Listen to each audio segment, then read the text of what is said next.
Hey family, welcome back to my video. Today we will see, what if Naruto was lost son of Aphrodite? Before we start, I would like to extend my sincere thanks to the original author of this story. Your generosity is greatly appreciated. Now enjoy the video. Now what? Leo asked, biting a Slim Jim. I dunno, Percy shrugged as there was a flash of light and something plopped on the table. Oh come on, he complained, not more reading on the stupid blonde. Fils de l'amour. The Lost Hero, Piper read after picking it up, getting her mother to squeal. Son of love. Oh yes, time for love to reign supreme? The love goddess pumped her fist in glee. What? Apollo said, looking at the title again and groaned. Aw man, no more of my awesome kid, he complained. Seems so, Artemis frowned. So, who wants to read? Annabeth questioned as Piper grinned.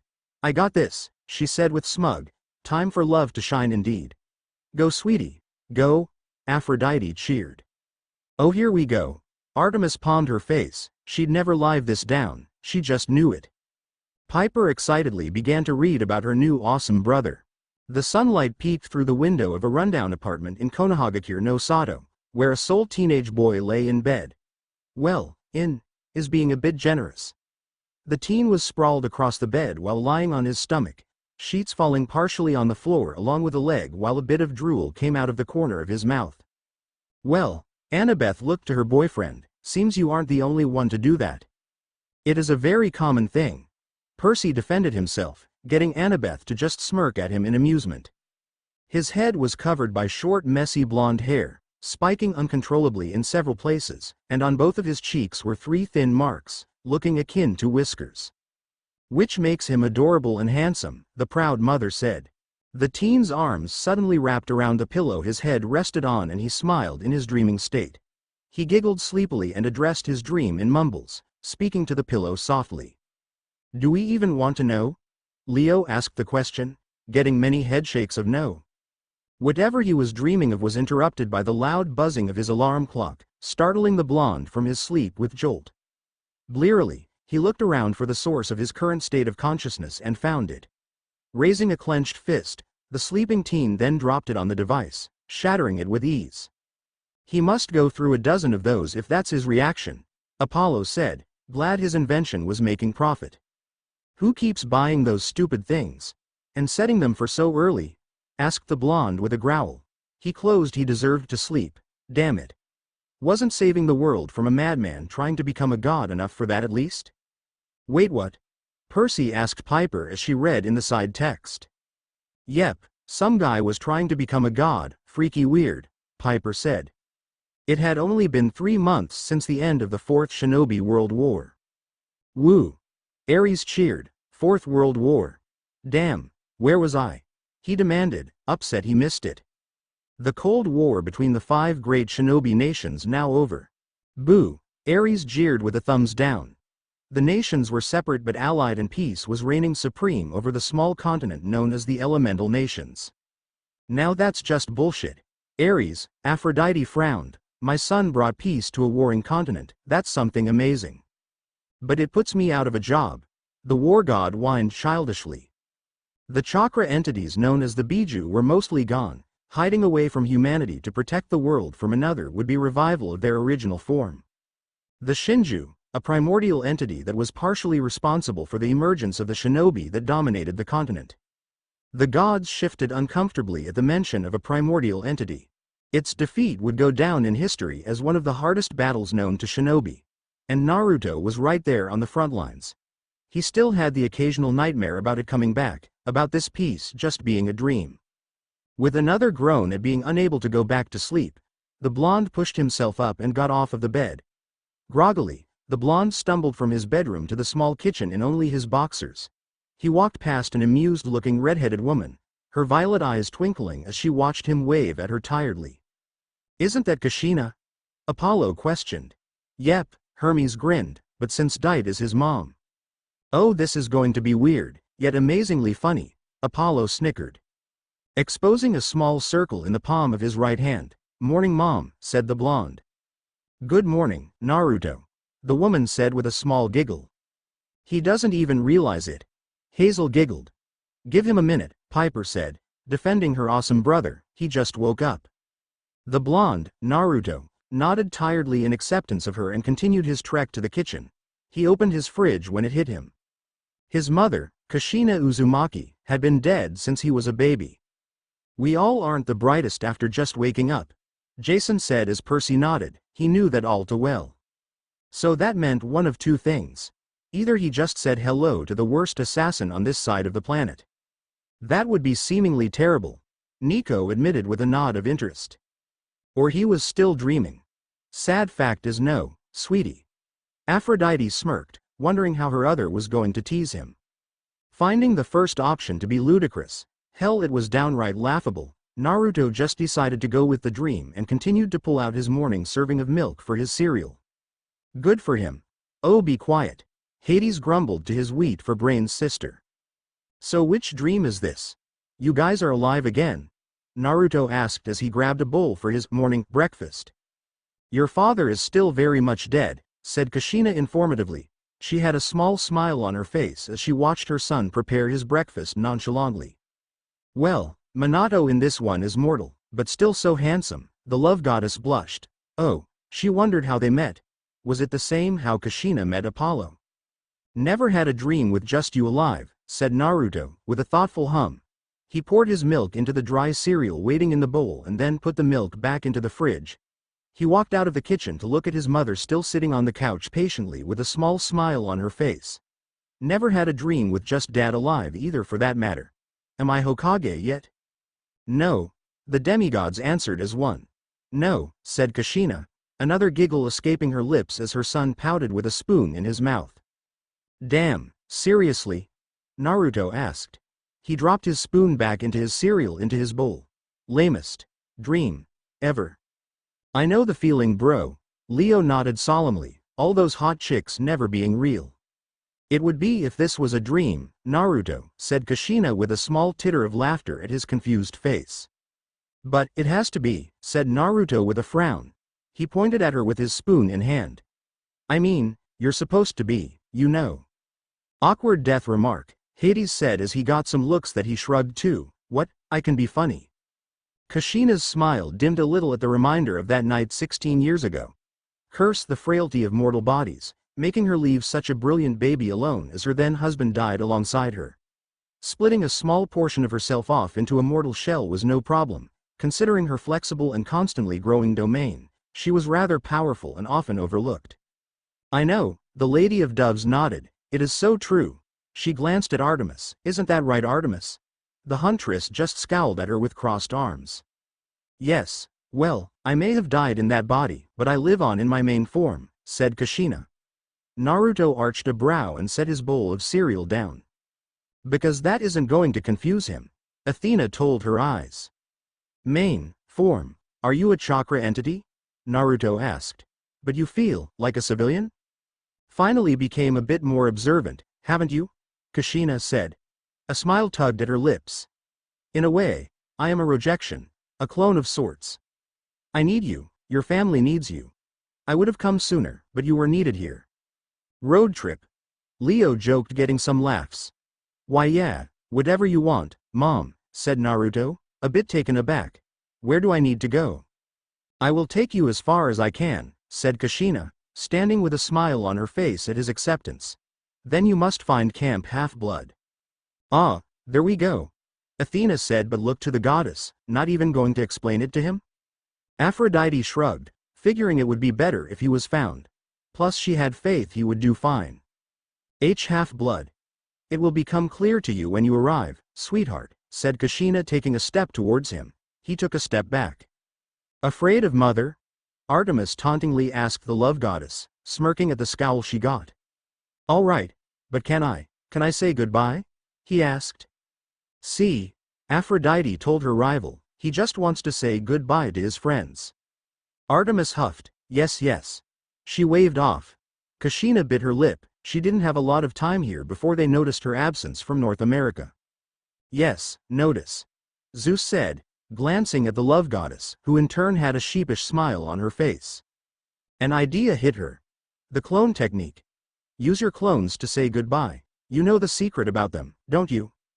Yeah, I retain you're a genius mom, said Naruto, making his mother smile back at him. Aphrodite sent a smug glance to Artemis and Athena. Hear that? The godly daughters of Zeus just rolled their eyes. I try, she said.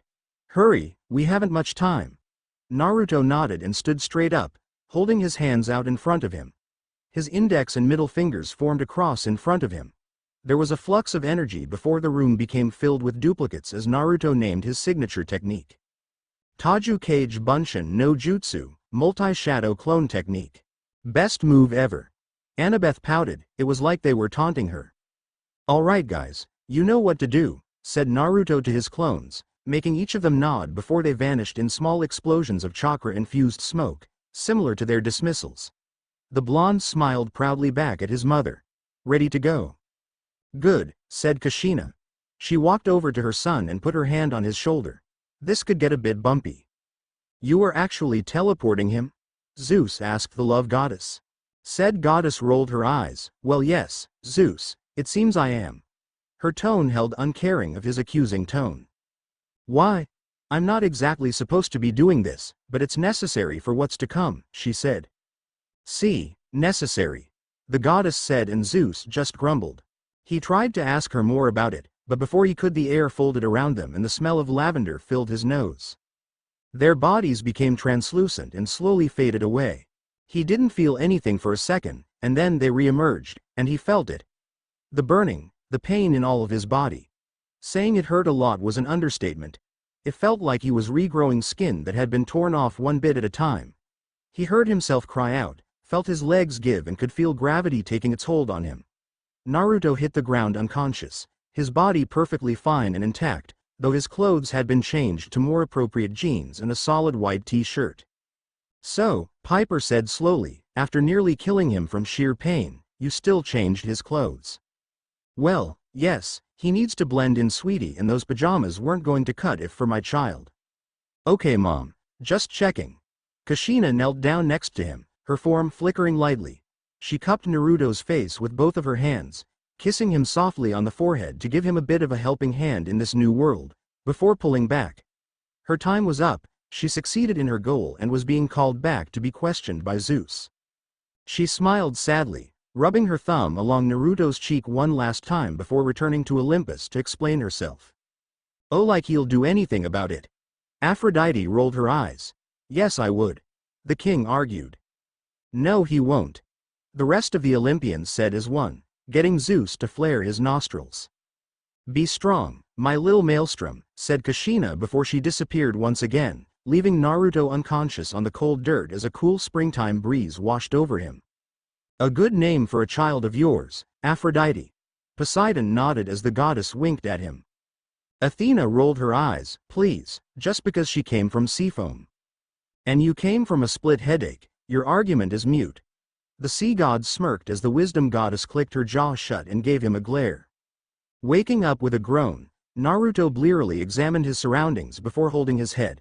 His clones sure had to deal with a lot of different reactions. It was a good thing he sent 3 to Tsunade and Sakura. How the third clones managed to get through the rest of their chiding of him, just accepting someone pretending to be your mom, and leaving to who knows where on a whim being irresponsible. He hadn't a clue. Stupid pink-haired wench. The Lady of Doves spat, like that girl was worthy of her child. Huh. At least Kakashi and Iruka were more supportive, though they had their own suspicions. Hell, the person he was really worried about was his brother-in-arms, rival Sasuke. Ah, he's all buddy with that douche, Apollo whined. He turned good or something? Percy questioned, getting Jason to shrug. It could happen. Apollo snorted and crossed his arms, I don't see it. All that bastard did upon hearing Naruto's apologetic farewell was slam the door on his face. Wow, what an ass. Piper frowned. The douche. I know, Apollo agreed with his not son. Man, it sucked that Naruto wasn't his kid in this story. Man, why is everything always so complicated with him? Naruto asked with a whine. His best friend was a pain in the ass to understand. It was like dealing with a girl sometimes.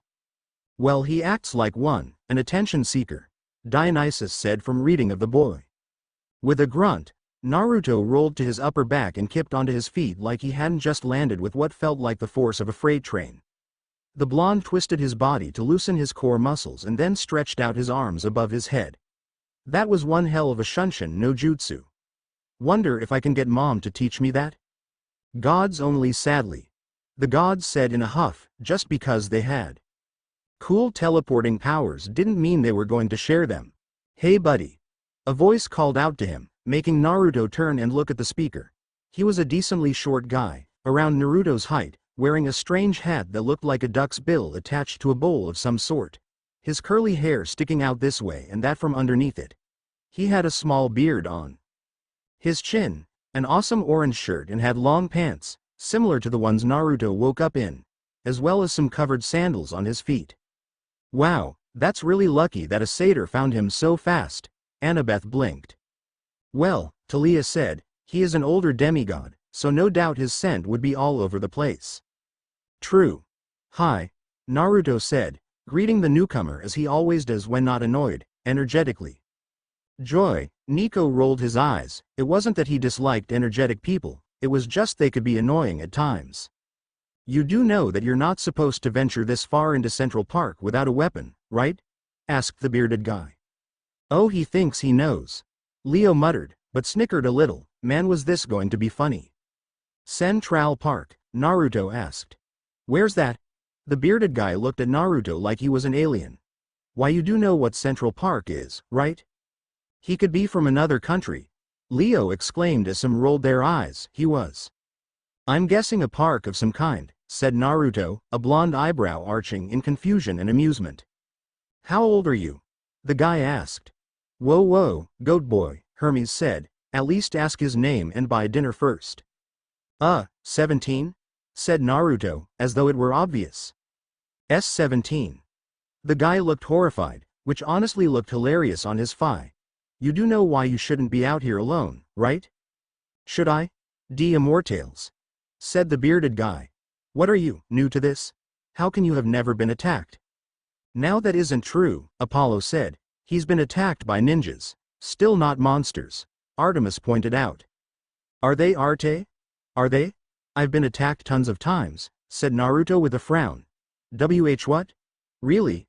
So you know about the camp, then? Camp? I feel sorry for the goat. Demeter frowned. It sounded frustrating. Why does this always happen to me? The bearded guy said, moaning as he rubbed his face with both hands. Dropping his hands to the side, he sighed and then looked at Naruto with what could be called a serious glare. Alright, look, we don't normally get greens your age, but there's a camp for kids like you. That's not a very encouraging start, Hazel winced. I highly doubt that, said Naruto as he tensed a bit and got ready for a fight. This guy's anxiety was going off the charts. And then there was the feeling in the air, like that the natural chakra here was poisoned, or like something very important was missing. Like Pan. Hermes frowned. Sigh, such a good kid. Haven't you ever wondered who your parent was? Asked the bearded guy. I know who my parents are, Naruto said hotly, his eyes narrowing and his pupils became small slits. I think you should have the satyrs go through PR training, Hermes pointed out. Meh, the wine god shrugged, not my problem. He said. You think you do, said the guy. So who raised you, mom or dad? For your information, neither of them did. And point one goes to goat boy. Nico said, really tact man. Oh man, buddy, look save it, said Naruto brushing past the guy with a frown on his face. I don't want to talk to you anymore. I'm sure we can find some good PR programs. Oh stuff it Hermes, Mr. D snipped. Wait, I said leave me alone, said Naruto as he walked away. He may have accepted that he had awesome parents, but that didn't mean he wanted to remember them not being there. Especially after how his father's reanimated corpse sacrificed himself to save the blonde. It was like losing the third all over again. Okay, Hades groaned, feeling a headache coming along. Who raised the dead? I doesn't say, Piper informed the god. Grayat. The guy with the beard and the strange hat followed him as he wandered through the woods. Wait. Stop following me. No means no, Leo cried out. Stanger Dranger. Nico followed up as they laughed. I will if you just stop and wait. Let me finish what I was saying. Reminding me of what I didn't have. Ouch, Hazel winced, really, bad fuiness. Okay, usually with kids like you. We're the same age, if you would just listen, pass.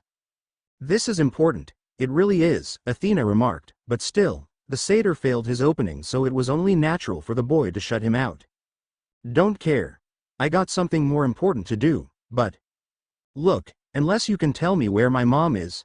Yes, Naruto stopped to look at the guy. Well, maybe, you need to find your mom? Yes and no lying or you get ninja knifed. Ares laughed. She brought me here to help the rest of my family, said Naruto with a firm nod. He promised to help his mom, and Naruto Uzumaki never went back on his word. Has the almost same attitude, though he seems less of a smartass. Talia commented with a quirked lip. Ah, Leo pouted, he liked smartass Naruto, he was funny as hell. Least he isn't going to be messing with me, Percy said. Yet, said the demigods as one, getting the son of the sea to pout. Okay. Well, as I was saying earlier, wait, no, this is related to your mom, I promise. Naruto rolled his eyes and stopped walking, turning to face the bearded guy. Well? Look, there's a camp for kids like you, who need to find their parents, so to speak. Just come with me and we can sort this all out with the head counselor's help. It sounds so creepy the way he says that. Annabeth complained, seriously, where was Grover when you needed him? Naruto looked at the guy, his blue eyes searching the guy's brown. Empathetically, he knew that the guy wasn't lying. Logically, he's given no reason to be lying. Still, he had to be careful. Naruto didn't know where he was and what the reason behind his mother's sudden arrival was, so he had to play it carefully. The war had made him realize that sometimes not all was what it seemed. War is good like that. Ares gave a stern nod, it was a cold hard truth. All right, you've got my attention, said Naruto. Awesome, I wonder if this is how Underwood felt when he met Percy Jackson, said the bearded guy with a smile on his face. I highly doubt that. Percy said in a dry tone. Agreed, said Talia and Annabeth, no way was it like how they met the goat boy either. He held his hand out. Name's Billy. Billy G. Overtree. Why do satyrs have last names like that? I mean, Underwood, Hedge, and now Overtree, Leo questioned. Nature spirits. Dionysus answered. Weird name, said Naruto as he took the hand and shook it. Naruto Uzumaki. And you say my name is weird? Billy asked, taking his hand back. He's from Japan. Apollo countered, and it isn't weird. Poseidon argued, it was an amazing name. So, you ready to do some hardcore walking? Walking? Naruto asked, smiling in amusement. Yeah, unless you know how to drive, Billy asked. He was a bit hopeful in that aspect. What like a cart? They really are barbarians, Leo said aghast. Billy's hopeful expression turned into one of horror once again. Please tell me you're joking. Are you talking about one of those train things? You have those here? Immortales, you're not joking. Billy dragged a hand down his face. Okay, Naruto. I guess it's a good thing you and me are going to have a long walk. The explanations of modern civilization. Athena smiled, this was going to be amusing. Billy led Naruto out of Central Park, explaining the advancement of technology and summarizing the history of the United States as best he could. Naruto, as soon as he made it to West 59th Street, gaped at the lights and sounds of the cars. Billy smirked at it. If the blonde thought that was impressive, wait until he got to Times Square. Oh man, that was a fast lesson. Annabeth snickered, you think he understood it? He's smart, I'm sure he did. Nico supported the blonde ninja, still liking him even if Bianca was gone in this dimension. It sucked, but hey, at least he saw one where she was alive and that made all the difference. They had to hurry, though. Billy could smell the monsters gathering. Whoever this kid's parent was, they were strong. Artemis snorted at that as Aphrodite glared at her. I am, yes, of course. I'm right here. Piper frowned at the moon goddess. Forgive me, Piper. I meant nothing by you. Artemis smiled at the girl. I just really hope it's not one of those three and that it is his mother, Billy thought. Well, the oath is no more. Zeus pointed out as Hera glared at him, know that I would indulge ye. Bullshit. said Hades and Poseidon, getting the king to glare at them for cutting him off. He watched as Naruto looked around, swiveling his head this way and that in childlike wonder. It was interesting to see how this guy acted. One moment he was reminded of Cabin 6. The glare that was set on him was that damned Athena glare, he was sure of it. Oh, Athena asked in amusement. What's this? She asked as Annabeth perked up at that tidbit. But something told him that wasn't the case. There was something about this guy that reminded him of Grover, too. That would be the sage thing, very cool by the way, Jason noted. Wow, this is amazing, Naruto said as he and Billy walked down 7th Street. He was in awe at how large this city was. Konoha had nothing on it. And you're saying that this is one city of many states? Yep. Get the boy on a computer, Leo suggested with a twinkle in his eye. Wow, Naruto whistled as he turned around while walking, his eyes on the towers that just continued to rise. He nearly walked right into the street, again, only to be saved by Billy, who pulled him back from the road just as a car raced by. Thanks. Talia snorted with a snicker. Oh man, that is just plain funny. Piper frowned. No it isn't. He could have gotten hurt. Your dad hit him and he was just fine. Shut up. No problem, said Billy, shaking his head in disbelief. This kid is too much. At one moment he looks like he's going to kill me, but at another he's carefree as can be. There's only one Olympian I know that matches that description, but he doesn't give off the dreamy vibe and I haven't felt compelled to do anything he says yet. Not all my children have it. Aphrodite said.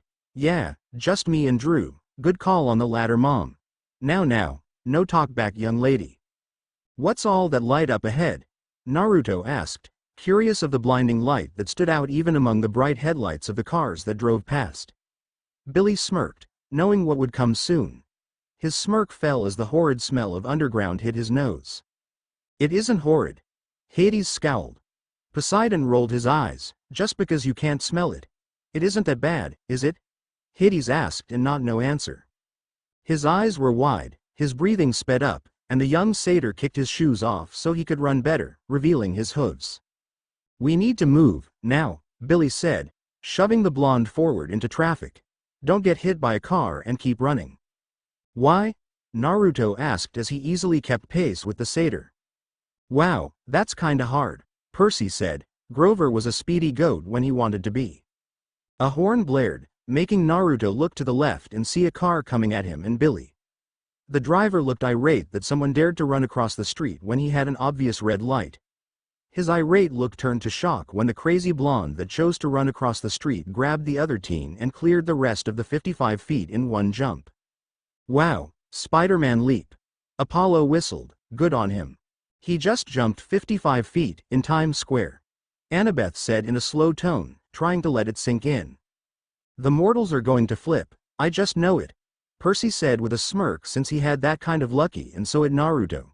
It was a universal truth. Thanks, said Billy, a bit shocked from the sudden jump. Naruto grabbed him by the back of his shirt and helped him back to his feet as they continued to run towards the brightly lit portion of the city. Naruto spared a glance behind him and saw a large cloud of shadow, several red lights coming from it. A horde of hellhounds, nice way to start the morning, Percy said sarcastically. I think that's cool. They wouldn't bother you, Nico, so of course. His eyebrows narrowed in thought before returning his attention ahead of him. So, we running from the giant black cloud? He asked his new friend. It's a cloud. It's never a cloud. Immortales, why is it a cloud? Curse you, cloud. Leo proclaimed, but a cough from Zeus, along with a pointed glare, shut the Latino up. I take it that's not normal, then? Naruto asked as they ran. All he got were more concerned whimpers from the satyr. They broke into the small square of blindingly bright lights, which made Naruto pause from culture shock and awe. Noise was all he heard and the lights were so distracting. He barely heard Billy telling him to hurry up. He did hear Billy cry out his name in warning as the cloud engulfed the blonde foreigner. Ah, dead in 5 minutes, sucks for him. Just like last time for Apollo's version. Ares. Aphrodite cried out at her boyfriend. Was being honest. Billy fell to his knees as he heard the snarls and the tearing. The kid didn't even make it to camp, poor guy. And this was his first one too. Ouch, Talia winced, that had to suck for a first-time satyr.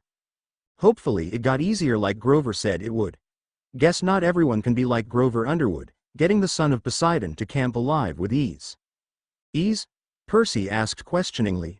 Last I checked, I pulled him over the property line. He also got a son of Hades and found the daughters of Hades and Zeus also. Nico pointed that tersely. Still, there was a small part of Billy G. Overtree that hoped the new guy would make it. He will. Piper said knowingly, a smirk coming onto her face at the coming lines. There was sudden yelping and Billy had to drop to the ground to avoid being hit by a flying giant black mastiff, a hellhound. Billy looked back at the cloud with wide eyes, seeing it grow up and the yelps increasing.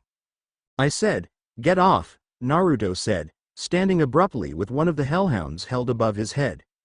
Cause he's her see you less. Leo sang out jokingly from the old show, getting some laughs since it looked like something from the opening sequence. Hera scowled, be silent Leo Valdez, yes grandma. The other hellhounds were forced to tumble back as he stood, quickly recovering and snarling at the blonde. Naruto glared back at the few in front of him. Don't forget your friend.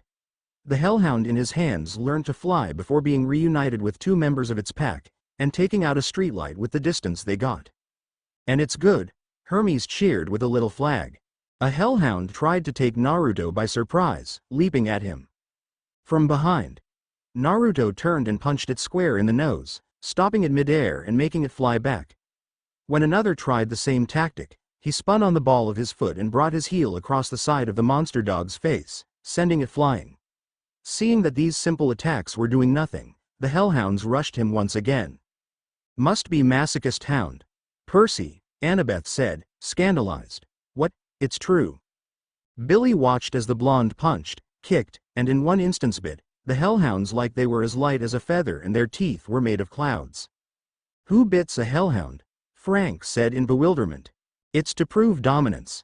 Ares said sternly, show him who's in charge. This was insane, what he was seeing. What he heard next kicked his adrenaline into overdrive. Sirens, mortals had invented them to alert, and alert they did. The hellhounds' assault continued as the white and blue vehicles of the New York Police Department swarmed Times Square. Oh joy, Zeus groaned, and they just cleaned up Manhattan for order's sake. The sounds of a helicopter were heard and a light was shined down on the fight between what Billy knew were hellhounds and Naruto Uzumaki.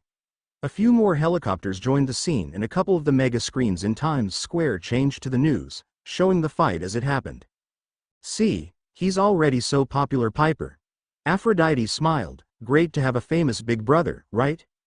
I don't think that is the best kind of famous, Mom. Nonsense. Apollo said, no such thing a bad press I say, says you, Hades grumbled. There was another yelp that got Billy's attention and he dove to the side to avoid being flattened by the flying hellhound. Amazing how good his aim is for almost hitting the satyr every time, Hermes said dryly. I think it's funny. Ares argued, and that says a lot about you. The hellhound in question dissolved as soon as its back hit the ground, revealing that Naruto had given enough internal damage, possibly a collapsed lung or something of the sort, to kill it. The news cameras zoomed in when a blue light appeared in the center of the mound of lions that the cameras saw. Lions? Really? Mortals see what they want, Percy, Hazel told the boy, but lions? We released one in Vegas. Annabeth brought up, that's Vegas. Rasenrengen. Naruto's voice cried out as the hellhounds were sent flying from the pile they were in, dissolving into gold dust that scattered in the wind. Naruto drove what appeared to be a blue ball right into the face of the last hellhound, grinding it into golden dust and leaving him alone with two blue spheres glowing in his hands. Who else wants some chakra? Leo asked in a rocky voice. High above the Empire State Building, the Olympians watched through Hephaestus' massive televised screen, a holographic image that duplicated the effects of a television, acting like a sort of one-way iris messaging. One Olympian in particular smiled proudly at the image of the blonde with a glowing ball of energy eviscerating the hellhounds sent after him. Of course you're all watching this. Talia muttered, why not watch a demigod fight for his life, though Naruto looked like he was just exercising to be honest. Damn, said a man with light blonde hair, dressed like a work-first businessman with the Bluetooth device in his ear. He lowered the stylish, yet professional sunglasses down his nose as he watched the fight before him. Hermes was impressed with what he saw, and said what many were thinking. "Thanks for that, Hermes. Anytime, Apollo." "Whose child is this?" asked the Queen of Olympus. She was intrigued, but the boy was strong like another certain oaf. "He does seem interesting, just as his other." Hera trailed off, "plus if Kashina did marry Minato. Well, amazing that Aphrodite had her first proper demigod. Interesting indeed. And he only became that way after ingesting something that was not rightfully his." Hera gave her husband a pointed look, which he readily ignored for his sake. "Yes. Whose is it?" the green-eyed man wearing the Tony Bahama shirt and sandals asked, smirking at the well-dressed blue-eyed man that sat next to the queen. "Oh, blonde hair and blue eyes, he must be mine," Zeus mocked.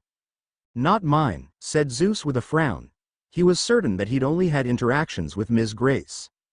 "Thank order for small mercies," Hera said in distaste, getting Talia to glare at her and Jason to shift a bit. A giggle came from the beautiful woman seated next to the creator of their screen. Her eyes flickered to purple and her hair to red for a brief moment that had a woman with raven-colored hair narrowing her gaze. "Ooh, Athena is thinking," Poseidon said in a mocking stage whispered. "At least I do, squid god." The raven-haired woman looked from the smiling Aphrodite to the screen and back several times before her gray eyes widened in realization. I don't know how, but you were the loud-mouthed tomato," Athena said, glaring at the smirking goddess of love. "Seems Minato was your son, Athena." Aphrodite smiled coyly. "Hello, mother-in-law." "Be silent, now," was the cold tone of the war goddess. Aphrodite just gave a cat who ate the canary smile. "Guilty," said Aphrodite, practically singing the word. She leaned back on her throne with a smile as the other Olympians looked at her. "What can I say? Love works in mysterious ways." "So very true. I will find out what you did, Aphrodite," said Athena, scowling. She returned her gaze to the blonde on the screen. "And I will make sure you do not corrupt another." "How dare you?" Aphrodite fumed. "I did not corrupt Annabeth, I made Percabeth possible." "Exactly, you corrupted her." "Mom!" Annabeth exclaimed, but the goddess didn't even acknowledge her cry of displeasure. "You can try, Hootie," said Aphrodite. "Hootie. I like that one. I think I'll use it. Just try, squid god." "I will, Hootie." Smirking as Athena's scowl deepened. "He's already been in contact with his mother." "Aphrodite," said Zeus in displeasure at the openly disobedient comment, "you know the law." "She should." Zeus added, "But I wouldn't." Aphrodite added in a sing-song tone. "I never raised him," said Aphrodite with a pretty frown. "I merely brought him from his father's home." "Yes, nothing wrong with that at all," the love goddess huffed. "Where he should have remained to follow in his father's footsteps," Athena said with a scowl. "Yes, Aphrodite, to be the military leader of his state, and you whisked him away from that. His family needed him," was the goddess of love's retort. "Like those old crones would have let him try," said Aphrodite with a scowl. "They're more biased than Romans. A lot more volatile, too." "Hey." The Romans in the room frowned. "She isn't wrong," Athena begrudgingly agreed. "Sounds like my kind of people," said Ares with a grin. "They are." He withered under the glare his girlfriend sent his way. "After all the hell Naruto went through to unite the countries, I would never let you uproot it, Ares," said Aphrodite, scowling at the god of war. "It's partially your fault that he had to bother with it to begin with." "Honestly, Ares." Aphrodite and Athena frowned at him, but both were proud that their blood brought peace to his continent. That was a big achievement for any demigod. "Oh, you're talking about the moving continent," Apollo said, snapping his fingers when he caught on. "I thought it was in Antarctica," Artemis noted. "Seems not this time." He looked at the image that was paused. "I never would have guessed. Looks like an East Coast kid." "Well, he does seem like my kind of kid," Apollo joked, getting some laughs. "He got all those handsome qualities from his father," said Aphrodite, sighing in bliss at the memory that made Ares scowl. "Someone jealous." "Fuck you, cripple." Surprisingly, Athena joined her bloodlusting brother in scowling at the goddess of love's words. "Amazing." Zeus muttered, them joining together for a common goal, also kind of scary. We were told not to intervene with the lands of the moving continent, Aphrodite, said Athena. Zeus nodded as he recalled making that decree. Yet you still had Minato anyway, said Aphrodite with a smirk. Burn. Be quiet, Hermes.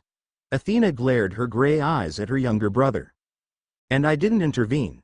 I simply spread the love with absent-minded control, much like Apollo does with the sun or Artemis the moon. Well, you were absent-minded, Artemis conceded, getting the goddess to scowl prettily at her. The twins nodded in agreement with that, using their godly energy to keep track of the island they were originally born on. Whoa whoa, Apollo halted Piper, now it's on the island we were born on? He questioned as his sister was smirking, such nostalgia. Seems so. Athena said in intrigue, it must jump around in each dimension or something. It was probably why that land was so potent with strange energy that mimicked their own coursing through their veins. Of course, the titan that enlarged it to the size of a small continent was sleeping and wouldn't reveal the reasons behind why she had. Wonder who she is? Percy wondered. Probably Mom. Apollo answered the boy. Still, you disobeyed that decree when you brought the boy here, said Zeus, looking at the blonde as he looked around at the mortal authorities. While I'm sure the mortals could handle him, I believe a final test is in order. Oh, here we go. Poseidon groaned. Pa, the boy can surely handle it. The god king waved off. I think Zeus just wants to see the wind attack. Hades mocked, getting Zeus red in embarrassment at the accurate statement. Is that really necessary? Poseidon asked his brother. Uncle P, you can't play favorites because he's named after. Stuff that happens in your domain, said Apollo, getting strange looks. What, Naruto Uzumaki? It's Japanese, I know this stuff. Poseidon brooded at that. It was the same reason he liked the boy, plus he was from Aphrodite, Seafoam. The kid had his support unlike Apollo's version, Squid God, little brat. While Poseidon brooded at being called out on why he was so intrigued in the boy, Zeus looked back at the blonde. Naruto was looking around with wide eyes at the flashing lights and the screens with his face on it from different angles. Underneath him was the headline, Superheroes Exist? Teen destroys lions in Times Square. Zeus scratched his beard in thought before nodding. They do, and the dude gets the spotlight. Where's our spotlight? Leo demanded. We get it in our little community. Hazel told him. So not the same, Hazel. The boy will be tested. Zeus said, confirming his decision while Aphrodite scowled and Athena frowned. Send in a Hydra. Father. Athena frowned as Ares laughed giddily. It sounds fair. Zeus shrugged. Of course you would agree with yourself. The sea god rolled his eyes. Message sent, said Hermes, finishing the Rex to Hades for a monster. Yeah, more work for me, Hades said in a sarcastic tone. He looked at his father. You sure he should be doing this in Times Square? I know. Hermes nodded. Seriously, Times Square was a bustle for business, and to destroy it? It was one of New York's best sights. The mortals will forget by tomorrow, said Zeus. Hecate and Hypnos will ensure that. Of course you would say that. Hera rolled her eyes, but was intrigued to see what was to come. Hey Billy? Naruto asked his friend as the NYPD trained weapons on him. Why yeah? Said the stunned satyr. He'd never seen anything like that, even during the war. No demigod had survived a swarm. Alone? No, Annabeth nodded, but looked to her boyfriend, except a certain Mr. Impervious. I try. The sea child smiled brightly. What are they doing? Naruto asked, gesturing to the cops setting up a perimeter. Well, kids like you aren't exactly normal, said Billy, who was rapidly trying to think of reasons why this was happening. Man, if it was his fault the mortals rediscovered the Olympians, he was so going to get it. Still looking into how to torture satyrs after they die, Hades helpfully added. Good. Zeus nodded. Seriously, if this wet behind-the-ears satyr let the secret out, he was going to get it. But what are they doing? With their hands? Naruto asked, seeing all the small objects in the uniformed men's hands. Kids about to find out about guns the hard way. Ares snickered, but cowed when his girlfriend glared at him. Great, he couldn't joke as much since he was Deit's kid now. He guessed this was the city's military considering all of the similar uniforms. The blue clothes didn't look very protective though, and those hats were ridiculous. He bet his whole supply of kunai could finish these guys off. He is good with knives. Annabeth noted. He probably could before a thought hit her and she smiled. He's my nephew. Ha! Treated me like a little sister, but now who's the one in charge? Percy rolled his eyes as Annabeth was thinking about how her other would use this tidbit of information. Put your hands above your head or we will shoot, said one of the policemen. Like this? Naruto asked, raising his hands up. He wasn't really in the mood to deal with the city's military, but he wasn't exactly eager to fight them either. Smart. Athena nodded, just escape, or wait for the Hydra. Favoritism. Ha, funny coming from you, Squid God. The goddess retorted, getting a glower from her rival. Get on your knees and put your hands behind your head, said the policeman. Well, now he was just being silly. Naruto had already surrendered, hadn't he? Naruto, just do what he says, said Billy, doing exactly as the policeman ordered. Naruto gave his new friend a confused look before complying, getting down on his knees and interlacing his hands behind his head. Police started to move forward, their weapons still trained on the blonde kneeing in front of them, but then the ground suddenly moved between them and the blonde. Don't move, an officer ordered, keeping his gun trained on Naruto. Yes, blame the Godeling for moving the ground, Hades said with a mocking nod of his head. Please, that was his children. It's not me, Naruto said back, watching as the ground cracked and shifted. An unfortunate officer standing too close to the cracking was sent flying as the concrete-covered ground shattered and a large-scaled head shot up from under the ground. It looked like a diamond, and shortly afterward, 4 more heads that looked exactly the same sprouted close beside it. Get up on the Hydra's back, Leo, the kids groaned who got the reference. Fall back. Get the people out of the way. Run, were the cries of the policemen as whatever they saw scared them enough to retreat. Least they know what's important, Percy mumbled, still, never on your side until you really needed them. But it was dead, Billy said, falling to his butt and scooting back in fear of what stood before him. Settling on a massive lizard-like body was the Hydra, 5 heads focused on the unclaimed demigod that knelt before it. Billy's eyes widened when he recognized the target. Naruto, run. Naruto didn't need to be told to move, because he rolled out of the way as soon as one head dove at him with its mouth open wide. Avoiding being bitten by razor-sharp teeth was at the top of Naruto's to-do list at the moment. He dodged again, this time avoiding another head, before deciding to make some distractions. He crossed his fingers in front of him and focused the chakra. The cannon fodder move. Ares rubbed his chin, best move ever for a mini-army. Kage Bunshin no Jutsu, Naruto said, making 8 clones appear next to him. They rushed at the monster while Naruto went to help the now bulging-eyed Billy up from his seat. What how but you I? Billy failed to find words, stumbling over himself as Naruto got him to his fey hooves. Yeah, bet the goat didn't see that coming, Jason laughed. I bet I was surprised too with Apollo Naruto. Annabeth added with a quirked lip, still, seeing that as a child would have been exciting. Explain later. What is it and how do I kill it? Naruto asked, pulling Billy with him when a clone was dispelled due to a ball of acid sent from one of the Hydra's mouths.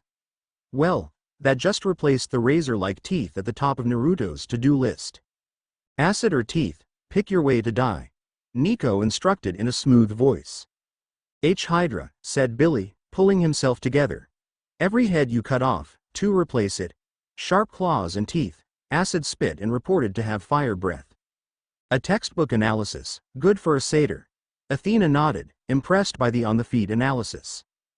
Good, thanks. So how do I kill it if I can't cut the heads off? Naruto asked. So much for being good under pressure. Piper winced, Hedge was more on his feet, hooves, whatever. Well, I'm working on it, alright, I'm working on it, Billy said. Geez, I'm not a member of Cabin 6, cut me some slack. Like he's supposed to know what that means, even if Naruto is a legacy, Annabeth said. What am I supposed to do until then? Naruto asked. Billy shrugged haplessly before pulling the blonde with him out of the way of another shot of acid. Avoid dying, Billy said as they both got up from the ground. Well, Hermes said, that is the general idea, most of the time anyway. So improvising, said Naruto. He nodded with a grin. I'm good at that. Like any skilled tactician, Athena nodded with pride. Boss! A clone shouted, making Naruto turn to look at it. Making eye contact with the clone that signaled him, it dispelled and Naruto got its idea, now technically his idea, and he beamed. You said don't cut off the head, right? Naruto asked. Unless you can cauterize the neck before it regrows 2 more heads, said Billy. I got an inkling that Blondie is going to do more than that. Leo snickered. Remembering that tidbit from the legends. That's how Heracles killed it.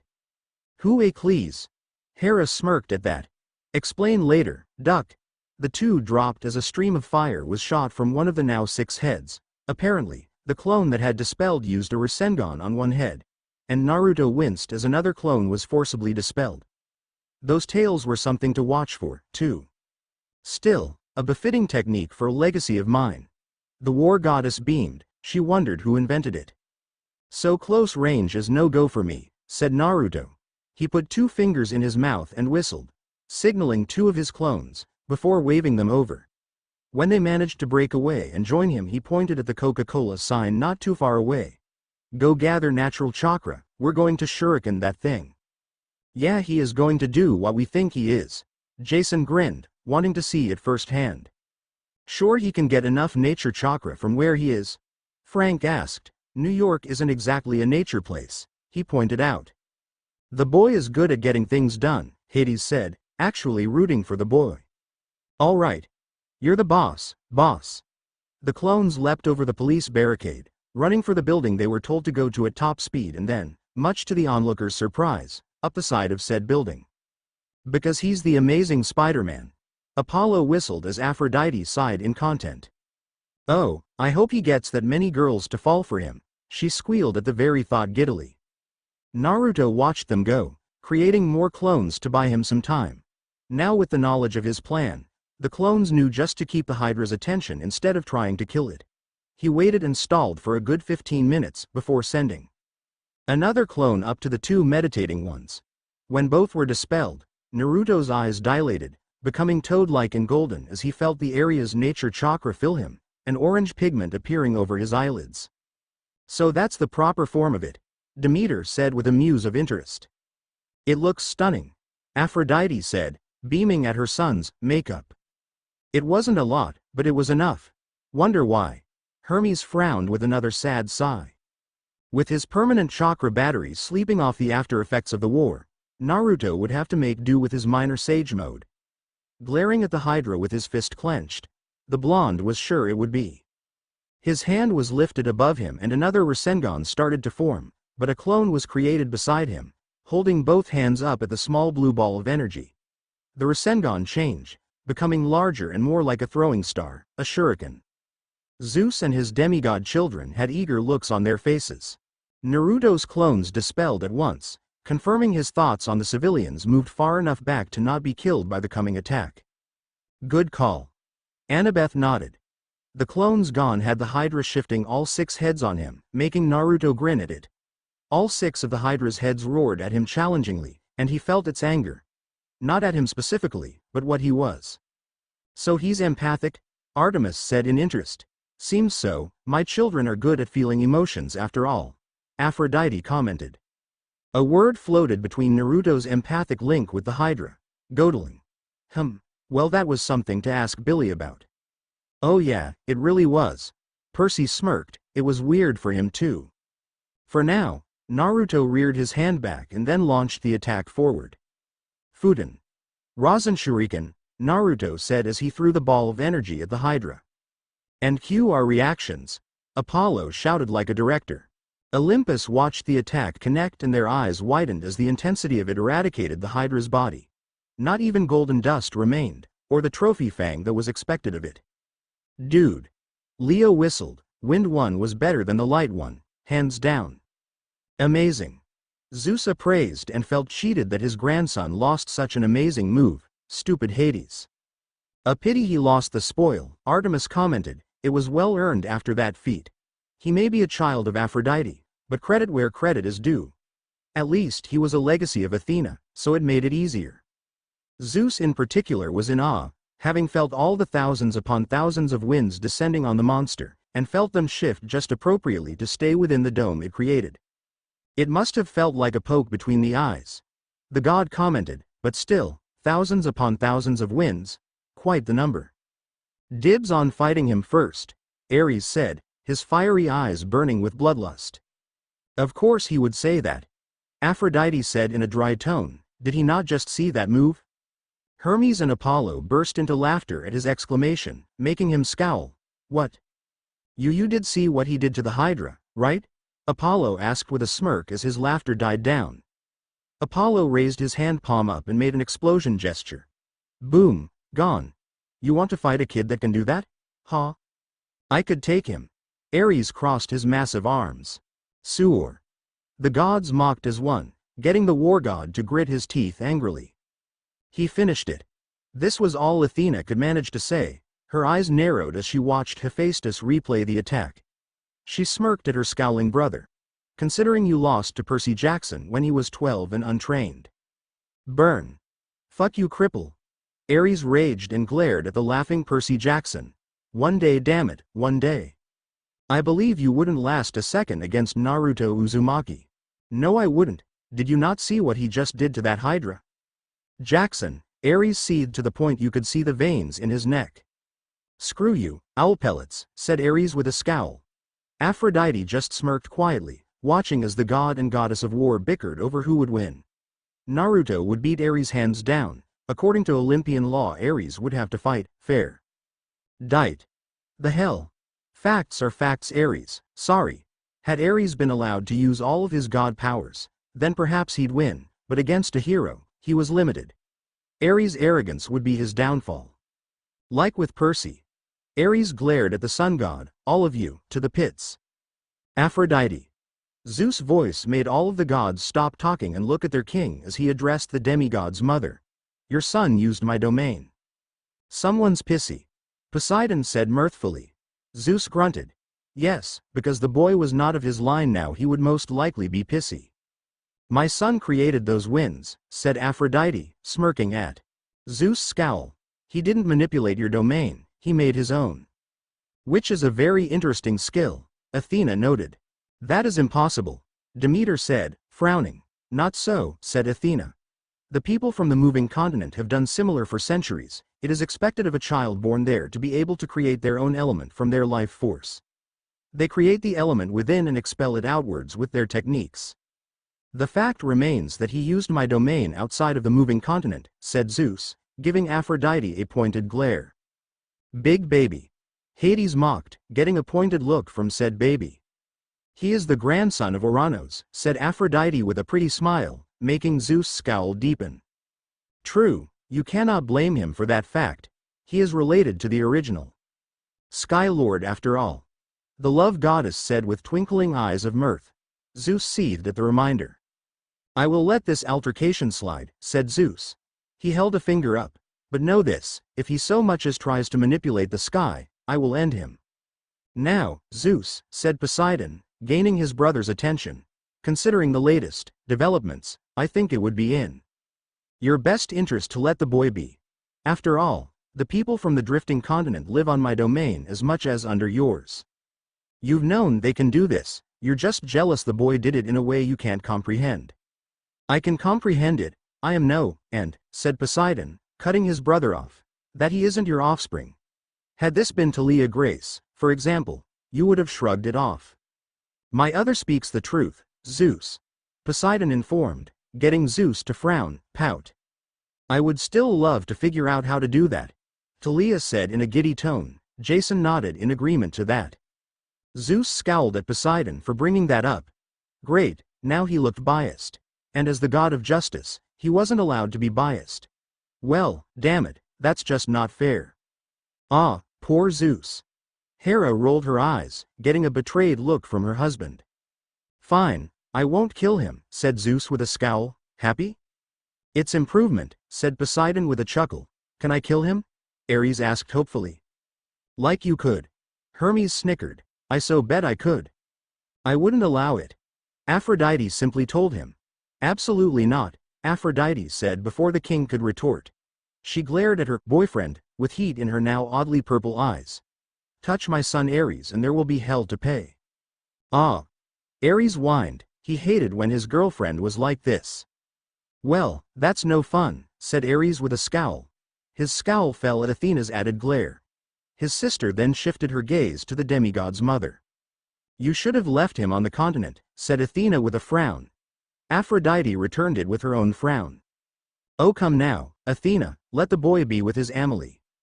Athena glared at the goddess, yet you ruined his early chances to become the head of his home's military. He could have been hailed as the youngest to enter office. Details. Considering that the camp has only fought against monsters and rogue campers, I figured it would be best if we had someone who could help them deal with what was coming, said Aphrodite. Apollo blinked, recognizing what she meant by that. Of course, his twin beat him to the punch. Why would one of your children know how to deal with that? Artemis asked with a frown. How rude. Well, it's usually true. The huntress mumbled with crossed arms. Aphrodite had very few exceptional children who make a difference in wars and battles. Well, he has a monster inside of him, said Aphrodite, glancing at the king. A beast he can control and use to his advantage. She glared at Athena. One that I had under control, except your son decided in all of his brilliance to deal with in his own way. Ooh. The gods said as Athena glared at Aphrodite, who was nodding to her other.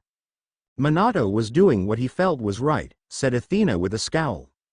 Of course you would defend your child's actions. Poseidon rolled his eyes. If wrong in the eyes of others, it is brilliant to you. At least mine can think. The goddess sniffed and Percy pouted at the jab. Minato? Who's Minato? Hermes asked. Minato was a child of mine, who lost his father shortly after his birth, said Athena with a frown.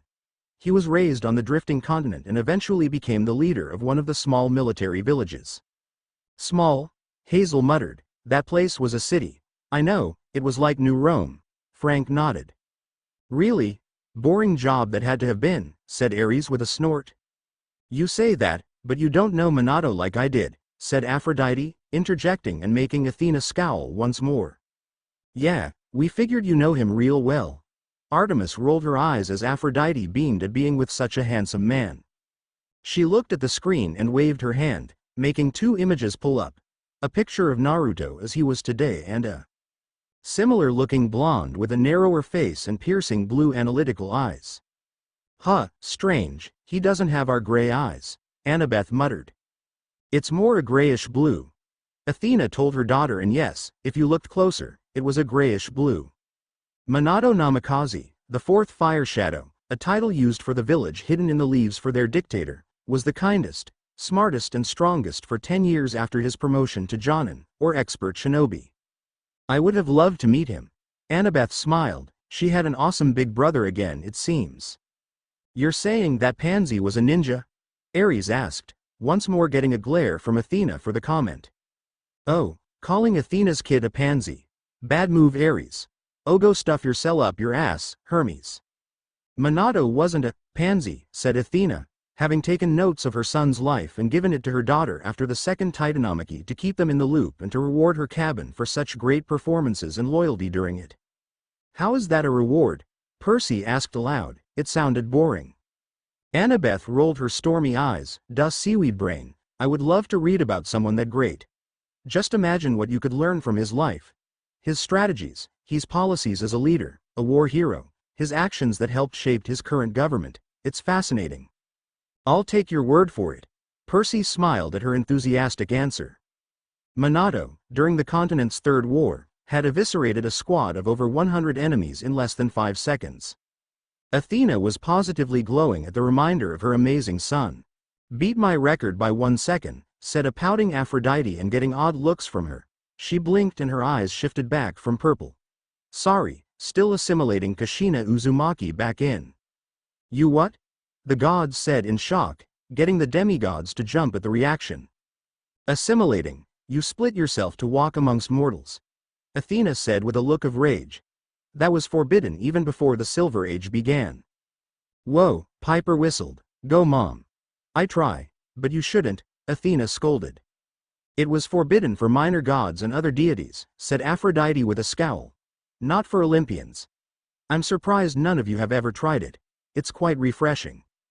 She has a point.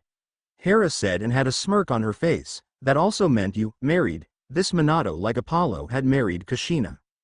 Again, a proper siring of a demigod. The boy really is something special. Zeus tried his hardest not to roll his eyes. Aside from that new idea, said Hermes, snapping the Olympians from the thought of walking amongst mortals. How did Minato move so fast? Yeah, since I didn't make it this time. Apollo pouted, still an awesome move. He was inspired by a legacy of Zeus, said Athena, waving her hand and bringing up the image of the legacy. A white-haired man with red markings and a serious look on his face. Hey, that's the second Hokage guy, right? Talia asked. Yep, Piper nodded. Tobarama Senju. A master of what they call Fuinjutsu, he developed a space-time technique that allowed him to teleport. Minato made a jutsu based off of that, the Hiraishin no Jutsu. Suck up. Ares gagged. Named it after Grandpa, did he? Apollo asked in amusement. He looked at Zeus, flying thunder god. Smart boy, said Zeus with a small smirk. Indeed, Zeus nodded. Wait, wouldn't that make Naruto your great-grandkid? Hermes asked as a smile came to the king's face. He was even more proud now. Huh? Take that, Hades. It allowed him to teleport, said Athena, glaring at the archery god for interrupting her. Granted, he needed to use a special kunai to do so, unlike his predecessor.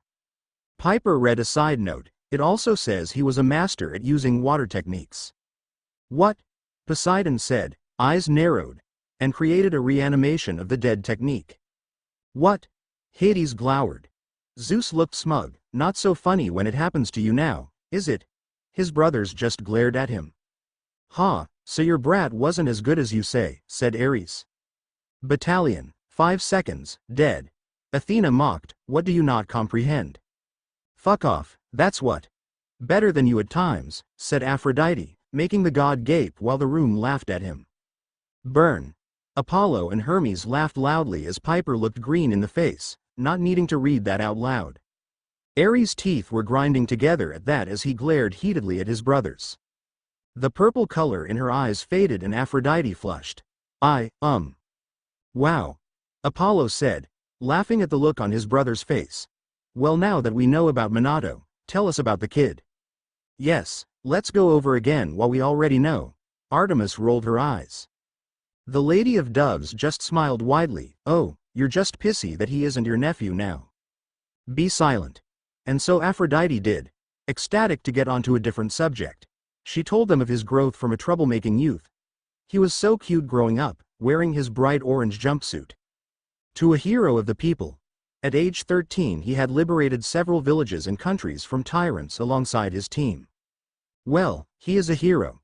Percy admitted, at least he didn't know Annabeth this time, so the Son of the Sea was far cooler with this version of Naruto. Hopefully he was less of an ass too. At 14, he lost his virginity and was a little shy about doing so. Dude was younger than us. Leo exclaimed in disbelief and a bit of jealousy.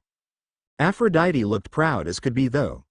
Athena scolded Aphrodite for watching that, but she claimed she couldn't help it. Kushina's attached soul got a look at all of Naruto's dirty little secrets. Aphrodite, like my other said, she couldn't help it. Aphrodite then continued, after scaring Ares into silence while threatening his jewels if he kept laughing about Naruto's loss of virginity, telling them that at 15 he was learning to manipulate nature to become stronger, mastering his summons after his and Minato's sensei died. Athena gave a frown at this, conflicted over the death of the man that helped train her star child of the previous generation. "O' course I would be," the war goddess said as she turned her gaze to Annabeth. He and the star child of this generation could have learned much from one another. Her daughter beamed at that. She too would have adored to meet her older brother. Hermes, however, wait, back up, said Hermes, holding his hand up with eyes narrowed. He took in nature? Yeah, I would be shocked at that. The traveler god nodded. Became part of it, said Aphrodite. She looked to her husband and gestured to the television. Can you move it back to the fight with the Hydra? Hephaestus rolled his eyes and rewound the images until it came to the fight in question. At the end, just before the Rasen Shuriken. There, she pointed at the screen. Can you zoom in on his face? Yes, show that handsome face. Dite, we get it. He's your kid. Apollo pouted with crossed arms. Now, no need to be jealous, Apollo. You had your time, Now it is my turn to have the handsome strong son. And mine as well, Aphrodite. Athena added, but the love goddess just shrugged and said whatever. Child's play, said Hephaestus. He waved his hand and blinked at what he saw. A glitch. Sage mode, said Aphrodite. Her eyes were purple as she looked at her husband. Thank you, Hephaestus. Wait, what? The smith said with a shocked blink. The other gods paused as well. Seems this assimilation with Kashina has improved her manners, Hera commented offhandedly. The love goddess huffed. Her manners were perfectly fine, thank you very much. The gods looked at her oddly and Hephaestus was stuck in a state of shock. Aphrodite didn't notice, pointing at her son's eyes. His eyes become like a toad's, a side effect of learning through them how to manipulate nature. You'd think it would be more goat-like due to Pan. Percy mused. Goatman. Leo nodded in thought. I could see that as a thing. Apollo rubbed his chin, maybe. It enhances his strength and speed, making him as strong as Heracles. And yet he is far better, Hera added. Hopefully not as pig-headed, said Hera with a huff. Well, he isn't so good for us. The Queen of Heaven nodded to her other as Zeus just shook his head. Not even, said Aphrodite with a titter. It also makes him extremely empathic. Really? Artemis asked, intrigued. Empathy was a rare trait, even among Aphrodite's children. Indeed. The Lady of Love nodded, so rare and both a blessing and curse at times. He's particularly connected to negative emotions, said Aphrodite with a sigh. My poor baby, such a happy boy shouldn't have to worry about these things. Would he like a bottle of warm milk with that? Ares mocked, but grunted under the glare sent his way. Aphrodite, focus, please, asked Demeter. Well, aside from the mastery of sage mode and the war, he was the primary reason the fourth war in the moving continent was won, said Aphrodite. Athena smirked when Aphrodite looked at her. He seems to take after his father in that aspect. As he should. The weaver smirked. Of course. The gods mumbled, seriously, just because her kids were some of the best generals in history. War heroes runs in the family, said Apollo, stroking his chin. Great story, anything else? The beast, for instance, said Zeus, insistently. Aphrodite sighed as all eyes went to her. This could take a while. Yes, talking about a powerful demon in his gut could take a bit of chatting. Hermes nodded. Not your kid's best move, Athena. Apollo said. He knew that it was terrible for his other to do to his version of Naruto. And yet it needed to be done. The goddess said, her voice never wavering. While the Lady of Doves divulged her son's darkest secrets and Naruto recuperated with Billy, a strong entity stirred within the crusts of the planet. Gaia. Percy and Jason said as one, their hands clenched. A small tremor went through Times Square. But why would she be stirring there? Hazel asked aloud. Who knows? Leo frowned. It was as though something was searching for the source of power that was recently shown. Oh. Annabeth muttered, seems Naruto just got the wrong someone's attention. Big time. Frank nodded. Partially out of concern and partially out of curiosity. Oh, that's never good. Piper frowned for her brother in concern. Gaia was interested in whatever happened in Times Square, very interested. Bitch. You lay off my baby, Aphrodite glared at the screen. Well, seems things just got more interesting for the story, Jason said as Piper nodded along with him. She also wondered what kind of difference Naruto was going to make for Cabin 10 and the camp in general. Zero. Well, another challenge has appeared. Thus, I do a reading on it. I tip my hat to you Bones. Honestly, I've saved these for a while when we were working on it. Hope you folks enjoy it. Review. Chapter 2 Disclaimer. I don't own Naruto or Percy Jackson reading. Phil Stillamour, The Lost Hero. Chapter 2. Camp Half-Blood. I'll read next, Annabeth said eager. Piper handed the book to her, by all means. Annabeth took it and opened it up to Chapter 2. As the sun rose on the two new friends, they came through a small forest near where Billy said the camp was. Billy also explained why he looked so different, what with the goat legs and all. That he was a nature spirit called a satyr and aged twice as slowly, earning Naruto's sympathy that the poor guy had to redo most of his educational career. Percy nodded with sympathy. I know, the horror. Naruto was relieved to hear they were so close, because he wanted to ask more questions about the state of the world outside of his own. Primarily about the lack of nature chakra. Naruto had nearly collapsed after he released Sage Mode, stumbling more than once into Billy as they ran away from the mass confusion he caused in Times Square. The nature here was weak, something big was missing from it, and as a sage, Naruto was not happy with it. We rarely have sages anymore. Apollo nodded, it was such a lost career. While the growth of humanity away from his home was amazing, it had killed a lot of nature. When he brought this up with his friend, he was surprised by the look of surprise that came across Billy's face. How could you tell? Billy asked. Was he a son of Demeter? That could explain the feeling of nature that surrounded the blonde. Very true. Demeter nodded, but Aphrodite snorted. Ha, you wish. The Lady of Doves glowed and Demeter frowned, she indeed did. When I sent those two clones to gather nature chakra, I felt as though something was missing, said Naruto. After seeing all those impressive buildings, it's kind of obvious what had to go to make all this work. I mean, the last trees I saw that were thriving were in Central Park. A sad and cruel truth. Artemis said in a defeated tone, how much longer will nature thrive with how mortals tear things down? She didn't know, but she hated it so much. Central Park, said Billy, a bit wide-eyed. You really care about this, don't you? Most demigods nowadays don't. Demeter sniffed, only mine and maybe Dionysus. Yes, Naruto said, a bit confused at Billy's response. I'm a sage, why wouldn't I? A sage? Billy's heart nearly stopped. Sure, he's met demigods that were vegetarian, but they usually turned out to be not all that interested in environmentalism or were far too interested in the case of an extremist that came from Demeter's cabin.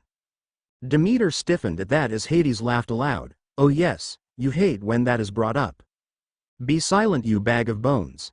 And Hades complied, but that didn't take away the smile on his face that made the goddess of wheat simmer. But a sage, Billy heard stories about sages, the career, dying out long ago as Apollo's domain became more science-oriented. I'm sorry for the advancements of the mortals. Apollo sighed out, times change, it's happened to all the gods. Hardly any of Hermes' kids nowadays picked herbs anymore, and most of Apollo's kids preferred focusing on their archery, well except for the cabin counselor whose mother was a doctor. Good on Will. The god of medicine beamed. Heck, the only modern sages today were the hunters of Artemis, and even that was stretching it. Well, they know enough and far more than most. Artemis pouted. Percy turned to Talia. You know any sage stuff? The lieutenant shook her head. Just little things Phoebe taught me, still got a long way to go. Billy wanted to believe Naruto at face value, but he had to be sure, so. Prove it. What? Naruto said, looking at Billy as the satyr stopped cold. Prove that you're a sage, said Billy, crossing his arms. Ooh, Goat Boy calling out Blondie. Leo whistled. Okay, said Naruto with a shrug. He promptly sat down, crossing his legs and interlacing his hands together. He took a deep breath and cleared his mind, his eyes closing as he did. His breathing slowed and became deathly quiet, making Billy worry for a moment that he had put himself in a death-like trance. No, but pretty close. Nico whistled. That's out of pure training to do that. I can't do it without help. The son of the dead admitted, getting an impressed look from Hades at the praise his son was giving. Persephone was another possible mother, rare though her demi-children were, so this would be a very upsetting situation. Hades pursed his lips at that, while Hera shook her head, just like her father in rare occasions. Then, Billy felt it. Nature was being drawn to the blonde, even Billy wanted to take a step closer, to lend him a hand when he needed to. Satyrs assemble, Hermes announced like Captain America. Morning jays fluttered around him and birds settled on his shoulders, chirping and nesting around him in harmony.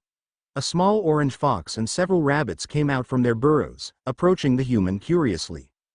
Come animals, time to save the day. Talia joked with a cracked smile, that was pretty cool. There was a shriek and an eagle swooped in, flapping its wings as it came to roost where the startled morning jays fled on Naruto's shoulder. Seems great-granddad says hello. Apollo snickered as Zeus looked mildly amused. Physically, nothing about the blonde changed except for his eyelids, now orange with red mixed in above them. Naruto took another breath and slowly opened his eyes, looking at Billy with the eyes of a sage trained by the toads of Mayuboku. Golden in color with toad-like pupils, Naruto's eyes were entrancing to the satyr. "You are getting very sleepy, now give me your peanut butter," Hazel said while waving her hand in circles. "So what do you think?" Naruto asked in amusement as the animals of the forest gathered around him and settled next to or on him peacefully. Hermes whistled at that. "Amazing, I mean, we say Apollo's kid do something like that, but this is the true version of it. I wish Pan could have met him," he said in a saddened tone. No doubt his boy would have adored this half-blood. Billy shook his head, the trance he was in now broken after Naruto spoke. "Wow, you really are a sage. I thought you had to be an old man to be one." "Yeah, I thought so too," Percy said, but Apollo waved him off. "Big misconception. Nah, just have to learn how to take the nature chakra in and give it back at the same time," said Naruto, shrugging nonchalantly while not disturbing the creatures settled around him. He stroked the head of the fox laying on his lap and reached up to lightly brush the eagle under the beak. "Friendly, aren't they?" The eagle gave a small cry at the touch and nipped his finger, making Naruto chuckle. "Okay, no touching, I get it. Stingy bird." Poseidon joked, getting Zeus to send a side glare at the slight to his sacred animal. He let his connection with nature fade away and the animals slowly scattered, save for one. The eagle which cried so proudly on its arrival stayed put where it was on Naruto's shoulder, making Naruto and Billy blink in surprise at the sight of it. Naruto stood, the eagle staying put stubbornly. "Like it's God that it represents." Poseidon, "Well, this is interesting," said Naruto in amusement, trying to jostle the eagle by adjusting his shoulders, only making it dig its talons into him. "Ow, Billy, help me get it off." "Easy, Naruto, this is a sacred animal to one of the gods, I can't just manhandle it," said Billy, getting a squawk from the bird of prey. Zeus huffed, "He better not." "Okay, my bad, I didn't know you were a girl." "She's stubborn," said Naruto with a grunt, reaching for her talons and getting his fingers pecked at. Okay, geez, testy, aren't you?" "She doesn't want to leave," said Billy, looking at the eagle and bawing at it. He got a shriek in return and looked at Naruto in amusement. "She likes you." "So a gift from great-granddad," Hermes joked, "must have liked that move." Zeus nodded, it was impressive and deserved a reward. "What? She likes you. She can't explain it, and quite frankly once an eagle has their mind set on something. Let me guess, they stick to it? Pretty much. Think you can have her relax, then? I won't shake her off as long as she doesn't sever my shoulder." Billy translated the request and the eagle complied, her talons sliding out of their grip on Naruto's shoulder, making the shinobi sigh in relief. He hesitantly reached up, holding his hand out to the eagle. A wide smile spread across his face as the eagle nuzzled itself into his hand. "Ah, how's a good bird?" Talia said with a snicker. "Poor Naruto." "There, that's not so bad, ow." Naruto pulled his hand back as the eagle nipped his finger again. "I'm not food." He glared at Billy who was snickering while the eagle released another loud cry. "And just what is so funny?" "Yes, enlighten us, Billy." Frank asked eagerly. "She's insulted that you haven't given her a name yet and try to touch her," said the amused satyr. "Eagles are a proud bird, Naruto." Poseidon just looked at Zeus in amusement. The king huffed, already knowing what Poseidon was pointing to, and refused to play his game. "She doesn't have a name?" Naruto asked, arching a brow. "She does, it's just not translatable to human tongue," said Billy with a shrug. The eagle shrieked loudly, her wings spreading in pride as she did, making Billy roll his eyes. "Okay, well. According to her, the closest translation would be, the chick born in harmony of the nest made with the king's feather." "That is seriously long-winded."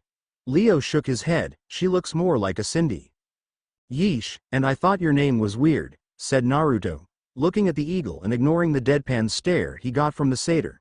"All right, your name is Mew. Which stands for beautiful feather. How does that sound?" "Perfect for a beautiful creature." Hestia nodded, it was a wonderful one her youngest brother nodded to as well. After Billy translated for him, the newly named Mew cried out, taking to the sky and looping before coming back to the demigod's shoulder. She nuzzled her head against the blonde's and allowed him to pet her, much to his and Billy's amusement. "Ah, she likes it. A boy and his bird." Talia snickered as Jason rubbed his chin. Maybe he should get an eagle. I'll take that as a yes, said a snickering Naruto. He dropped his hand and looked back at the satyr. So, Billy, now what? We could go over the Olympians, I suppose, said Billy, scratching his fuzzy chin while Naruto and Mew looked at him curiously. There's the big three. Zeus, Poseidon and Hades. Zeus is the king of Olympus and the god of the sky and all in its domain, which could be why Mew is so attached to you. He could be your father. It would be possible with the oath revoked. No, he isn't, said all the gods minus Zeus, who frowned actually. He wouldn't mind a son as powerful as Naruto. He was certainly noble and heroic enough. Along with using wind, one could easily make that mistake him as a son of the sky. My father is not a god, said Naruto with a frown. My mom said he was still dead.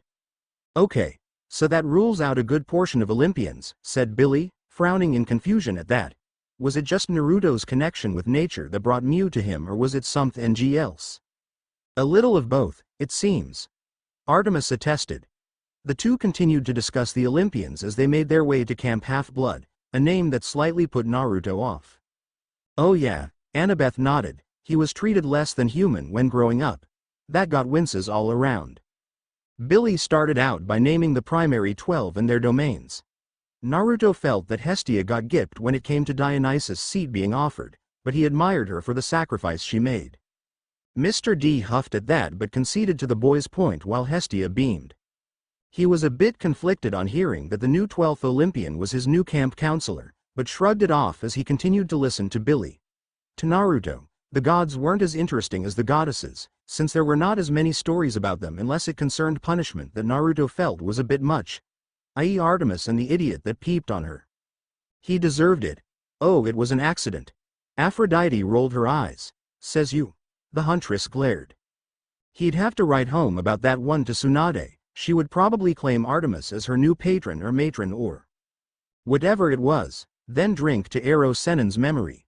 If only she was younger. Artemis pursed her lips. A super strong medically smart hunter? Who wouldn't want that? And Athena and the spider thing. Annabeth shivered. Come to think of it, didn't his resurrected dad kind of hesitate against the Jubi in its incomplete form, which looked like a spider? I would assume so, Poseidon said with mirth as Athena glared at him for mocking her amazing son. Naruto shook those thoughts off as Billy started to talk about Hera, Zeus' wife and sister, something that hardly made Naruto blink, considering his homeland was full of incest and he was sure that there was an Uzumaki who shacked up with his sister. But more importantly, also the queen of Olympus.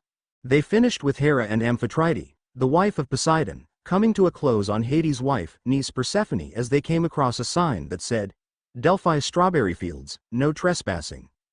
Unless you're a demigod, Percy said with a smirk. Then trespass all you want. Hermes cheered with a good laugh. Ah, trespassing, good times.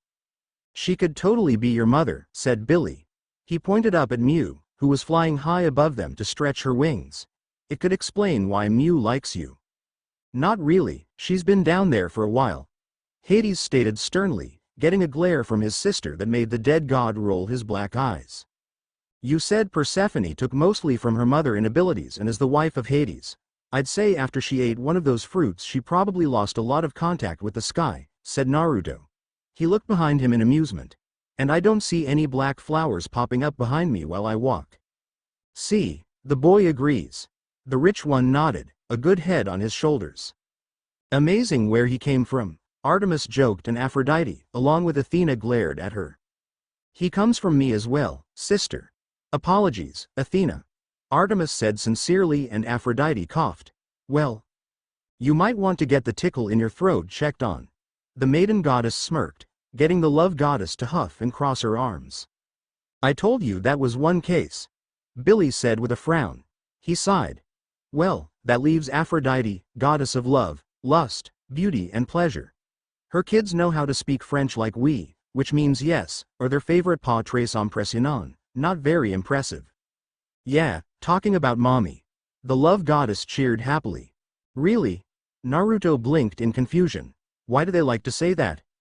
Aphrodite's daughters are expected to break boys' hearts to win her favor, said Billy, shaking his head. True. Mom. I'm just being honest, sweetie. A lot of guys at camp try to get their attention.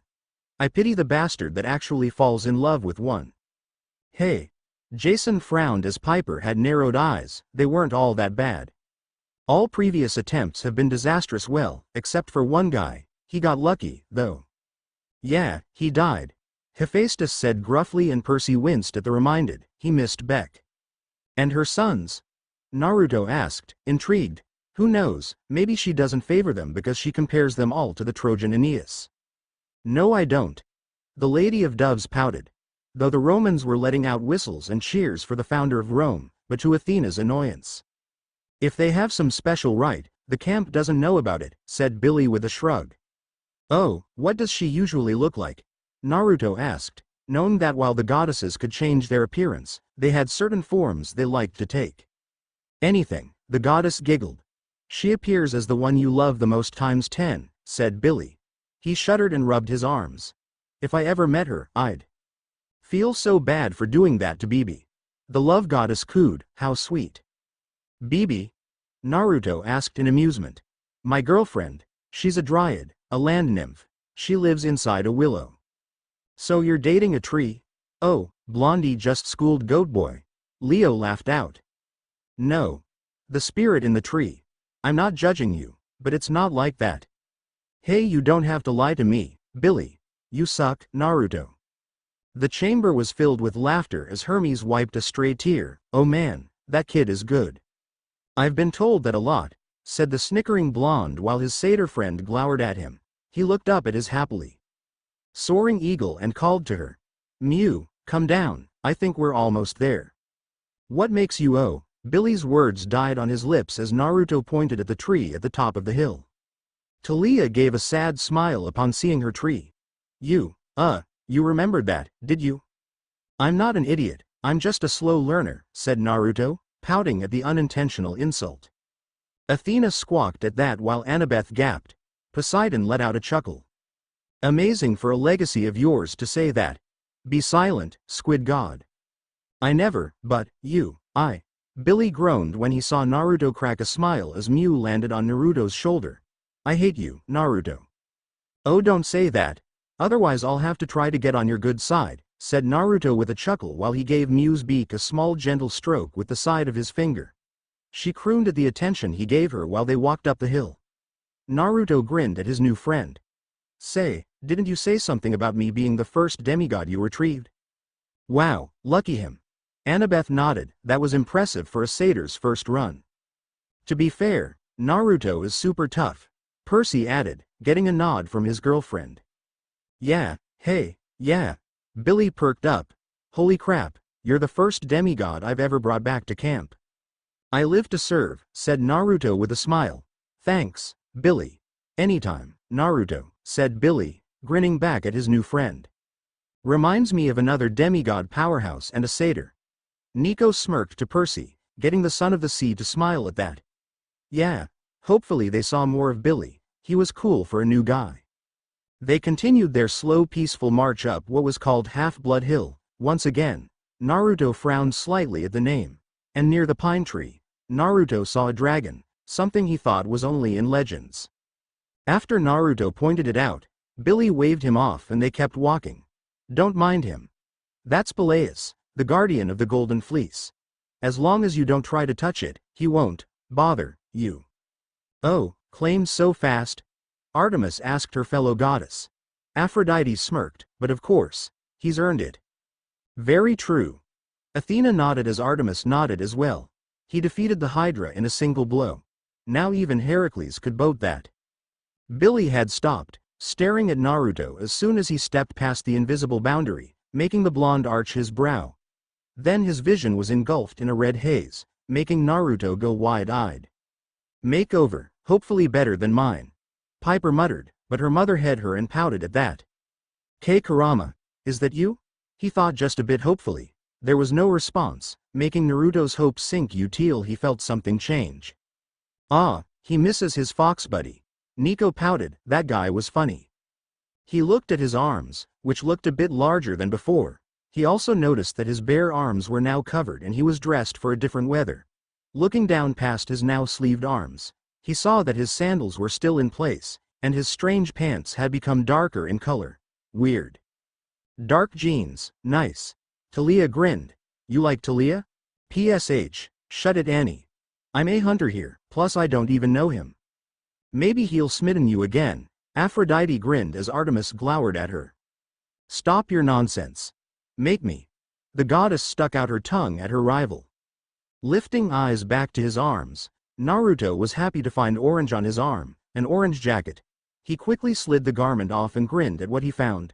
Back in black and orange, kicking ass and taking names was a jacket that was similar to the upper part of his jumpsuit when he was a kid. He does pull off orange, Aphrodite begrudgingly said, not using the color that much herself. Well, aside from the collar being furred instead of just white. Well, it is winter. Talia commented and had to admit that the jacket sounded cool. Heck, there was the same Uzumaki carving on the left shoulder. Turning it around, Naruto was ecstatic to find his clan's seal smack dab in the middle of his back. Family connection and all. Piper smirked, it did sound cool to be from a family of ninjas. He looked at his arms, surprised to find his white t-shirt replaced with a blue long-sleeved shirt. He does look simple amazing. Aphrodite nodded, her boy was so handsome. Mew chirped to him and flew from his shoulder, her talon catching something and nearly choking Naruto as she did. Quickly freeing the eagle's talon from the cord that was attached to it, Naruto followed the cord that was around his neck to a small green gem that made Naruto's eyes widen in shock. He thought the first's necklace was lost when he flipped out on Nagato. Well, if it was jewelry, that's an easy fix. The beauty goddess brushed off as the smith and wealth gods rolled their eyes about the fixing and gems of their range of domain. Naruto, your face, Billy said in alarm, not realizing that Mew's cries or the light Naruto gave off when he was claimed had attracted the attentions of others. What happened to my face? Naruto asked, dropping his necklace to put his hands on his face. Feeling nothing wrong, Naruto looked at his hands for any signs of dirt, blinking in confusion when his skin felt smoother than ever before. No problem. His eyes widened in horror. What happened to the calluses on my hands? Oh Dite, you didn't? Ares bemoaned.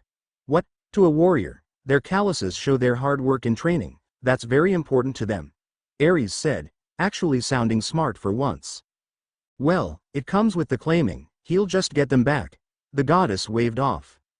That was a sign of his hard work paying off, damn it. See. The war god pointed out and the love goddess pouted, whatever. Mr. Overtree, what are you? Oh my, said a man attached to the body of a horse. Naruto could care less about the horseman, his calluses were gone. The shit was that? No, just ignore the horseman on hill. Apollo joked with a snicker. Horseman, huh? Naruto, could you obsess less about your calluses and come say hello to your new activities director? Billy asked, worried this would look bad if Grover nope, too late. He's here, too. Geez, since when did Grover get so big? Percy wondered with a joking smile. Who knows? Annabeth laughed along with Talia, man, their goat boy had gotten so far from the once scrawny kid he was.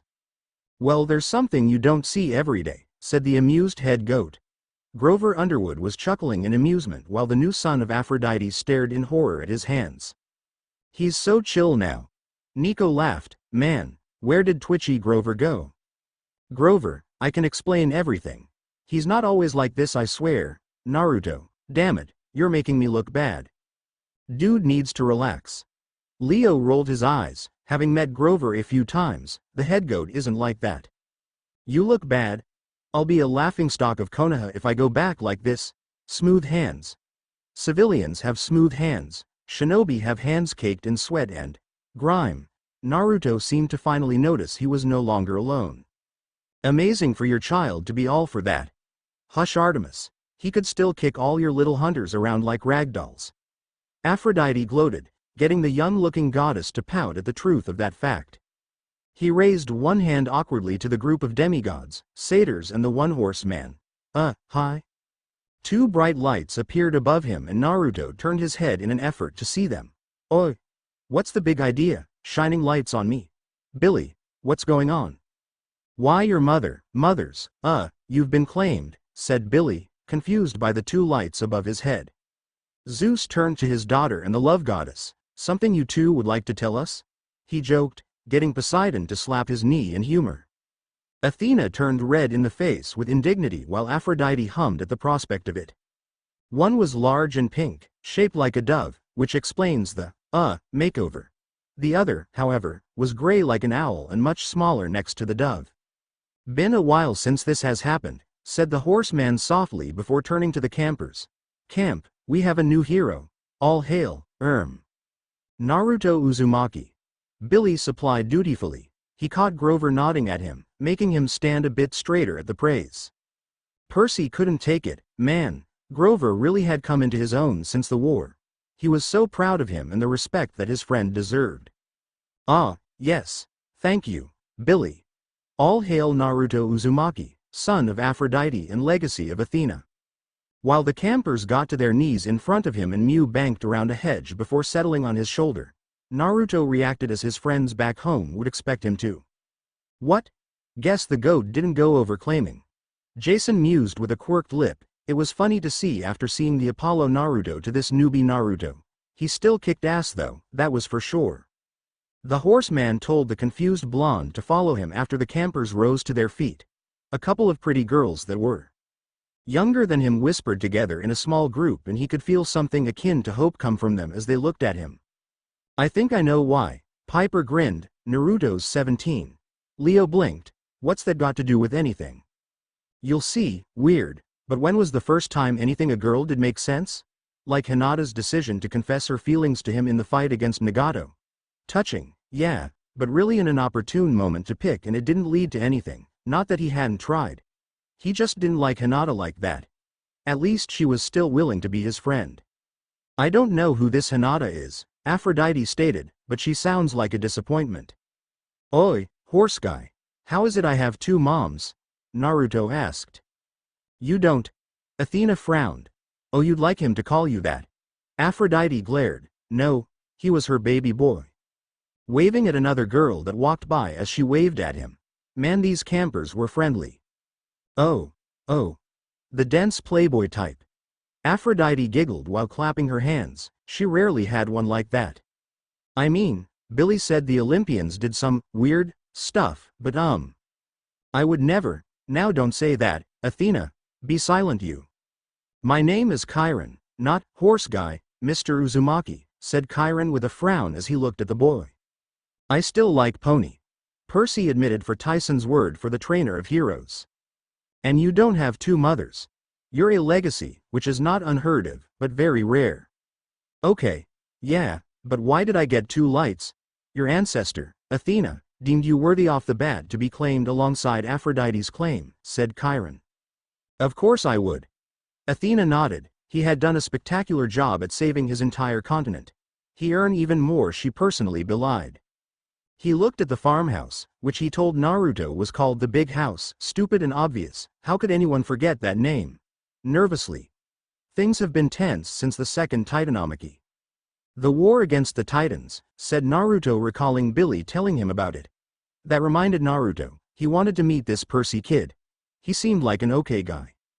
Percy threw his hands in the air, and I like this Naruto, like, 100 times better already, he proclaimed.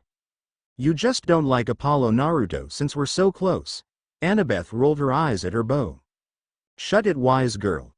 The son of the sea with a red cheeks and a broody pout on his face. Quite.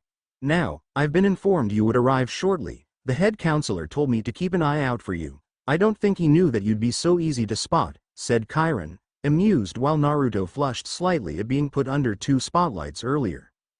Well, Mr. D said, after seeing his loud and obnoxious display from Olympus, it was hard not to. I didn't ask for that, or for these clothes, by the way. Where did these come from, anyway? Naruto asked, a brow arched. Aphrodite deems it fit to show off her children during a claiming, said Chiron in amusement. She perfects you. I'm surprised she didn't get rid of the marks on your cheeks. Oh, but they make him so cute. They're not removable, said Naruto to the centaur. I see. Your cabin is cabin 10, and, how old are you, Mr. Uzumaki? 16. 17 last month, said Naruto with a grin. Boy was that a party. After he helped rebuild the Ichiraku stand, He was treated to a night out by the village funds, many higher-ups in the Shinobi Alliance thanking him for his help. Got even wilder after Lee had some of the sake he wasn't supposed to have. Sounds fun, Dionysus admitted, but the pointed look from his father made him pout. Really? Oh dear, said Chiron, cupping his chin in thought. Drew won't like hearing that. Suck it, Piper McLean. Sorry Lady Hestia, but you could hear she didn't mean it at all. Who? Naruto asked, tilting his head up and looking at Miu as she came in from her survey of the camp. Hey Miu, is it big enough for you? He got a small croon while he stroked her beak, making Chiron look at him. Interesting, that eagle, Miu was her name, yes? It's just an eagle. Percy said. Zeus humph, just an eagle, say that to Dios, he mocked.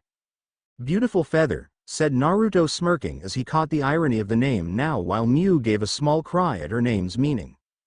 Very interesting, Chiron said, sounding like he was thinking about something. The centaur looked forward as they approached a pink cabin. Your sons must love it. Thank you, Artemis, you know how much I love your input, and about my sons no less, finally showing an interest? Ha. You wish, I do. I really do. He raised a hand and lightly knocked, the door opening to reveal a pretty girl of Asian descent, dressed like she just woke up for the day. Chiron sighed and rubbed his eyes. Ms. Tanaka. The morning horn was blown 40 minutes ago. Ah, sorry Chiron, I must have slept through it, the girl said sweetly. Brat. Artemis sniffed. Piper groaned. Oh, you have no idea, Lady Artemis. I pity you, child. Thank you, I mean it. She noticed Naruto and smiled at him before frowning as she realized what his presence meant. Another one? Your new older brother, said Chiron, making the girl's eyes widen. Piper snickered. Oh, Drew was going to get it now. Chiron turned to Naruto, who had his brows furrowed in confusion. Naruto, as the eldest of your cabin, you are now the cabin counselor. It's different for each cabin, but for Aphrodite, who has so many children like Apollo, she has the oldest take charge. True. The gods nodded to this, each had their own little reasons on who should lead the rest of their children. Why? Naruto asked, simply out of curiosity, because that's just how Mom does it, said the girl with a frown as she looked at her brother. I'm Drew Tanaka. And you are? Your new boss. Annabeth smirked, never liking Drew's attitude. Naruto Uzumaki, said Naruto with a grin. Miu squawked and he chuckled before looking at her. And this is Miu. Comes with a pet, that's a new accessory, said Drew flatly. She obviously didn't sound pleased with Naruto's arrival, but was tolerating it because of something. Probably Chiron's presence, Naruto thought. He shrugged it off though, she'd warm up to him eventually. You might as well be warming up to a pit viper, Piper said in scorn. Indeed, said Chiron, once more sounding like he was thinking about something while he looked at Miu. Okay. What's up with the eagle? Jason asked in wonder as Zeus rubbed his chin in equal wonder. He turned and looked back at Naruto. I leave the cabin to you. Naruto. Drew should be able to help you get used to being counselor. Unless he doesn't want to be counselor, Drew said suggestively, looking at Naruto intently, almost glaring at him without actually glaring at him. She's actually trying to use it on her own brother. Demeter frowned. Drew tends to do that a lot. Annabeth informed the goddess. You've certainly received a winner, Aphrodite. Shut up, you dear poop sniffer. Ms. Tanaka, please don't abuse your gifts, said Chiron with a sigh. The poor lad just got here. Yes, said Drew, waving him off. She opened the door further, allowing Naruto to catch a glimpse of the very pink interior of the cabin. Come on then, Naruto. Let me introduce you to the others. Sweet, I've always wanted siblings, said Naruto with a smile. Ah, that's sweet of him. The mother smiled, he certainly deserves them. Please be ready by lunch at the latest, said Chiron, frowning at the girl. I'll do what I can to help my new brother get the rest of these lazy bums up, said Drew with a smile. They aren't lazy, you hypocrite. Piper frowned. Honestly, Drew was just the worst example of her mom's kids. Chiron nodded and trotted off, leaving Naruto alone with his sister. Well, at least he had Miu. Ah! No birds allowed except for... The sky rumbled and Drew frowned. Well, if he's going to be like that, fine, the bird can come. Yes, I said, and she is an eagle, girl. Zeus frowned. Bird. It was such a vague insult to a proud avian. Eagle, said Naruto, shaking his head as he stepped in. Thank you. He cringed at the blinding pink. It was way more than Sakura had on her head. Once the door was shut, the girls who were holding various trash bags or bins of clothes dropped them. With a cheer, their hands raising above their head while Drew scowled at them. Oh, they are without a doubt happy. The daughter of McLean smirked. She would be too if she had to live with Drew as long as they had. All of you need to shut up, she said, her command making them begrudgingly do so. She turned to her new brother with arms crossed over her chest. Welcome to Cabin 10, Naruto. Now be a dear and relinquish your status back to me. It is after all too much for someone as new as you. And now she is really trying. Aphrodite frowned. Naruto was far more worthy of leading the cabin, to be honest. Why would I do that? Naruto asked. The smirk that was spreading across Drew's face suddenly turned into a shocked gape while the other girls in the cabin gasped and the guys started to whisper. He has charms peak too? Piper exclaimed in surprise as even her mother was blinking in surprise. Well, no wonder he's so good at talking his enemies down. The goddess smirked. Charm really did have the best qualities for a hero, that was for sure. Naruto, you will make me cabin counselor again, said Drew, glaring daggers at her older brother despite the kind tone in her voice. Mew shrieked at the underlining hostility she had spoken with, and Naruto crossed his arms over his chest. Claw out her eyes. Piper. You may not agree with one another, but that is too far. Honestly, crying for maiming your own sister. I'm pro for it all the time, Ares said, glaring at Athena, who readily glared back. Ares, not helping. The girlfriend said. With that kind of attitude, I can be sure I won't, said Naruto with a frown. Drew's face turned red with rage while their brothers and sisters smiled at the claim. Naruto, I am cabin counselor, said Drew sweetly, dropping her dagger-like glare. Mew shrieked again and Naruto smirked at his sister, flicking her in the forehead hard enough to make her stumble back onto a bed. Take that. Aphrodite gave up on stopping her daughter's cheering of Drew being put down. No, now you stay there until you decide to stop being a brat, said Naruto with a smirk while Drew's livid face glared at him. She started to rise and Naruto frowned. I said sit, Drew. Like a bit. Piper. I mean it. The charm speaker cowed from her mother's furious tone. Geez, she just got into it was all. Drew visibly struggled with herself before slowly sitting down. The McLean gaped. We can overpower other Chimera speakers? She asked her mother. Well, if you're strong enough, yes, she nodded, getting a giddy look from Piper. Naruto smiled again and nodded.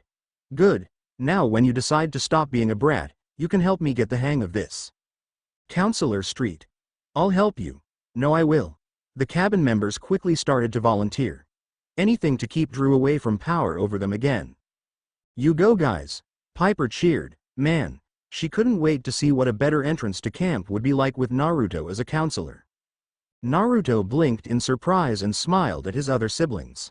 Awesome, I could use the help, thanks girls and guys, he said with a pure smile. The cabin cheered again, and many would wonder why Cabin 10 was so happy as they walked by. For an activity. Naruto was swarmed by his new cabin members, all of them asking questions like how old he was and where he was from. He told them he was from far away and would give them more after he got settled in. I bet they would love all the stories he has. Annabeth smirked. I'm sure he's had a few romances to talk about. Piper snickered as her siblings would love that. They asked if he had any other supplies and he shook his head, making them nod in understanding. A younger girl, Lacey, who had blonde hair similar to his own, pulled into pigtails and some strange metal on her teeth, walked him around the cabin while the rest finished getting dressed. She explained that he was in charge of curfew, chores and a whole lot of other stuff that Naruto was sure he could do by himself with his clones. Sweet. Piper cheered. Clone labor. He wouldn't though, considering his sisters looked like twigs compared to his friends back home and his brothers looked a bit too fragile for his liking. Artemis snickered as Aphrodite flushed. Her kids could still fight though and look fabulous while doing so. Before heading out to lunch, Naruto told Drew to get in the shower and get ready for the day, making her scowl but oblige, lest she be embarrassed like she was in front of her cabin members a moment before. I'd love to see that. Leo snickered. That Lola was not cool, hot as hell, but not cool. Naruto shook his head at her attitude and became determined to clean her from it. Shunting that concern aside for now, he continued to listen to Lacey as she rambled on and on about what Drew used to do when she was cabin dictator.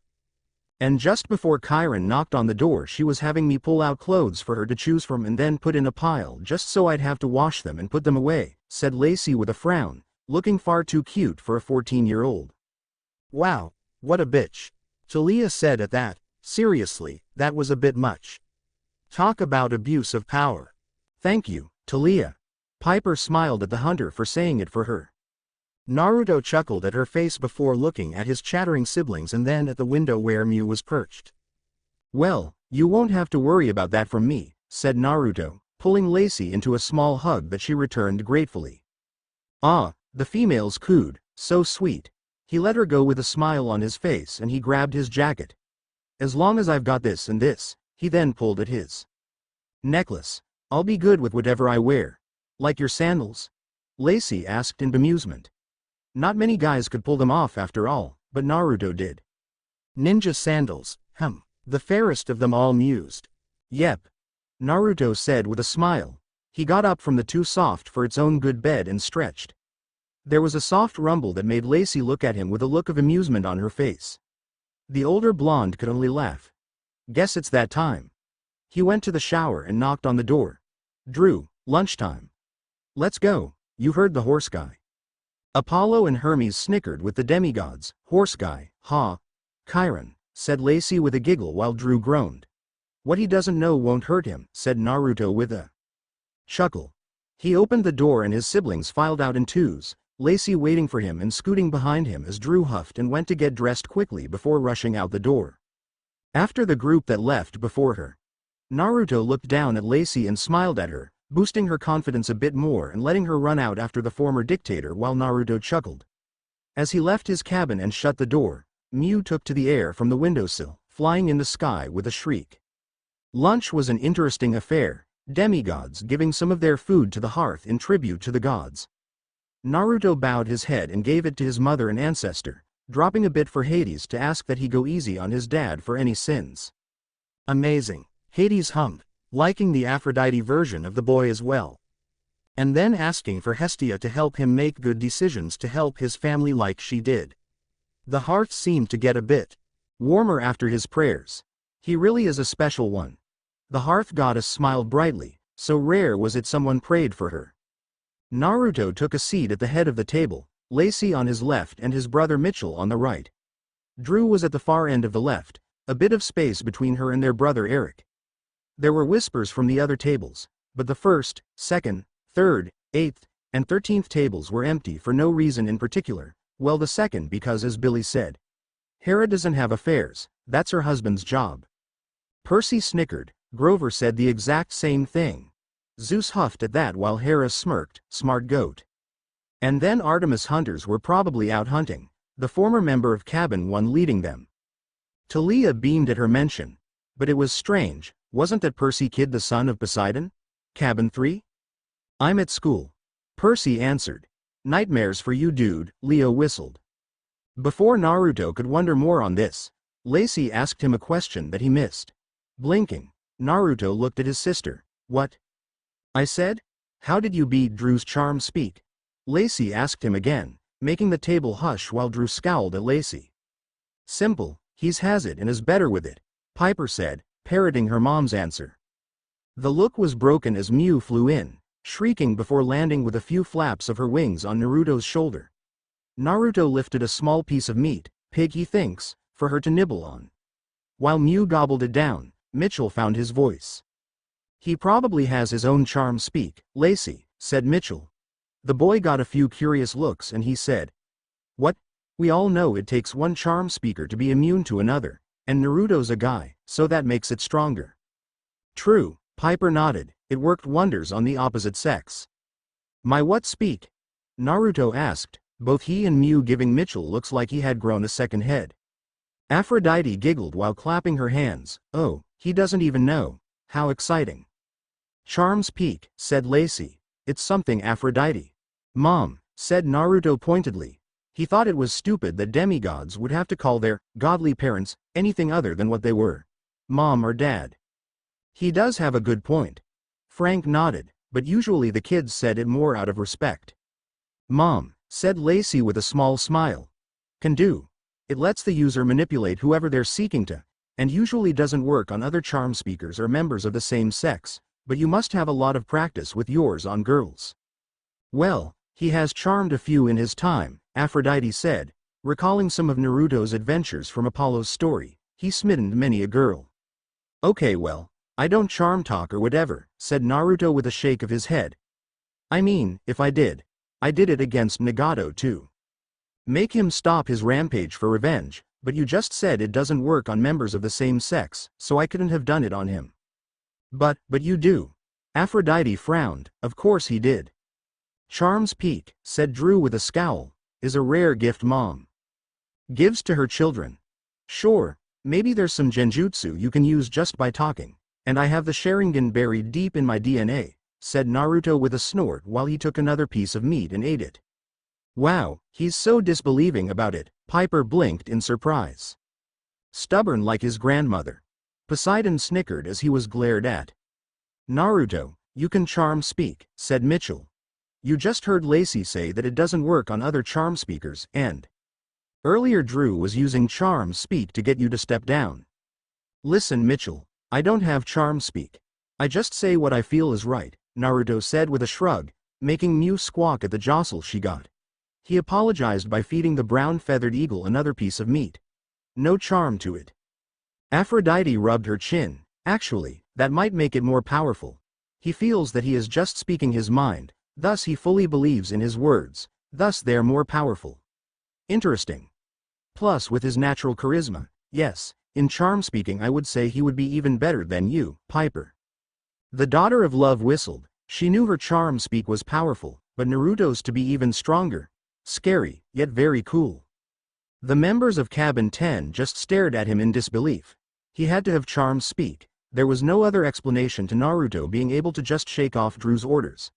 Before any of them could continue, Naruto looked up at the sound of footsteps approaching. A girl with blonde hair like honey and gray eyes that had a bit of red around them nervously approached them, looking up at the sky as she got closer. Percy frowned along with Annabeth. Did you? The girl trailed off. Get kidnapped earlier. The son of the sea frowned. I think so. Annabeth gave a side glare to the Queen of Heaven, who in turn didn't look bothered by it at all. Naruto saw the girl mouth the word, please, making him furrow his brow in confusion. When she stood right next to him, the girl swallowed before she spoke. Your name is Naruto, right? She asked, looking as professional as she could. Naruto nodded, but she pressed on. Naruto Uzumaki? And boy meets girl, Aphrodite sung out as Percy blanched along with Annabeth. He's my nephew. When has that ever stopped any of us? The love goddess asked, referring to the gods. The daughter of wisdom groaned while Percy had a frown on his face. This Naruto didn't know Annabeth. He knew they would just be friends. He was sure of that with no doubt. Yeah, that's me, said Naruto with a grin. He scratched the underside of Mew's beak. This is Mew, and I'm sure you know my cabin by now. Hi Annabeth, said most of the members of Cabin 10. Annabeth waved at them with a small smile before looking back at him. Naruto. See, can you tell me if you've met a boy named Percy Jackson? Annabeth asked, her breath hitching at saying his name. So I am missing. Percy frowned. Earlier, Annabeth noted, her voice tight as Percy hugged, knowing she was upset. I've heard of him, but I haven't seen him yet, said Naruto, a bit miffed at not meeting the hero of Olympus yet. Seriously, the guy sounded really cool. Thank you, Percy chirped, glad to have at least one Naruto on his side. But now Naruto was starting to think he was one of those guys that thought they were too cool, like Sasuke. Percy then blanched. I am nothing like that duck-butt traitor. The boy cried out as Annabeth rubbed his arm. We know, seaweed brain, just Naruto hasn't met you yet. Still, the sea child pouted. He could accept Sasuke's dick-like attitude, having grown up with it, but he really didn't like other guys who acted like him. Oh, Annabeth said, her head falling and her feelings of depression washing over Naruto like a bucket of cold water. Naruto shuddered minutely from the feeling and looked at his sad siblings while Annabeth walked away. Being in empathy must suck at times. Hazel winced, all that negativity. Poor thing, said his sister Alexandra. Since Percy went missing, she's barely able to keep it together. Too proud to show weakness. Talia stated in amusement, getting a mock glare from her friend. Percy is missing? Naruto asked, going over the conversation he and Billy had about the boy in his head. Naruto's eyes widened as he recalled the past tense Billy used. He looked back at Annabeth and saw her sit down at cabin 6 a table. She was a daughter of his ancestor. Family bonding time soon, I can feel it.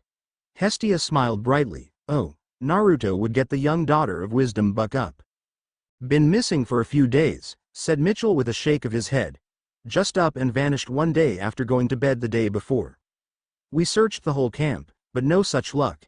Here one day, gone the next. Been driving poor Annabeth up the walls.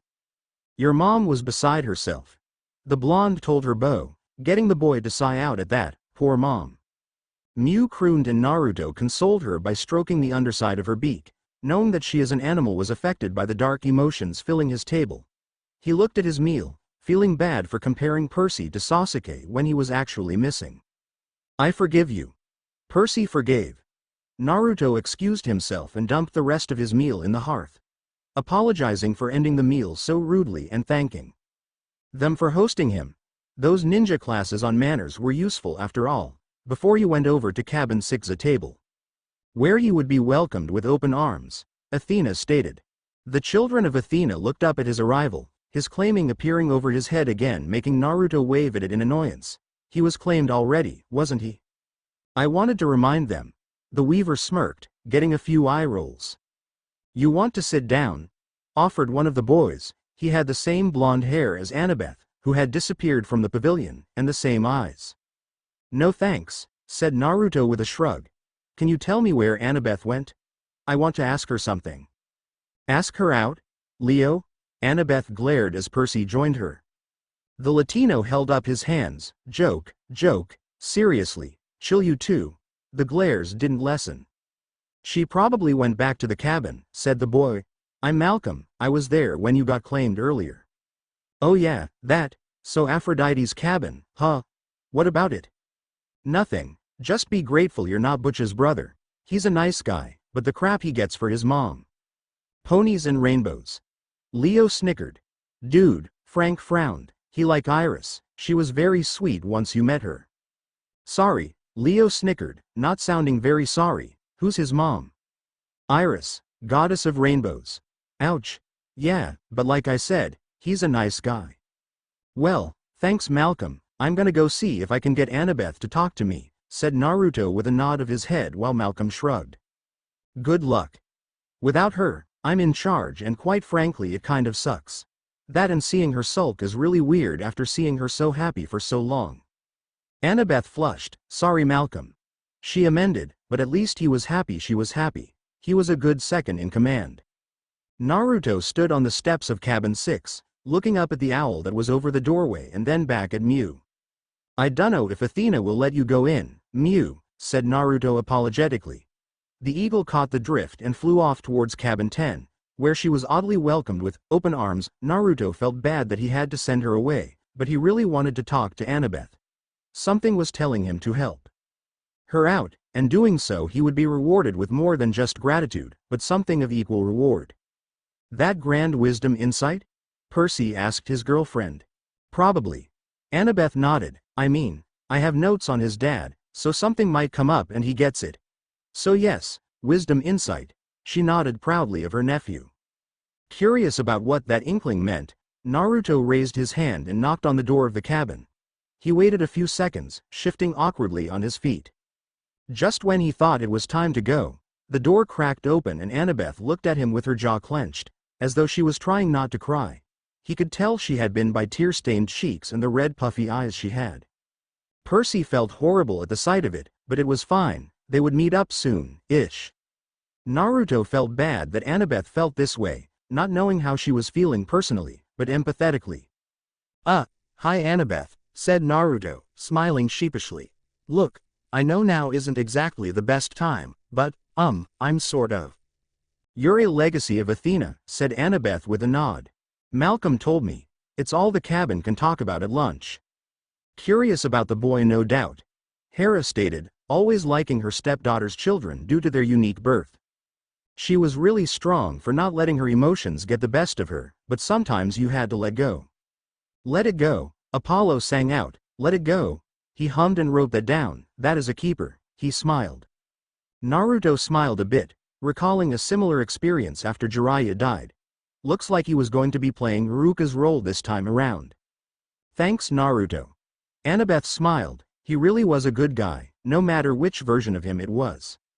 Sorry if that bothers you, said Naruto. I want to know more about Athena. I know she's the goddess of wisdom and honorable warfare, but the second one really doesn't make sense. What is honorable warfare? A good question. Athena smiled, glad the boy wished to know more about her. Annabeth seemed to gain a gleam in her eye, explaining it as best she could to the blonde before her. He kept her talking about her mother and his ancestor, keeping her mind off of Percy for the time being. Good job, the war goddess praised as Percy pouted playfully to Annabeth. The blonde just giggled softly. He was invited in after she talked about weapons, when Naruto remembered he was literally without a kunai, shuriken or anything else. So before he could even finish asking about what the demigods usually fought with, Annabeth pulled him into the weapons shack. So what's he going to go for? Ares wondered with interest. We're the best suited to help a demigod pick their weapon if they don't want to make their own, said Annabeth proudly, her eyes cleared up and back to their normal gray. So, what do you think? Naruto looked over the options. There were a lot of swords, which made him frown. He wasn't a sword guy. That was Sasuke's shtick. A spear? Talia asked. Go for the bow. He already has one with you, Apollo. No, he needs something else. The love goddess informed, getting a pout from the archery god. He liked getting up close and personal, hand to hand was always fun. He used kunai and shuriken to cover his long-range weaknesses, but there wasn't any of those anywhere. Maybe he could make them in arts and crafts like Annabeth said he could. Then something stuck out to him, something that called to him. What? Leo asked eagerly. His feet moved him and his eyes scanned the rack of weapons for what was reaching for him. He found it at the edge of the long-range weapons, leaning against the wall, not even on the rack. It was caked in dust, but still beautiful in Naruto's eyes, unused but full of potential. True, he is an unorthodox fighter. Athena mused, wondering what long-range weapon it was. A simple bow staff, but it was far from being just a staff, something deep within him told him so. Caps that had silver paint chipping off of them covered both ends. The staff itself was a faded bronze and had an obvious gap at the center. Lame, Leo frowned, dude could do so much better. Naruto reached for it, grabbing one half that slid off of the other, revealing a sharp surprise that Naruto was all too familiar with. From the war. Not quite, elf, Ares said.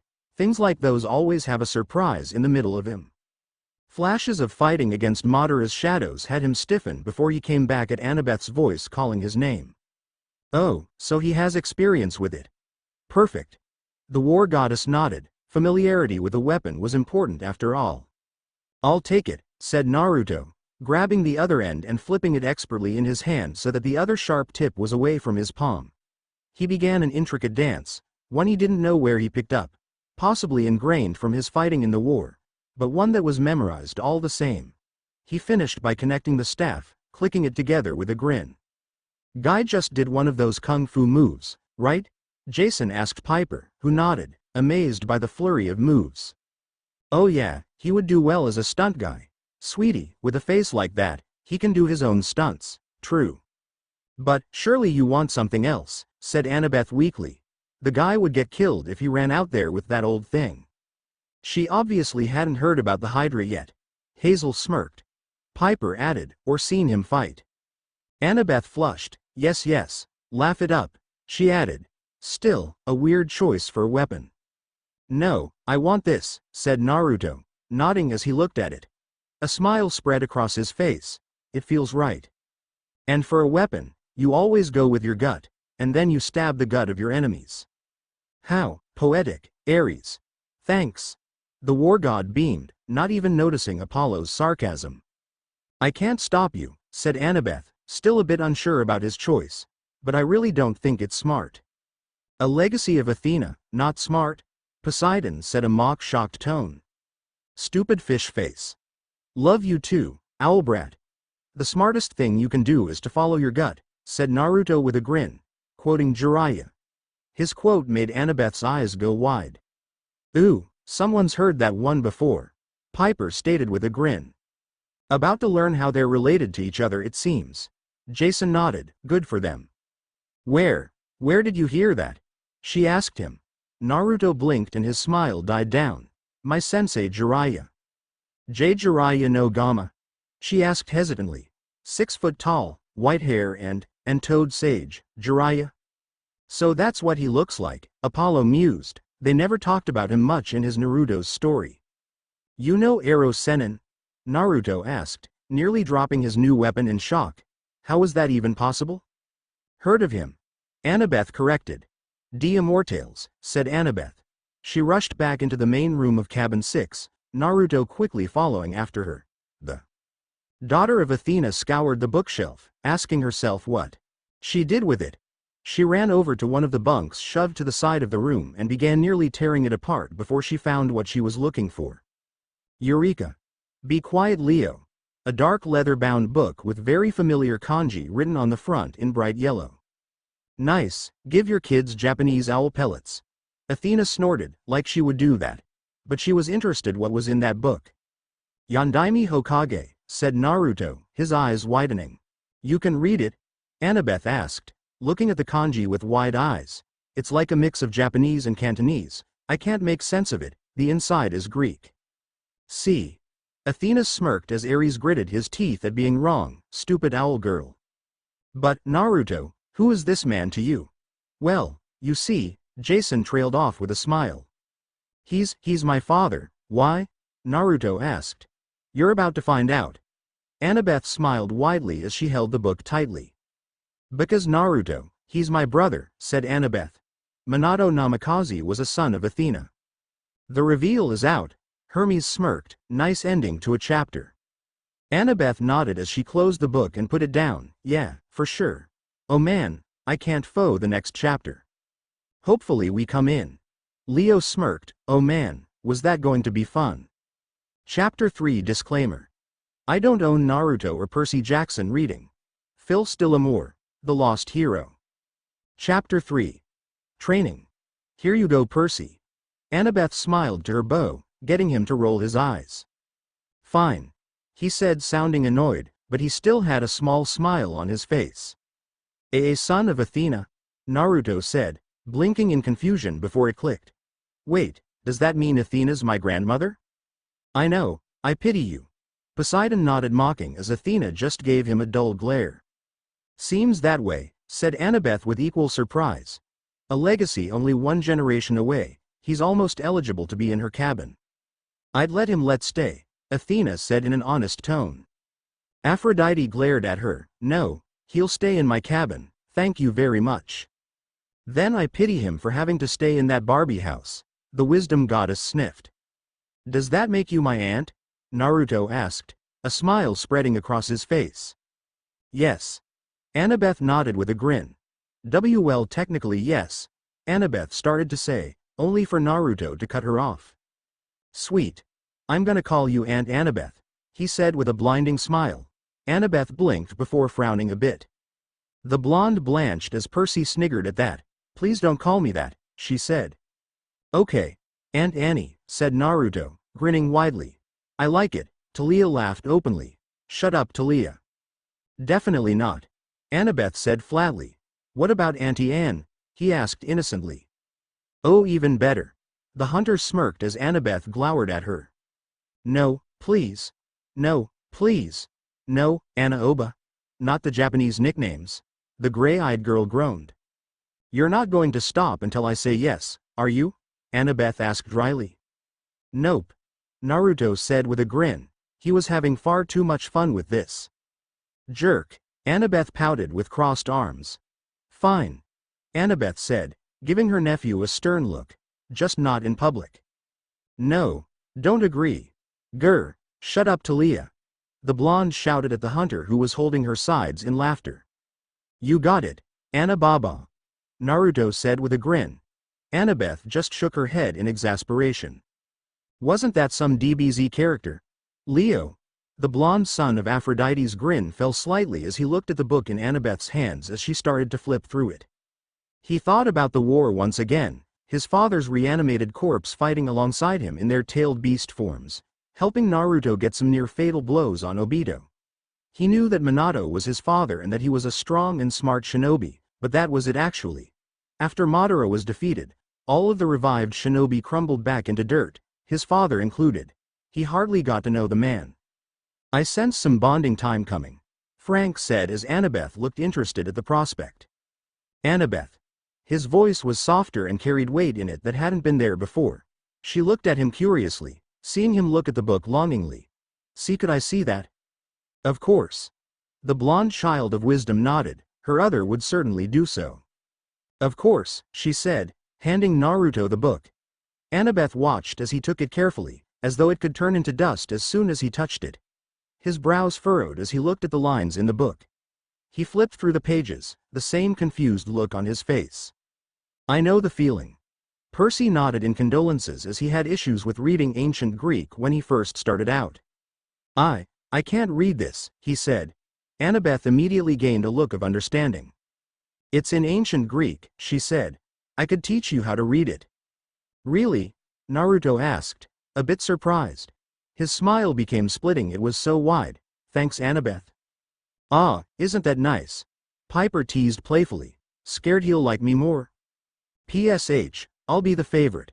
The charm speaker said assurance, getting Annabeth to roll her eyes playfully. Let's go to a table and we'll start off with the alphabet, said Annabeth, going to one of the work tables covered in papers, strategies of old kings and generals from different eras spread across it, cleaning it a bit to make some room for them. It should be a bit more organized, Athena pointed out as her daughter flushed. But it's easier to know where stuff is like that, to be honest. Her mother just made a hum at the statement. This is going to take a while, isn't it? Naruto asked, a bit hesitant to begin a class. He leaned his staff against a wall by the bunks and quickly joined her by the table. Well, yeah, it's not like you can just learn ancient Greek in a day, said Annabeth with a snort. Great, Annabeth huffed. He's going to show off the clones. You're so jealous. Annabeth pinched Percy's arm with pink cheeks. Shut it. She mumbled as the boy said ouch, but was still grinning at her. You have to put in hours of effort. It could take months before you could read ancient Greek without struggling. Usually year-round campers get it down in their first year. Months, huh? Naruto asked, dropping the journal on the desk. He lifted his hands into his favorite, or coined, depending on who you asked, seal. Tajukage Bunshin no Jutsu. Annabeth covered her face with her arms as smoke suddenly exploded around her, and she cut through it with her knife, getting a popping sound. Knifing your own nephew? It suddenly exploded in my cabin. Forgive me for being jumpy to Leah.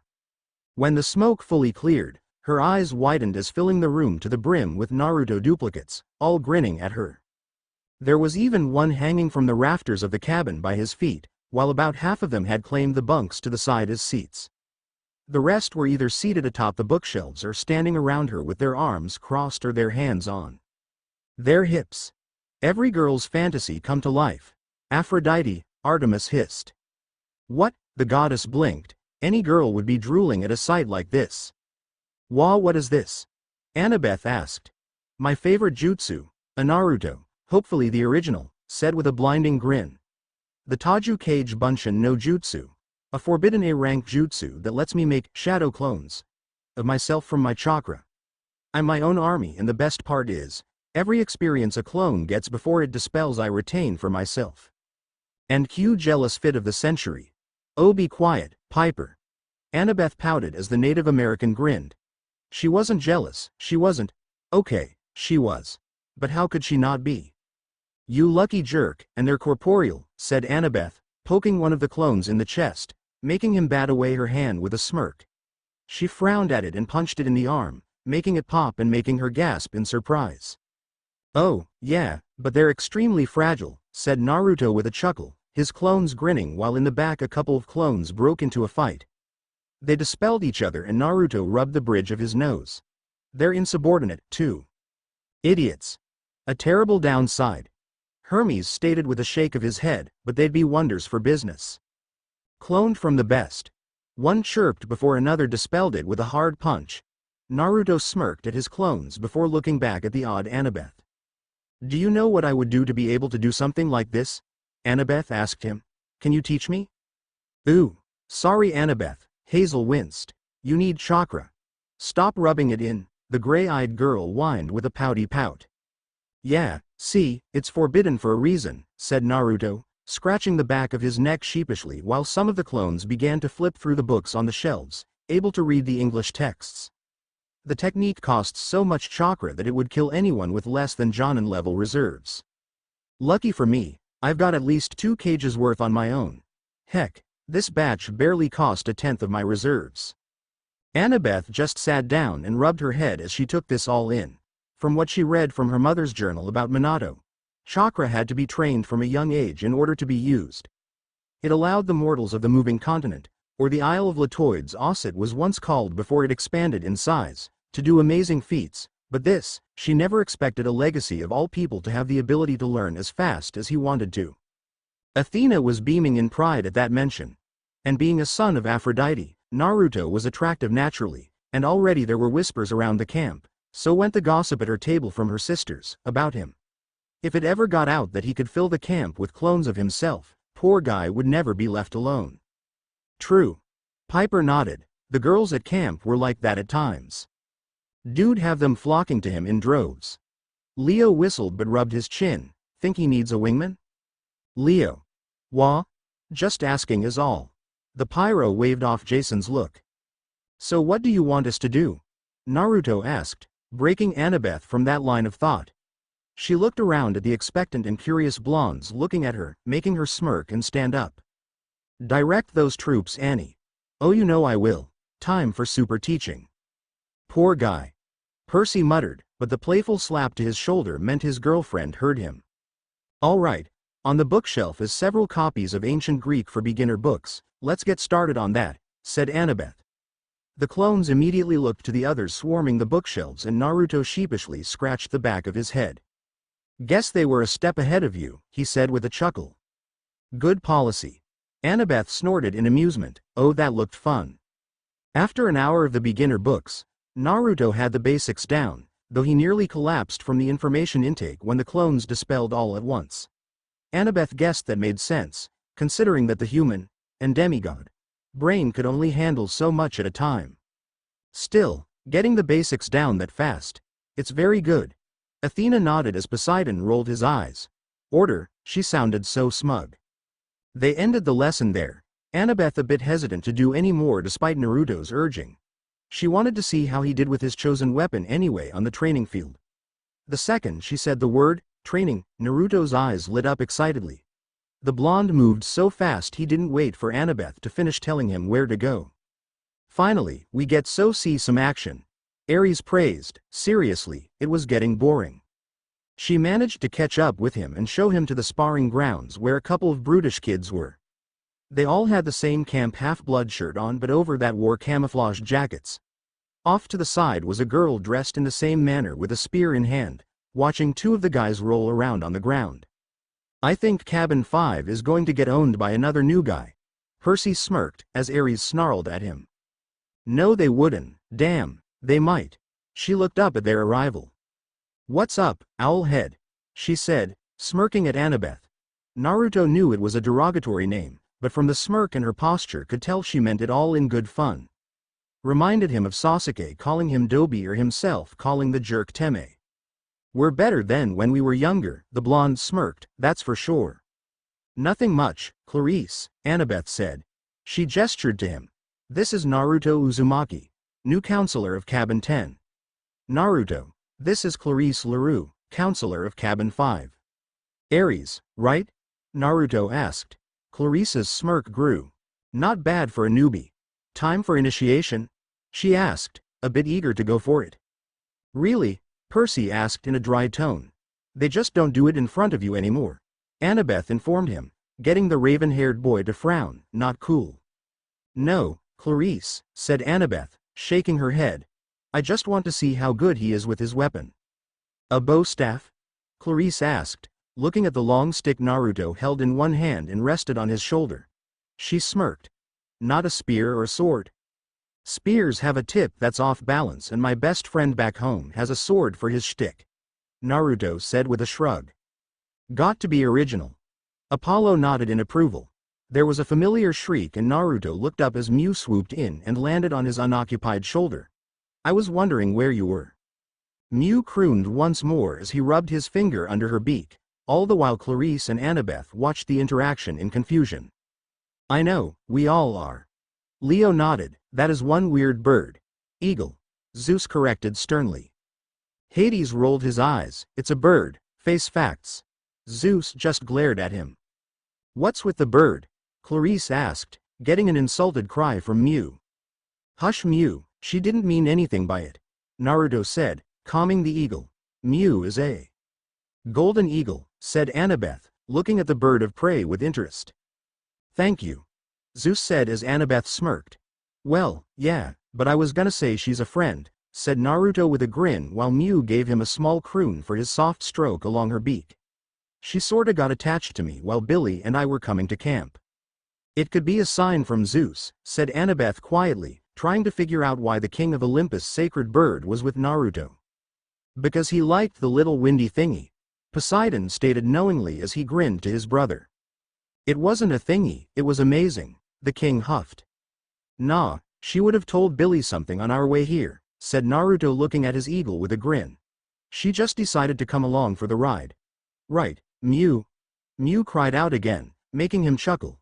He may not know what she said exactly, but he got the gist of it from the feelings in her voice. See, own free will, Poseidon. Yes, yes. The sea god waved off his pompous brother. He looked back at Annabeth with his grin still in place. So are we going to do this or what? Sure. Let's just hold on there, owlhead, said Clarice, cutting Annabeth off and getting their attention. I think I should test the new guy. He is taking Selena's job, you know. Annabeth winced. Yeah, she'd want to see what he can do. How bad was she with Drew?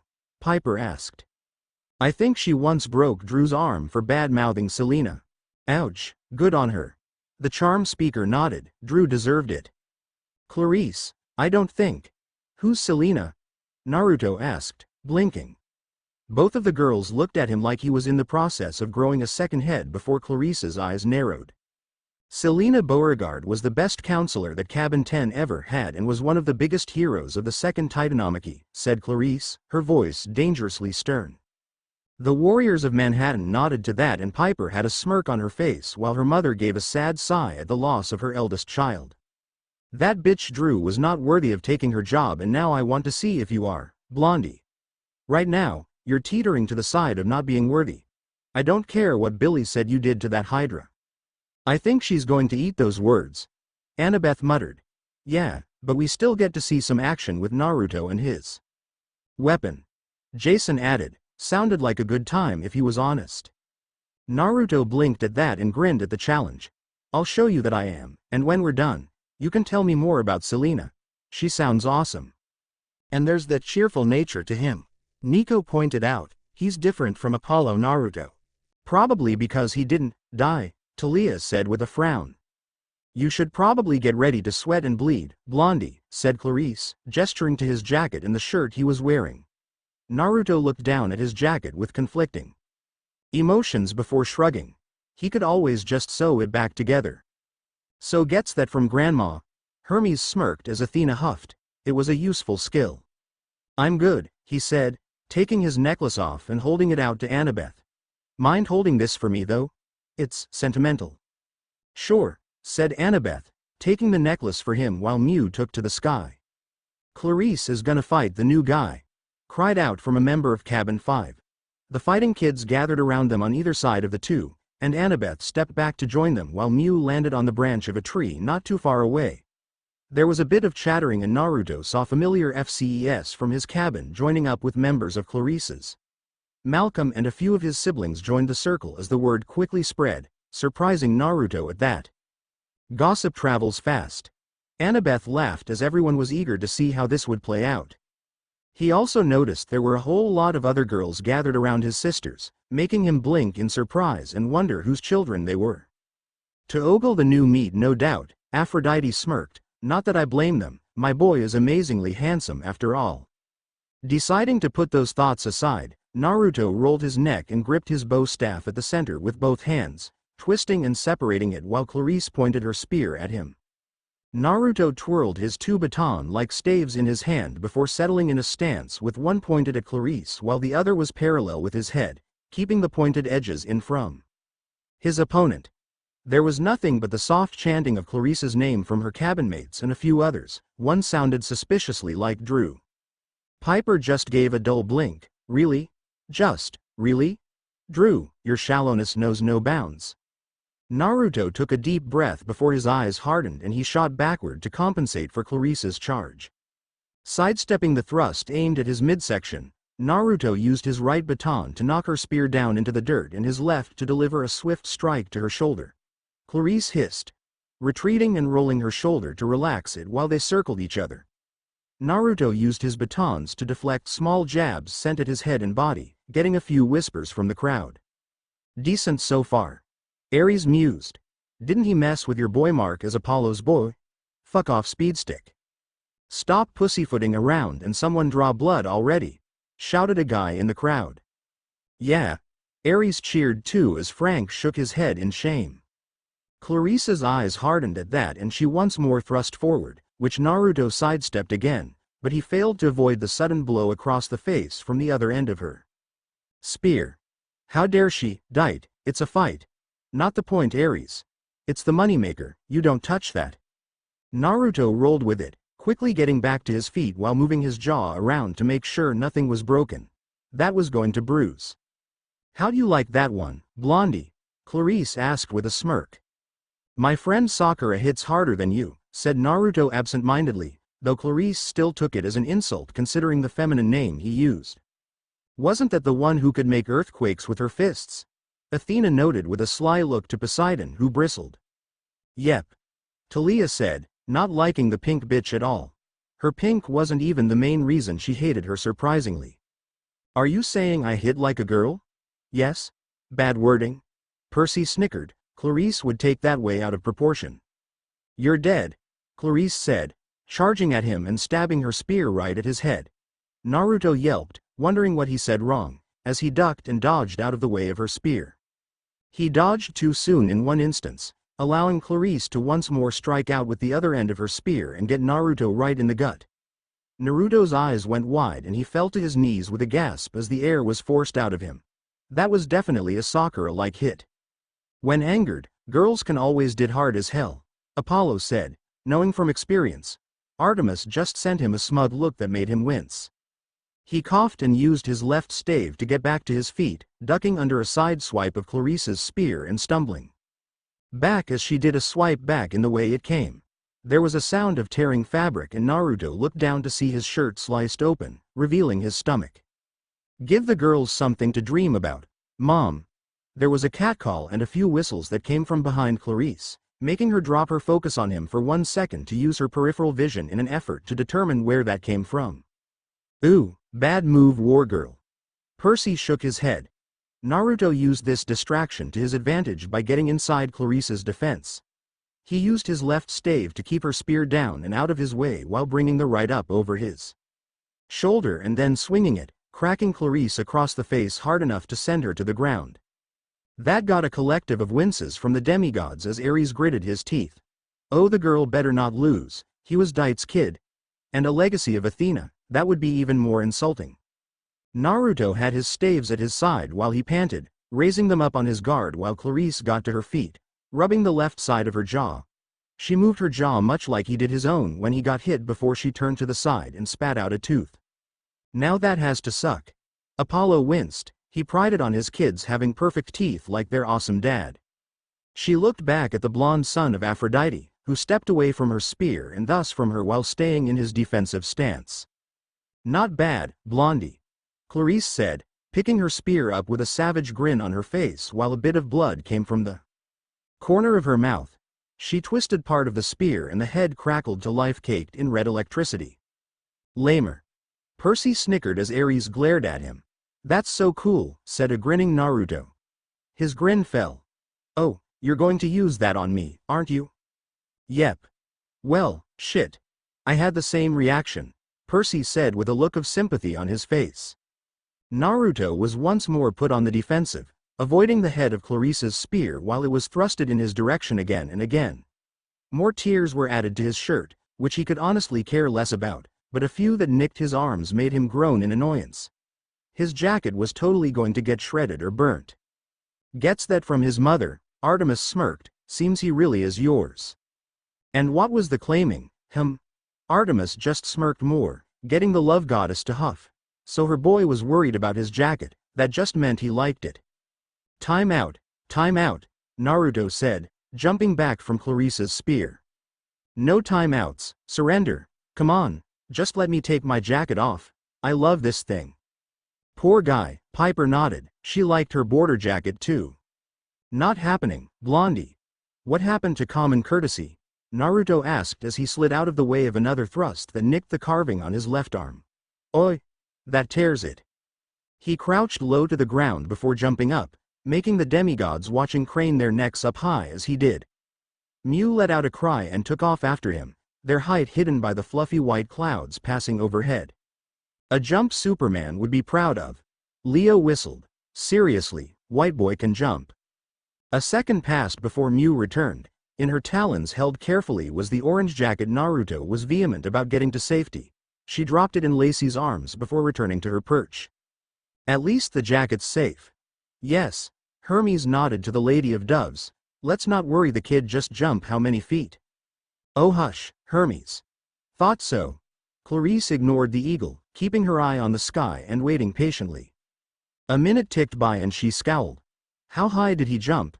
How the heck did he even manage to jump that high? Can he fly or something? Frank asked at the airtime the guy was having. No, Zeus stated.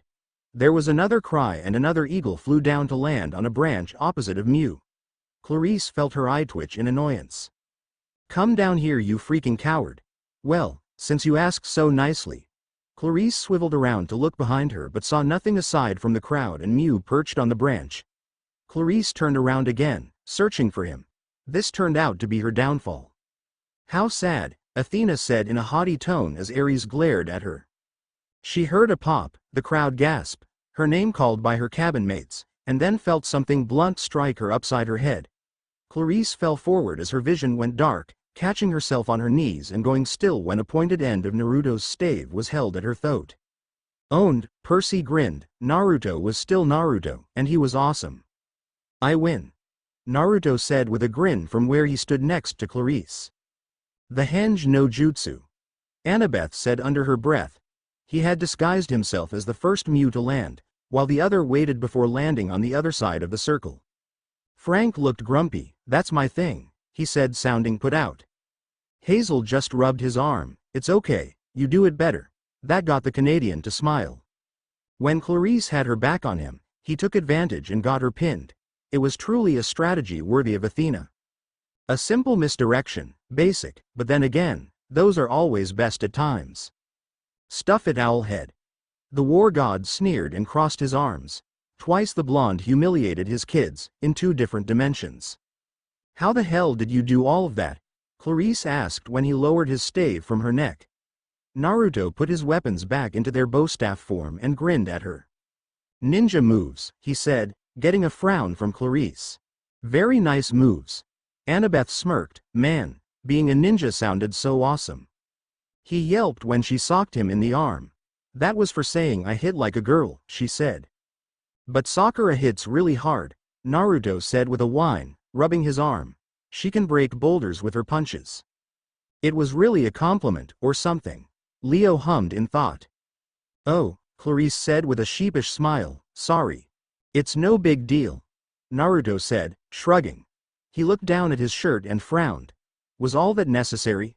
This literally is the only shirt I have. While Clarisse prepared a smartass reply, Naruto pulled his long-sleeved shirt off, getting an even louder whistle from his sister Lacey. The daughter of Ares gaped at his spontaneous decision to strip and, regrettably, admired his form. Doesn't she have a boyfriend? Piper asked. Sweetie, let the girl look, nothing wrong with that.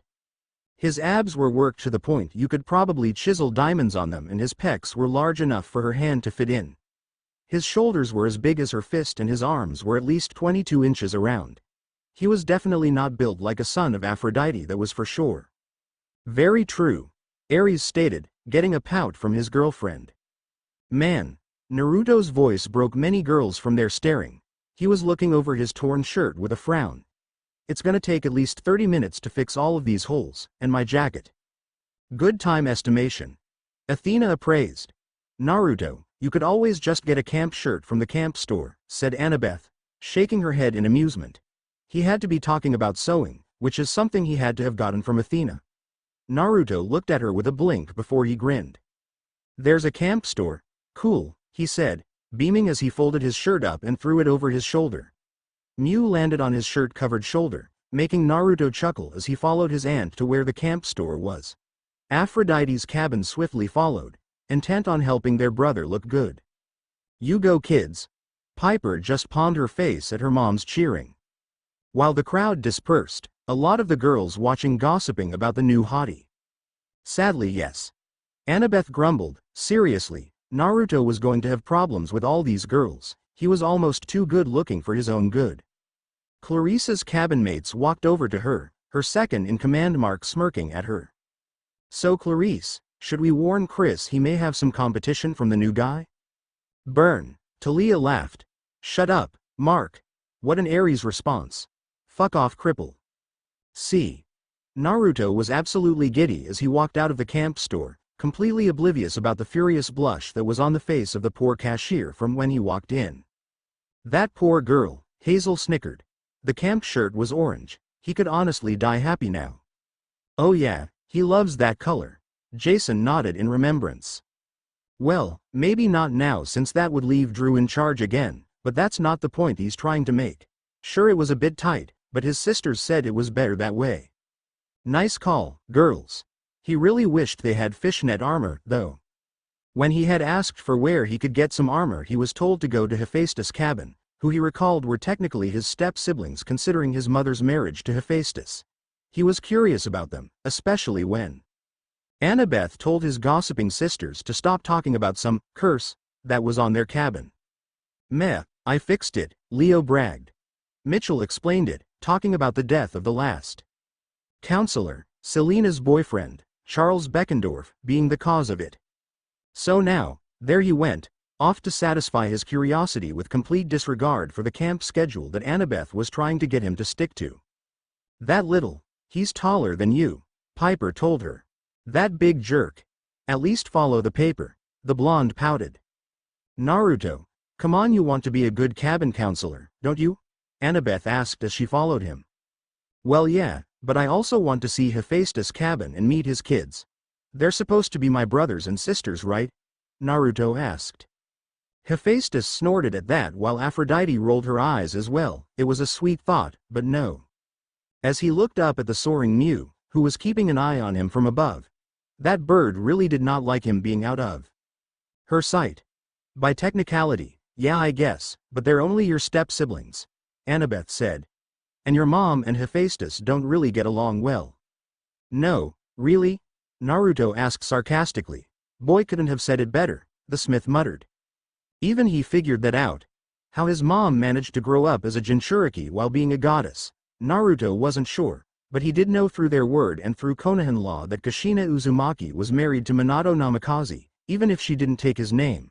He was pretty sure that Hephaestus would have smote his father, demigod or not, for marrying Aphrodite if they were that close. That didn't mean Naruto didn't feel bad for the guy, though. The smith god for once was a bit stunned. Daite's kid feeling bad for him. Was Kronos coming back?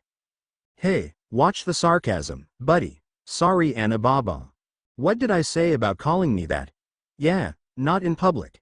Talia sniggered as Athena turned pink and glared at her for the remark. Something about not in public or something, I dunno. He shrugged and walked up the steps to the machine-oriented cabin. Raising his fist, Naruto banged on the metal door and waited patiently before it creaked and pulled open. The girl that opened it was pretty, a lot like the other girls in the camp, but not in a way like his sisters were. She was more like an experienced kunoichi, like Tenten or Tamari, with a hard face that was accented by soft curves instead of angles. Her skin was mocha-colored and she had dark hair held back by a red bandana. First person I saw when I went there too. Leo smirked. Hi. Naruto said with a grin and a raised hand while she stared at him. His eyes shut as he continued to friendly grin at his stepsister, thus making him miss the small lick of her lips while her eyes worked up and down his body. Leo blanched, did not need to hear that. Why? Piper grinned. Too much for you, playboy? Yes. Annabeth cleared her throat, making both of them look at her, in Naruto's case with a confused look while the girl looked annoyed. Annabeth, you shouldn't stop a girl from ogling, it isn't nice. The love goddess mock scolded as the blonde rolled her eyes. Hi, Nissa. Annabeth said, an amused smile on her face at the girl, Nissa's annoyed look. This is Naruto Uzumaki, new counselor of Cabin 10. He wants to meet Jake. Of course he is, said Nissa, sounding a bit disappointed. She smiled back at Naruto, once again reminding him of Tamari or Tenten with the confidence she had behind it. Name's Nissa, come on. I'll take you to Jake. I'll be back at the cabin then, Naruto. You should go talk to Chiron when you're done here to get a schedule, said Annabeth, shaking her head. Always with the organization, Nico shook his head. It's important, Annabeth argued. Okay. Naruto said with a grin as she walked off, before walking in and looking around at the steam pipes that made the cabin sweltering hot. Whoa, you guys really are the Smith God's kids, aren't you? Damn right. Leo nodded. And don't you forget it, Blondie, said Nissa, smirking. She opened a door and Naruto nearly burst into pools of sweat then and there, finding the main forges of the camp. Several guys and a couple of girls were gathered around a table, one guy pointing at something on it. Nissa whistled, making them look up. She nodded in Naruto's direction. Jake, the new cabin counselor wants to meet you. Okay, he's met me, said the guy that was pointing at the table, assumed to be Jake. He does know we're in the middle of working on our problem, right? Dragons. Leo shook his head, it's always the dragons. Leo, we get it. Jason rolled his eyes, but Leo just grinned cheekily. Problem? Naruto asked, walking into the room. Nissa lingered behind him a bit. No doubt to check out dat ass. Apollo laughed as Leo groaned, not wanting to hear this. But came up to his side when he stopped. He held a hand out. Naruto Uzumaki, Cabin 10. You're the guy that was at the top of the hill, right? Jake asked, taking his hand and shaking it in a firm grip. The one crying about his calluses? Low blow, Ares snickered. Shut up, Naruto said with a pout as he took his hand back. Has Dites pout, that's for sure, Hermes smirked. Oh, I think we're going to get along just fine, Jake said with a small laugh. Wish I could talk some more, but we've kind of got a problem to deal with. Can I help? Naruto asked. Jake smirked at him and clapped him on the arm. Not unless you know how a converter connects to a socket, he said. You put a thing in a thing. Jason simplified, getting Leo to glare. Not cool, dude. Didn't stop Jason from smirking though. Don't worry about it, said Jake. It's the thought that counts.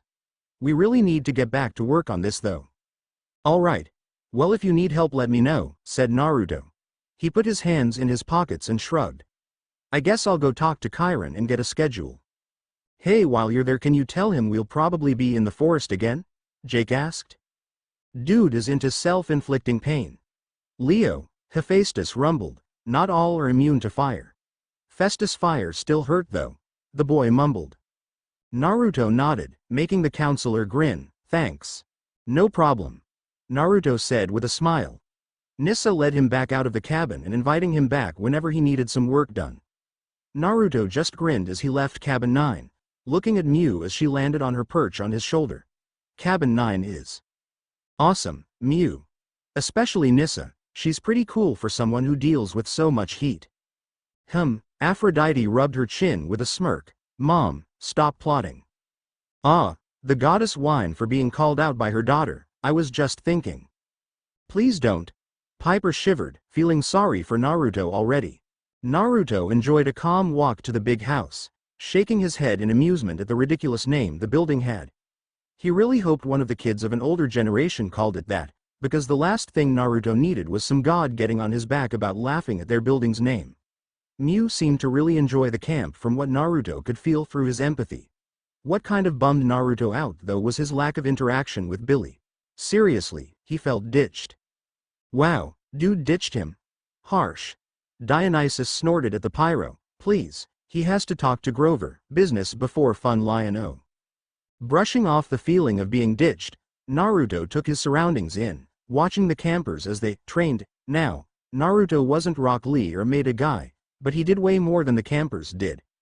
This felt like, well, it felt like it was aptly named, a camp. We like to have fun too. Percy frowned.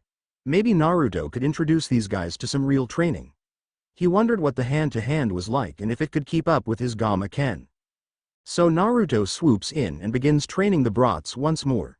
Good. Ares nodded. The kid does good work. Naruto. Well, if it wasn't the goat that ditched him. Burn the goat. Naruto grinned as Billy came up alongside him, a grin on his face while he wore the same orange shirt. Mew squawked at him and Billy chuckled. No, I didn't forget you, Mew. You guys liking camp so far? It's amazing, said Naruto with a grin. He frowned. You didn't tell me that Percy Jackson went missing. Oh, yeah, well, I figured he was at home with his mom, said Billy. He isn't a year-rounder so I didn't really hear much other than he wasn't in his cabin when I left for New York.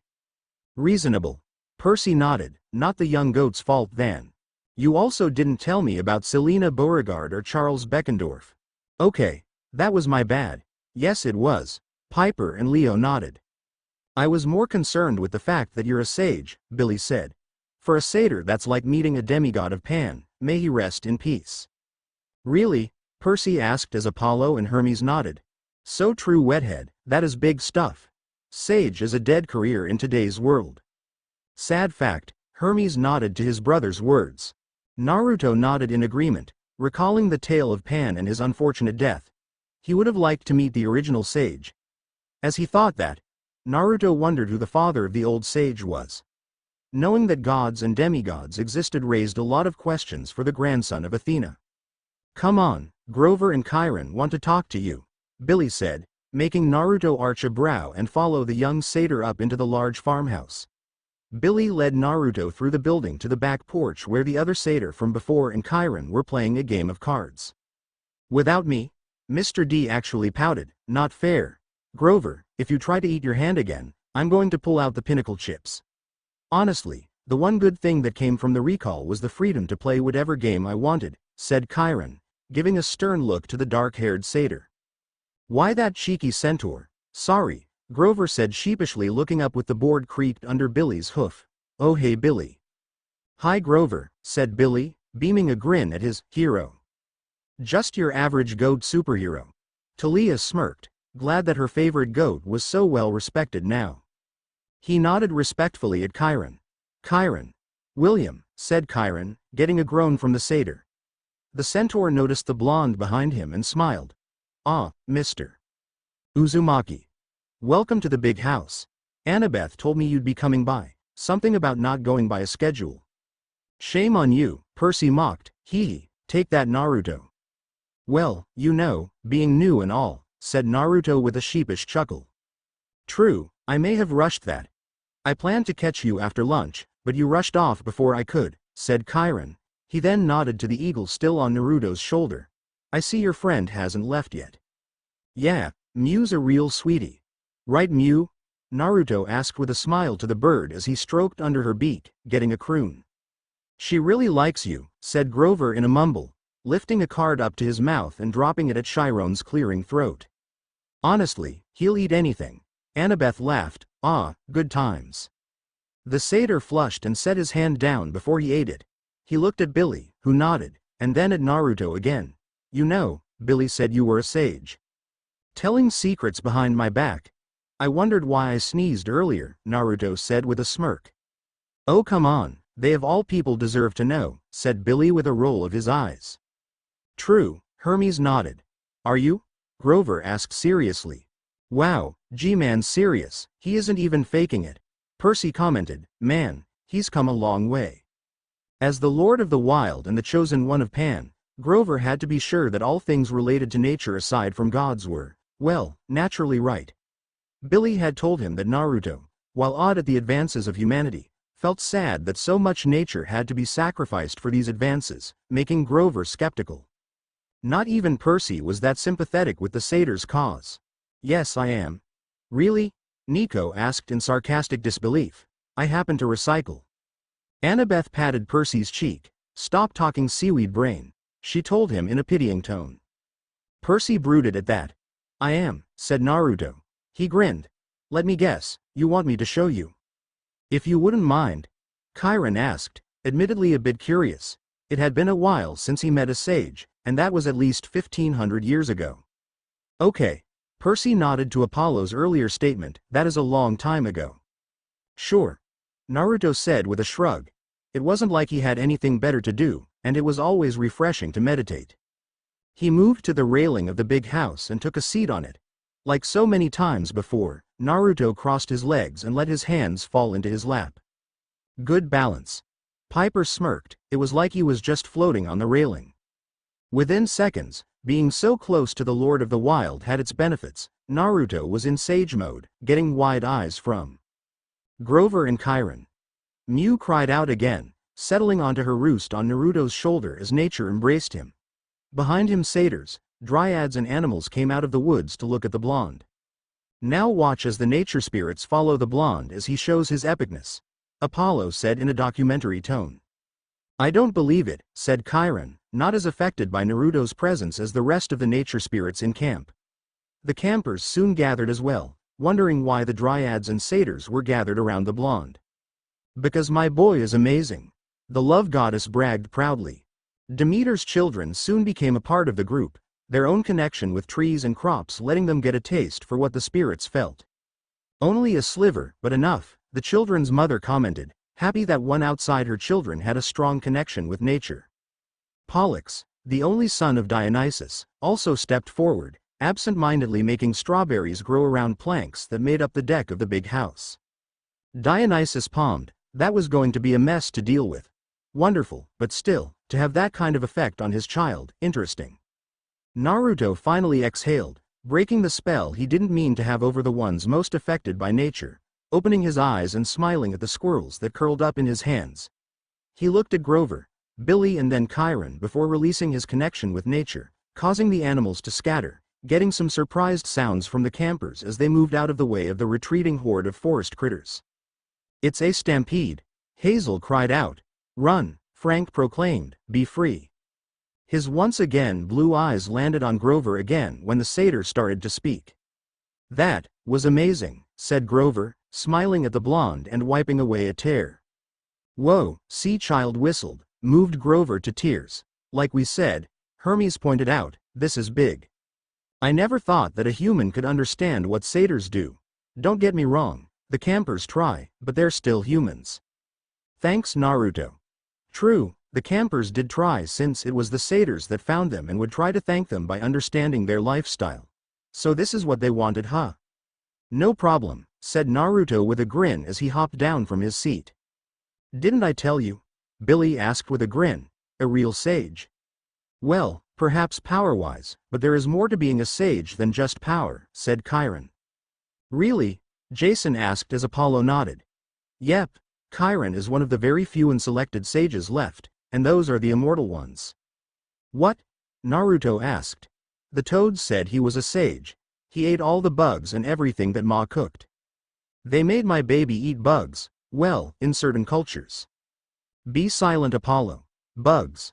My boy, how dare they? Well, okay, maybe he didn't eat that stink bug, but could you really blame him? A sage also needs knowledge, wisdom to guide others to follow their teachings. Chiron said. Knowledge is one of the most important tools a sage has at his disposal. Athena nodded to this, but she had little doubt that Naruto could easily learn, especially with those clones of his. She never had a sage of her blood before, the Weaver liked the sound of this.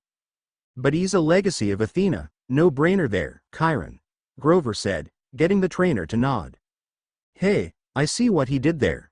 Frank snickered, getting Athena to glare at him. Yes, but a sage is so much more than knowledge, Grover. Knowledge is a broad spectrum after all, said Chiron. Oh yeah, Annabeth nodded. He looked to Naruto with a smile. Mr. Uzumaki, I believe you could be a true sage with the right help. I would like to offer you that help. Right on. See, about time we had another sage around, Apollo cheered. Isn't that like playing favorites? Percy asked, getting a snort from Hermes. No way. Chiron is keeping a dead art alive. Traditions need to be passed down, and if Naruto can get others to learn as well, then good for us. What things would you teach me? Naruto asked, curious. Different flora, proper applications of herbs, ways of the world as a sage would know it, philosophy and other things like that, said Chiron. On second thought, let Naruto learn away, Percy said, not even wanting to go near all that. I don't know about philosophy, but the satyrs can help with herbs, flora and fauna, said Grover, Billy nodding in agreement where he stood. Naruto looked behind him at the gathered satyrs, dryads and campers, and then looked at Miu, who remained settled in her roost on his shoulder. All so eager. Artemis chuckled, it was an amusing sight to see. She looked at him intently, her head inclining slightly in almost a nod. He looked back at the three looking at him expectantly with a smile. Well, with all the eyes on me, how could I say no? Naruto said with a small laugh. No without getting beaten, Dionysus stated with a gleam in his eyes. He smiled softly when the trainer of heroes nodded and the satyrs high-fived, remembering the old man sage. Yeah, he could see why Ninshu was worth studying if it brought people together like this. This old sage guy sounds cool, Apollo grinned, maybe they would hear more about him. Weeks passed and Naruto fell into a comfortable routine at camp. Taking care of his siblings was the first thing he focused on.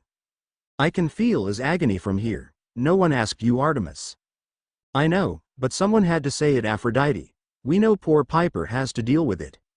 Making his sisters train was no easy matter. He nearly pulled his hair out whenever they rebuffed his reasons as to why they should. Piper palmed her face. See? Aphrodite just glared at the smug huntress. When it finally came time to talk about his homeland and show them pictures that appeared in a small box at the big house, Naruto found their motivation by showing pictures of his friends. He laughed when Gaara and Sasuke ended up on the wall of hotties. Poor bastards better never come visit or else they'll get swarmed. Well, that Gaara boy was very handsome, the Lady of Doves admitted. But why the emo guy? Piper complained, still handsome. His brothers, on the other hand, were very easy to motivate. He simply said that it'll make them look a little less girly and they were all for it. They loved the way they looked, yes, but they weren't that narcissistic. Ares laughed, less girly, huh? The second thing he would focus on would be his lessons with Annabeth or Malcolm when Annabeth was checking on Percy's mother. Percy smiled at his girlfriend, thanks for that. No problem, Percy, the blonde smiled. I needed some help too from her. It was good for both of us. Naruto went with her once and felt horrible that something so bad could happen to a woman as kind as Sally Jackson. Learning about clear-sighted mortals was a lot of fun, and hearing stories about her life before meeting Percy's father, Poseidon, was genuinely interesting. He made it a point to join Annabeth at least once a week when she went to visit, if only to get a better understanding of the life of someone connected to their world that wasn't a demigod. Percy grumbled, okay, that was nice of him, the boy guessed. Maybe he was still irked by Apollo Naruto. According to Grover and Chiron, it was a great exercise of his empathy and understanding of the human mind. While his understanding of ancient Greek was coming along faster than the average demigod, his lessons with the satyrs about nature and the ways of the world today were going much better. Probably because it's better than books. Leo snickered. What was that, Leo? Nothing, Annabeth. Though for some reason the satyrs grumbled at him after the dryads would stop by to ask him some questions. Even the nature spirits, oh, I'm so proud of him. Except for Grover and Billy, they just laughed it off. Finally came his training as a sage. Chiron took full advantage of the cage bunchen, putting clones to work at studying the texture and images of various flora that could be found around the world, or in Cabin 4's greenhouse, same difference. Demeter nodded proudly at that. Chiron said he was one of the quickest learners he had in the subject, and Naruto wasn't sure if he was joking or not. Well, he is one of mine. Athena gloated. Yes, Athena, Hades groaned, we get it. He really felt some great respect for the original sages if they had to work so hard for what they did. It was funny to watch them, to be honest, Apollo snickered. Aside from those 4 primary parts of his time there, Naruto had a blast at the camp. He sparred with Clarice and the rest of Cabin 5, quickly becoming a big source of entertainment in the camp by the size of the crowd, wondering how he would win or what jutsu he would use. Like a gladiator battle. Jason mused with a smirk. Dionysus brightened up at that thought.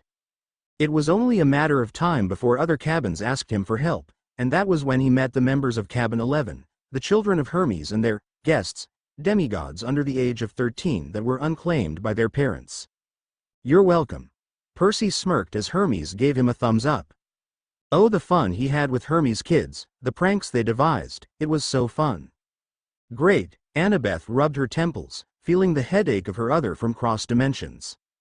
Mew quickly became a big mascot of the camp, as she should. Oh, give it a rest, Zeus. Oh, is someone sad that a horse isn't a mascot? Pegasi are on the camp shirts? Mascot. Poseidon seemed to simmer at that while Zeus looked smug.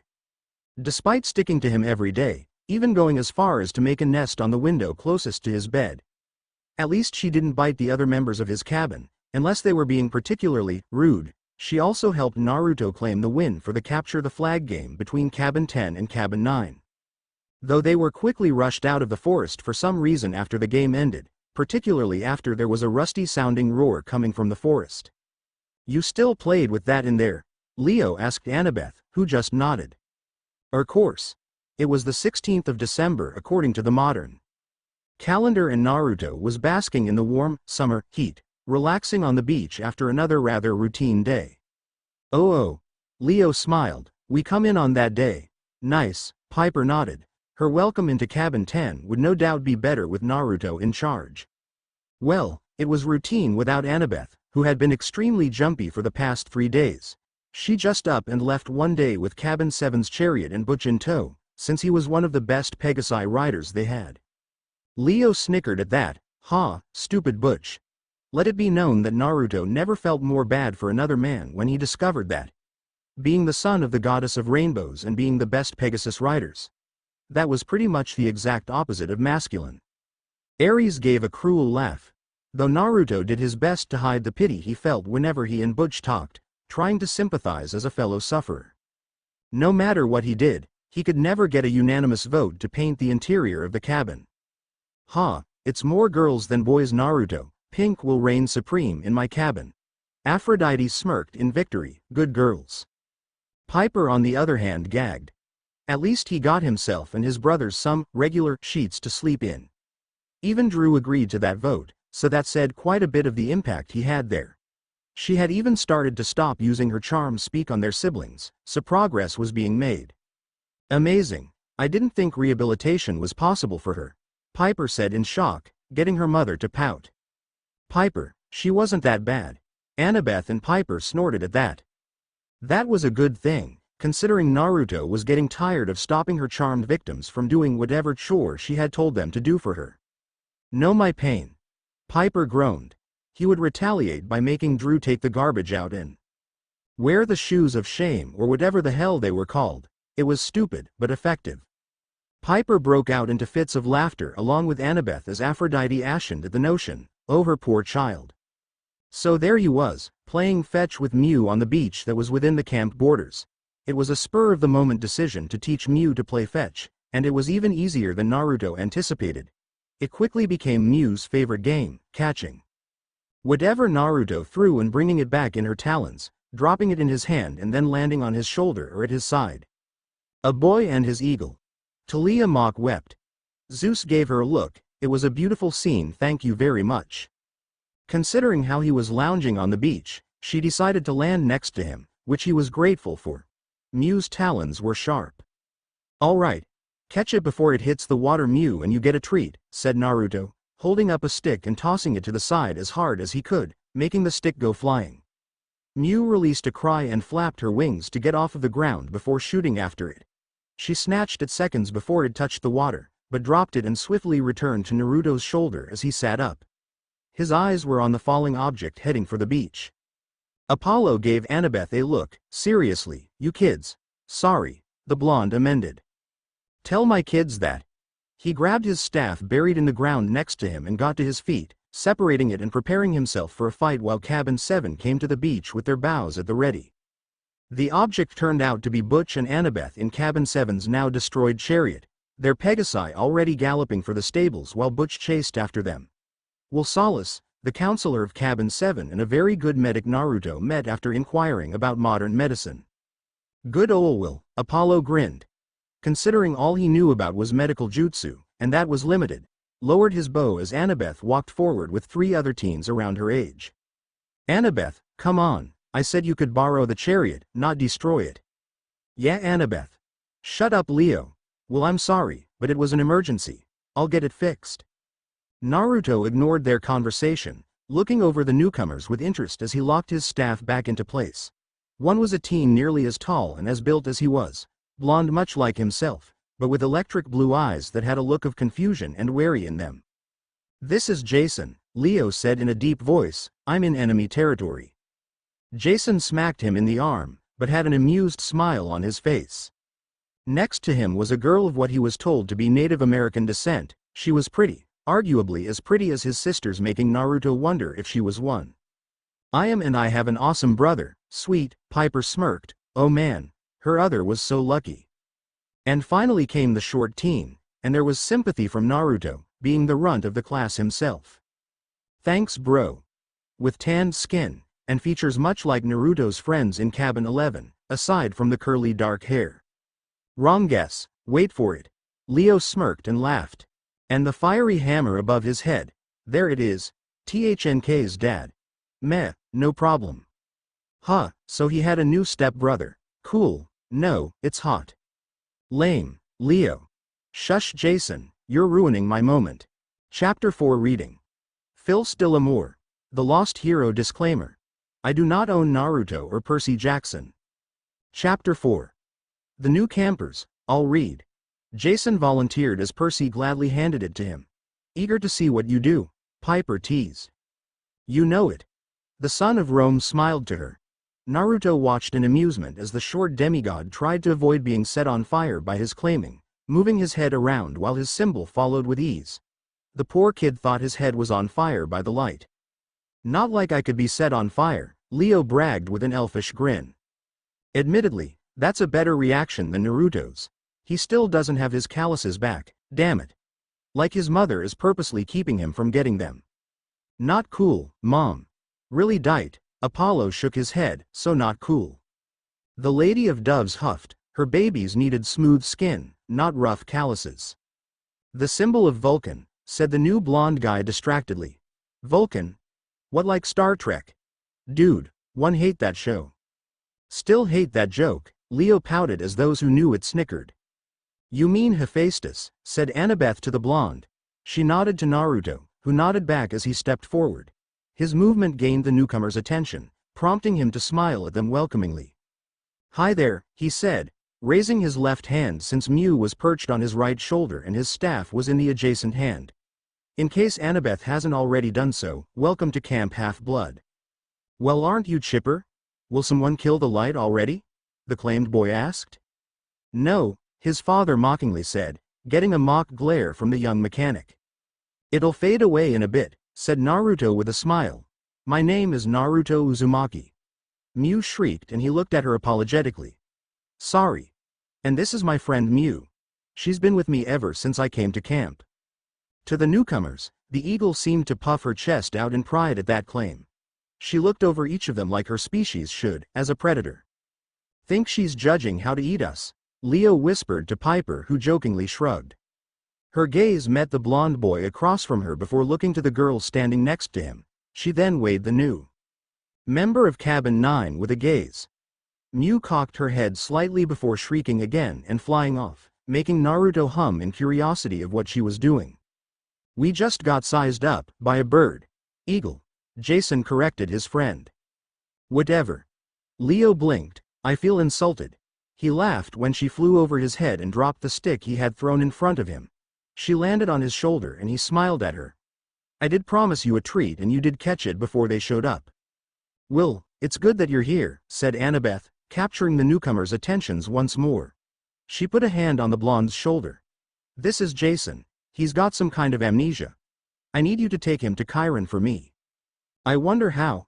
Talia mockingly asked as Hera scowled at her. I'll do it. Naruto looked over at Drew as he gave Mew a small piece of meat he kept in a pouch hanging from his jeans belt loop. She had eyes for Jason, and that really upset the other girl, from what Naruto could tell of how she felt. Piper bit back a growl at the start of Drew trying to get with Jason. Drew. Naruto's voice seemed to make her go tense and frown. Will take, Jason? Annabeth nodded and Naruto shook his head at yet another strange name. Will take Jason to Chiron. But Naruto, Drew.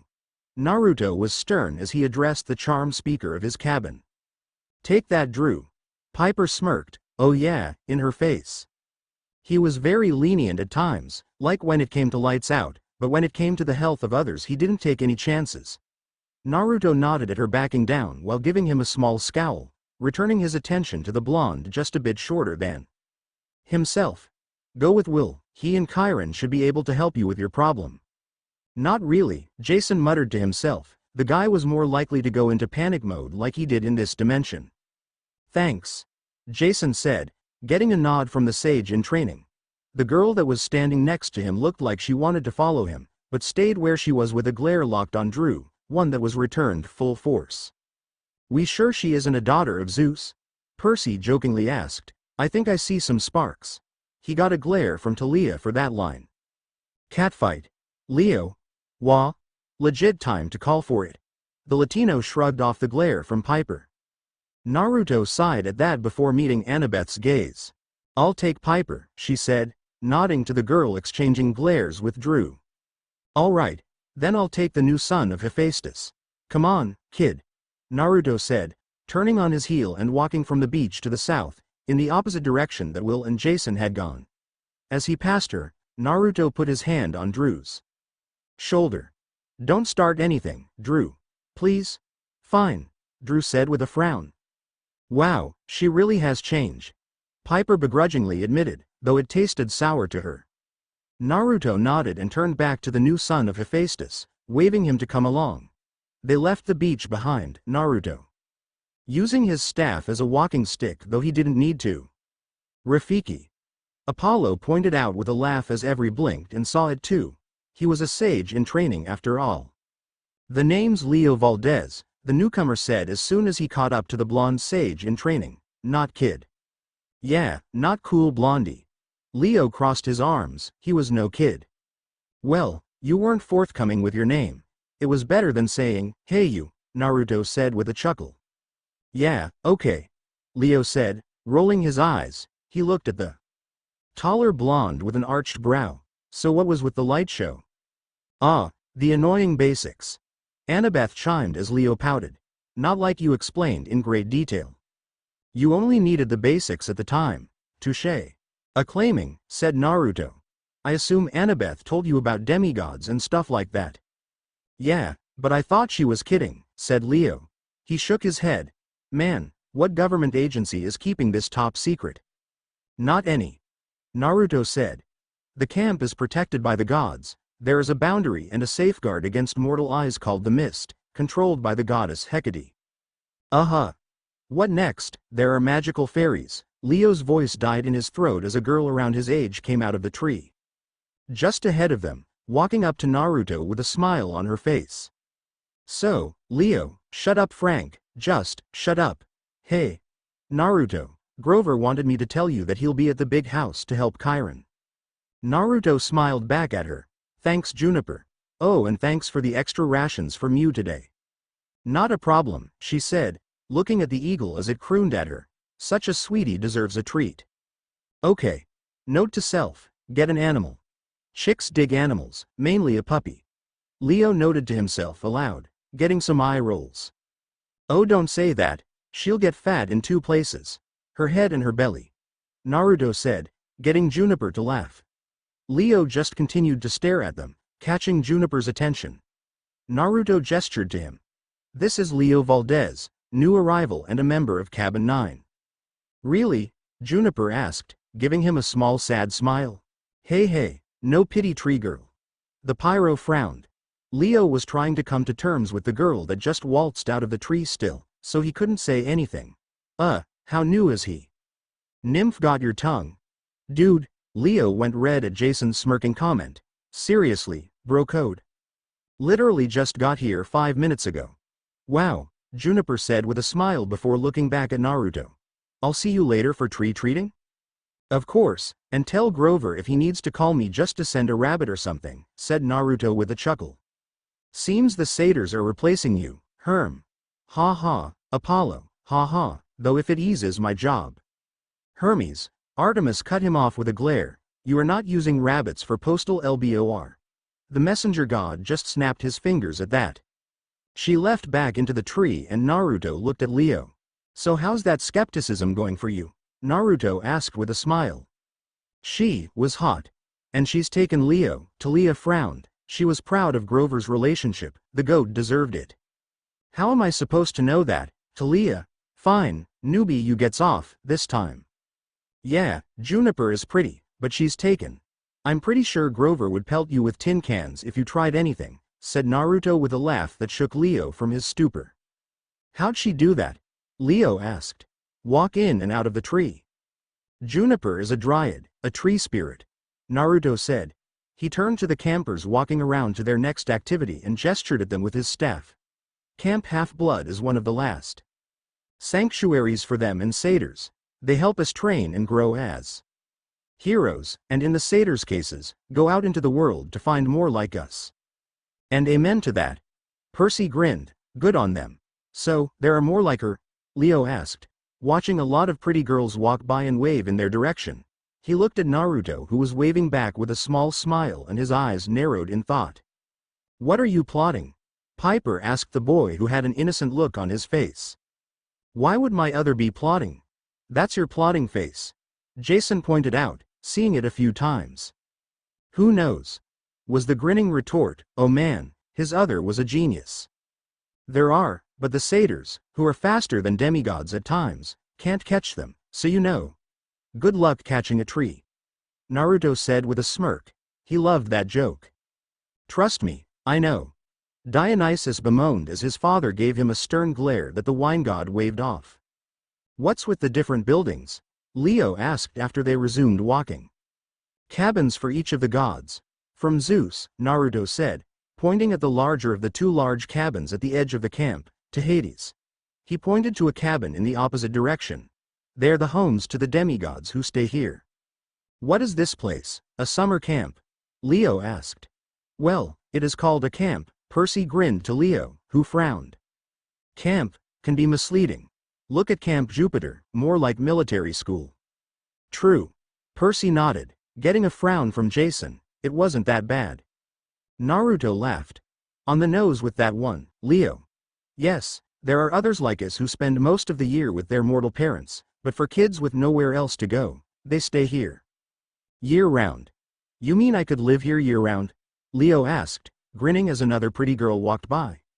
Stay in an awesome place, with tons of pretty girls. Leo shrugged with a grin. Sure, why not? Hi Naruto. She said with a small wave and a smile. Hi Liane. Naruto said in return, making her smile widen. Aphrodite sighed with a smile. Her baby was so popular, as he should be. Before he looked at Leo. Your father's cabin is cabin 9, which is across from my cabin. What is my dad the god of? Leo asked, full of questions. Like how he could get some of these girls to look his way, but that could come later. Priorities? Piper asked the boy with a smirk. Leo just gave a sheepish smile. Wah, I'm a teenage boy. And that's the perfect excuse. Apollo winked, though Artemis scowled at him for it since the god himself was still a teenager most of the time. Hephaestus is the god of the forge and of fire, said Naruto, catching the small stiffening Leo made at the second word. His children can make amazing things from weapons to vehicles and are experts with machines. Though I still don't know where my staff came from. Leo looked at the staff curiously. It's made of bronze? Celestial bronze, said Naruto. The only material in camp that can fight off monsters, which I'm sure are aware of that exist. Yeah, those I know exist, said Leo. That spirit that attacked them in the sky was no joke, and he should know. Still hate him. Leo crossed his arms. Seriously, Dude was a stupid prep in love with himself. We all do, Leo. Piper nodded as Jason scowled at remembering Dylan. Loser. Good. Because you'll probably be making weapons for the rest of the camp to use in case there's an attack, if you can, that is, said Naruto, frowning as he thought about the problem afflicting Cabin 9. Like I said, I got this handled, Leo said with his arms behind his head with an easy grin on his face. Why wouldn't I be able to? Leo asked. I'll let your cabin counselor fill you in, Naruto said with a smirk. He looked to the eagle perched on his shoulder. Mew. Go back to the cabin and wait for me, will you? Last thing we need is you to be attacked by another anti-air trap. At his request, Mew flew off before they got too close to Cabin 9. Leo watched the eagle fly to the cabin that just screamed girl power, making him arch a brow and look back at Naruto. Oh, don't you dare, Aphrodite said to her stepson. Well, are you part of Butch's cabin? Leo asked. Swing a bit lower, Leo, Hazel advised. I try. No, Naruto said flatly, glaring at Leo for even insinuating it. He dropped his glare after a moment and sighed. I'm the counselor of Cabin 10, Aphrodite's cabin. Aphrodite? Leo asked. Goddess of love. Leo started to snicker. No way. Seriously? First two guys I meet are the sons of the rainbow and love? Wow. Why you little? The love goddess glowered as Piper also frowned. Oh come on, Leo said to Piper, you didn't even know who your mom was. Piper huffed, not the point. You just watch out for when my mom makes your love life a living hell, said Naruto with a frown. Oh, I should. Please don't, Leo begged. I was younger and stupid. Very stupid, he nodded swiftly. Yeah, okay, said Leo, snickering. Just so you know, I'm technically your older brother. That stopped all snickering. What? That shut him up, Annabeth said with a smirk. Hephaestus and Aphrodite are married, you're my new stepbrother, said Naruto with a smirk, and I'm also related to the goddess of wisdom and war. Leo wasn't missing the threat and swallowed. Seriously? Well, Athena smirked, at least he knows when he hears one. Yep, Athena's my grandmother, said Naruto, nodding proudly. He smirked at Leo again. Love and war is a dangerous combo, kid. Remember that. It certainly is. Aphrodite smiled at Ares, but turned to Athena. You know, we never team up. No, oh come on. The goddess pouted. At least wait 5 seconds, she grumbled as Athena smirked and Artemis joined sister.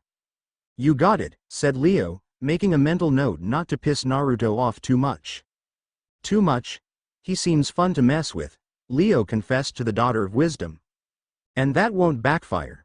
Jason, bro, whose side you on? Leo pleaded as the blonde smirked towards the Latino. Hearing Leo's understanding made Naruto grin and clap a hand on his shoulder. Cool. Glad we understand each other.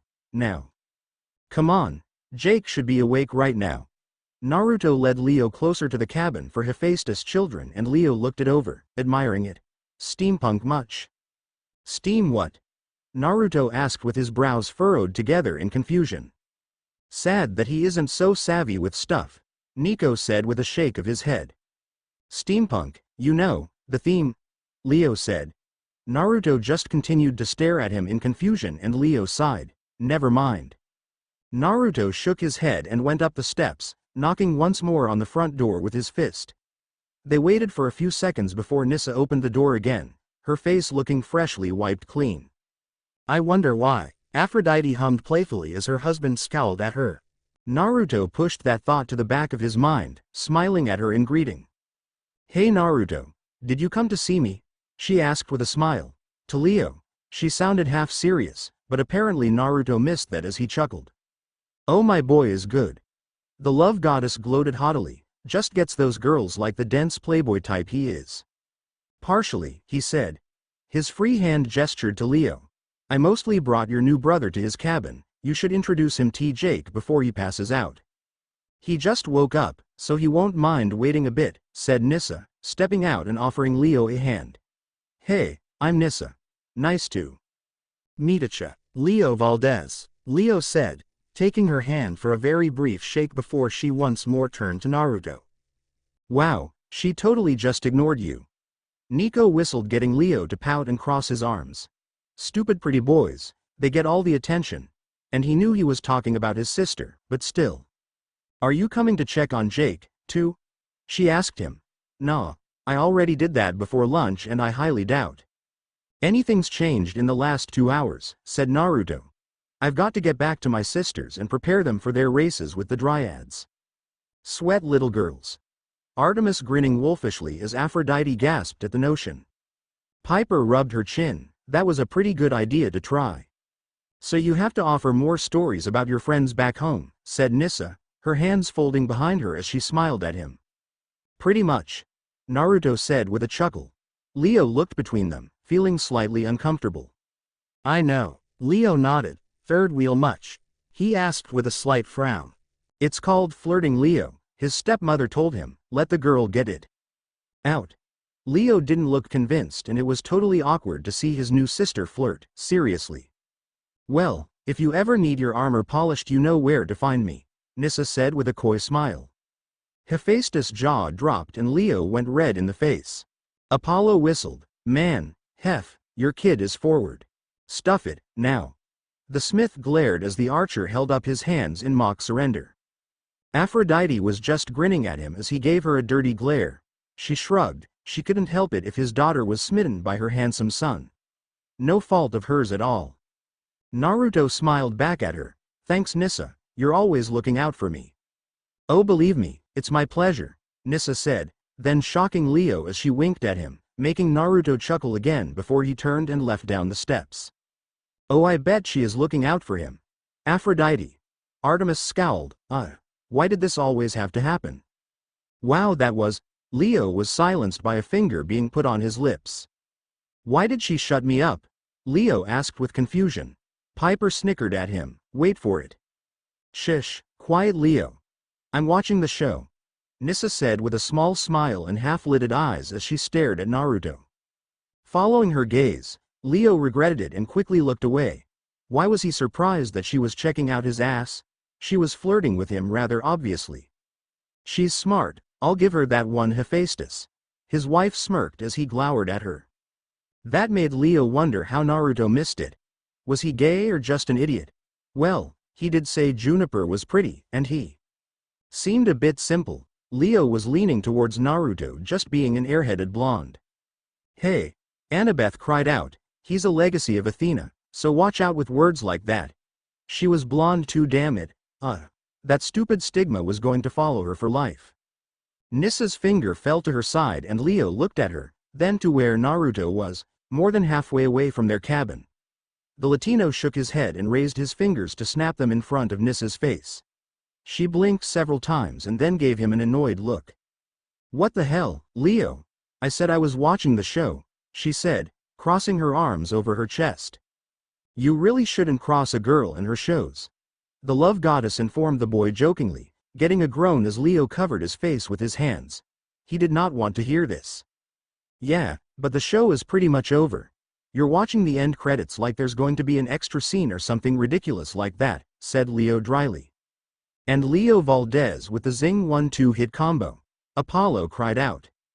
You never know, he could get pantsed or something. And every girl would be burning it into their minds. Mom, this is my brother, stop, please. You do know I can't, right? Yes. Piper nodded with a sad sigh, it was how she was. I really didn't need to hear that. Naruto walked back to his cabin after his lesson with Juniper, catching a glimpse of Annabeth before she disappeared into Hypno's cabin. He was curious, but it was not really his business, especially if it involved Percy. Did he want to help her? Of course he did. Annabeth was his friend and his aunt. But there was nothing he could genuinely offer to help her with that she hadn't tried already, so he would wait for her to come to him. Something told him that waiting would be the right thing to do. And those gut feelings he had were usually spot on.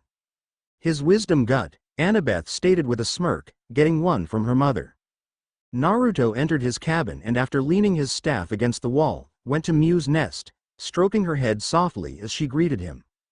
Hello, Miu, said Naruto, smiling at his loyal friend. Did Travis or Connor try to sneak in another golden fruit? Percy snickered at that while Aphrodite huffed at the immature thing to do. All her children were hot. Mew crooned under his touch and Naruto took her answer empathically to mean no, nodding in content with that. He took his jacket off and hung it on the edge of his bed, then taking his necklace off and offering it to Mew. She took the cord in her beak and looked at him while he smiled. "Gonna shower some of this sweat off," he said. He stripped and walked into the shower, relieved that his siblings were still out at their last activity for the day before the campfire so that he could hop in without an issue. He was in and out in 5 minutes, making him wonder why it took his sisters at least 15 and his brothers at least 10. "It's relaxing," Piper answered. "What?" She loved a nice hot shower, very soothing. "Really, how hard is it to get wet, soap up, and then rinse?" Naruto used a towel to dry off, throwing it over his shoulders as he pulled on a pair of dark shorts made of a flimsy material, basketball shorts Annabeth said they were called. He grabbed a sleeveless version of the camp t-shirt, something Mitchell did with the excuse of, "Trust me, it'll look good." "For those arms, yes." The Lady of Doves nodded in approval. Naruto honestly didn't care about looking good, jacket and necklace notwithstanding, and the stares he got at the campfires when he would wear that shirt unnerved him, like he was a piece of meat or something. "The girls, they hunger," Leo said in a groggy voice that made Piper smack his arm. "Ow. What?" "It's true, he's like chickbait." Taking his jacket to protect himself from the small chill in the air, Naruto headed out towards the campfire setup, grabbing his staff as he left. Mew followed after him, dropping his necklace into his hand before banking around and landing on the opposite shoulder. Naruto tapped his finger under her beak slightly in thanks before returning his attention forward.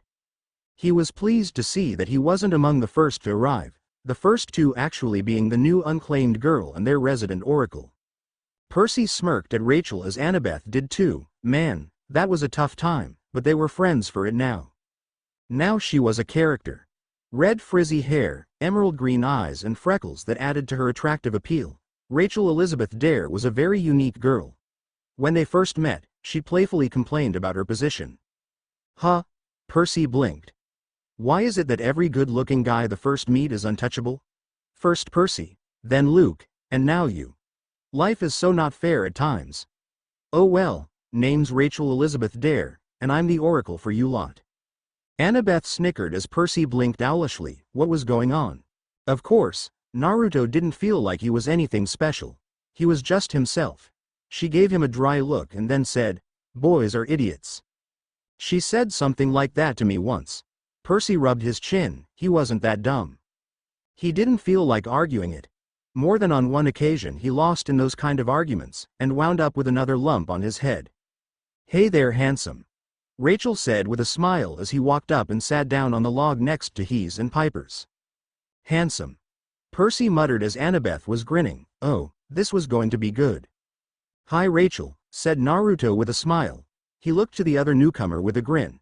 "Hello, Piper, right?" "Yeah," said Piper. She looked at Rachel with a smirk. "Handsome, huh?"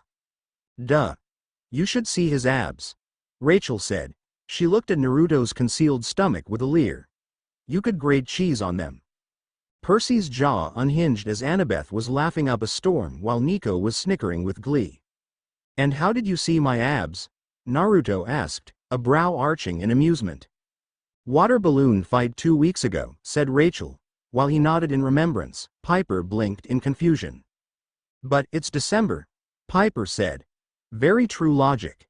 Athena nodded, as some of the others snorted. What logic was needed to have a water balloon fight? "Have you seen snow around us?" Rachel asked. Piper opened and closed her mouth a few times, making Naruto laugh. She pouted at him and crossed her arms. "Shut up. I'm new to this," she said. "Really, I was." Piper pouted, so uncool. "Sorry, but that was funny," Naruto said, wiping a small tear from his eyes. "All I can say is Cabin 11 did a good thing by challenging you to a water balloon fight," Rachel said with a small leer. "Well, if it was Hermes' cabin, then we know that logic went out the window," Athena stated, getting a mock glare from her speedster brother. She grunted as Annabeth rapped her on the head. "Keep that pimp hand strong." "Ares." Athena glared at her brother for the comment as the god just grinned about it. "So worth it." "Let him be, Rachel.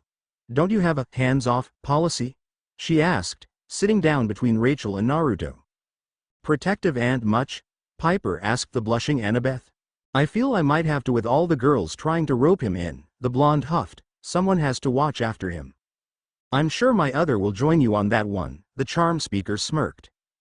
Good, he is far too dense like Percy for his own good. Hey, Percy pouted, he wasn't that dense, right? Doesn't mean I can't window shop, Rachel said with a frown. She does bring up a good point. Aphrodite, Artemis frowned, she has to be a maiden. She can still look, honestly Artemis, she isn't one of yours. She crossed her arms. Honestly, sometimes I wish Apollo was a bit more lenient. Sorry kid, the god shook his head, no dice. Funny, since he has the most kids at camp, said Naruto, cupping his chin with a hum. Kid burned you good right there. Hermes grinned wildly, getting a glare from Apollo.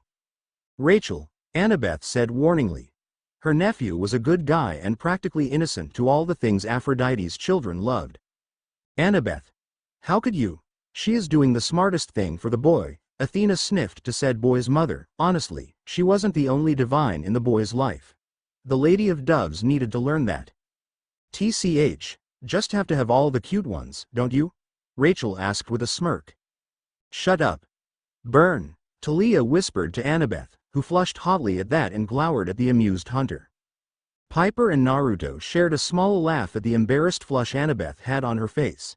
It was quiet for a moment, peaceful thankfully and not awkward. Naruto hated awkward silences, until Piper spoke to him. So, Naruto, who's your parent? Piper asked.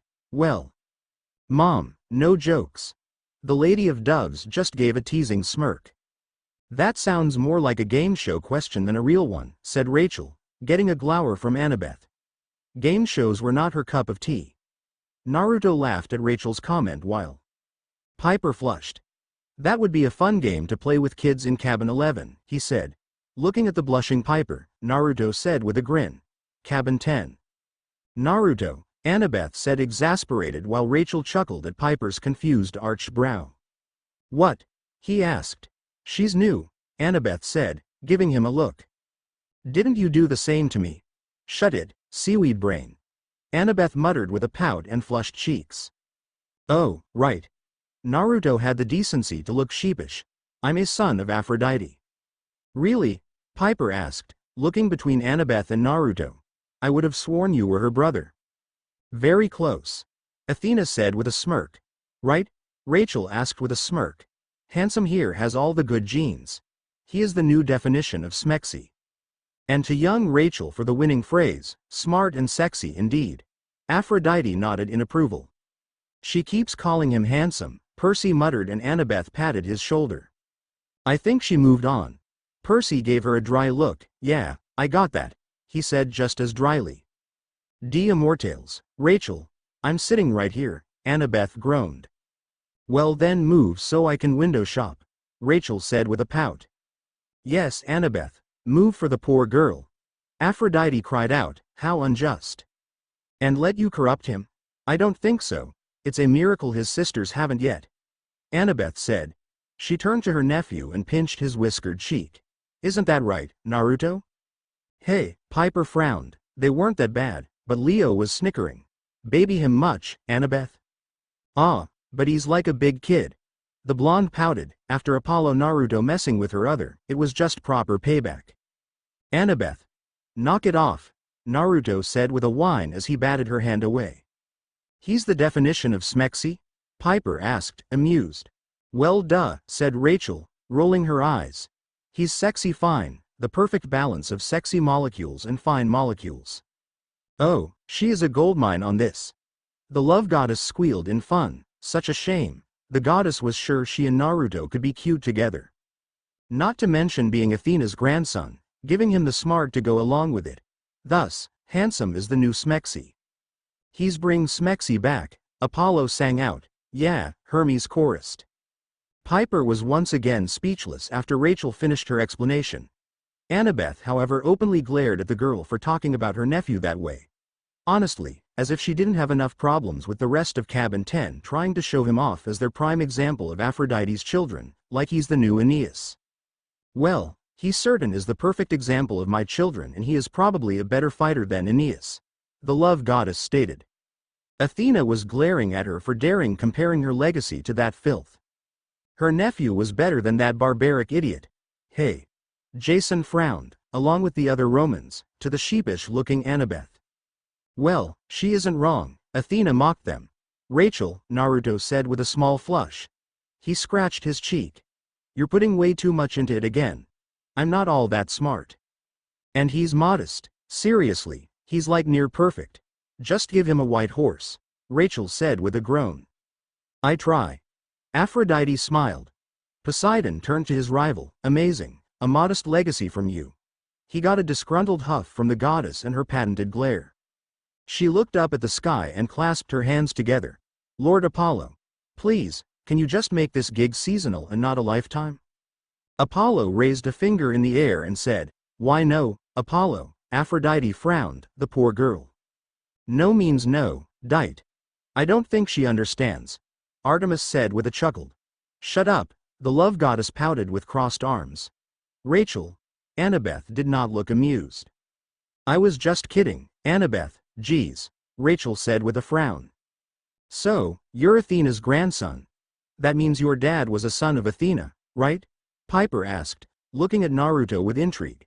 It wasn't every day that you met a kid with so much godly heritage in him. Yep.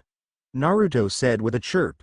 He nodded to some of the coming campers, giving a friendly wave to Leo as he and Nissa showed up to the campfire. Leo snagged the spot next to him, getting a small glower from Nissa. Leo snickered, what she gets for shutting him up, and apparently, I'm the first legacy to camp in over 50 years, I think. 40, Naruto.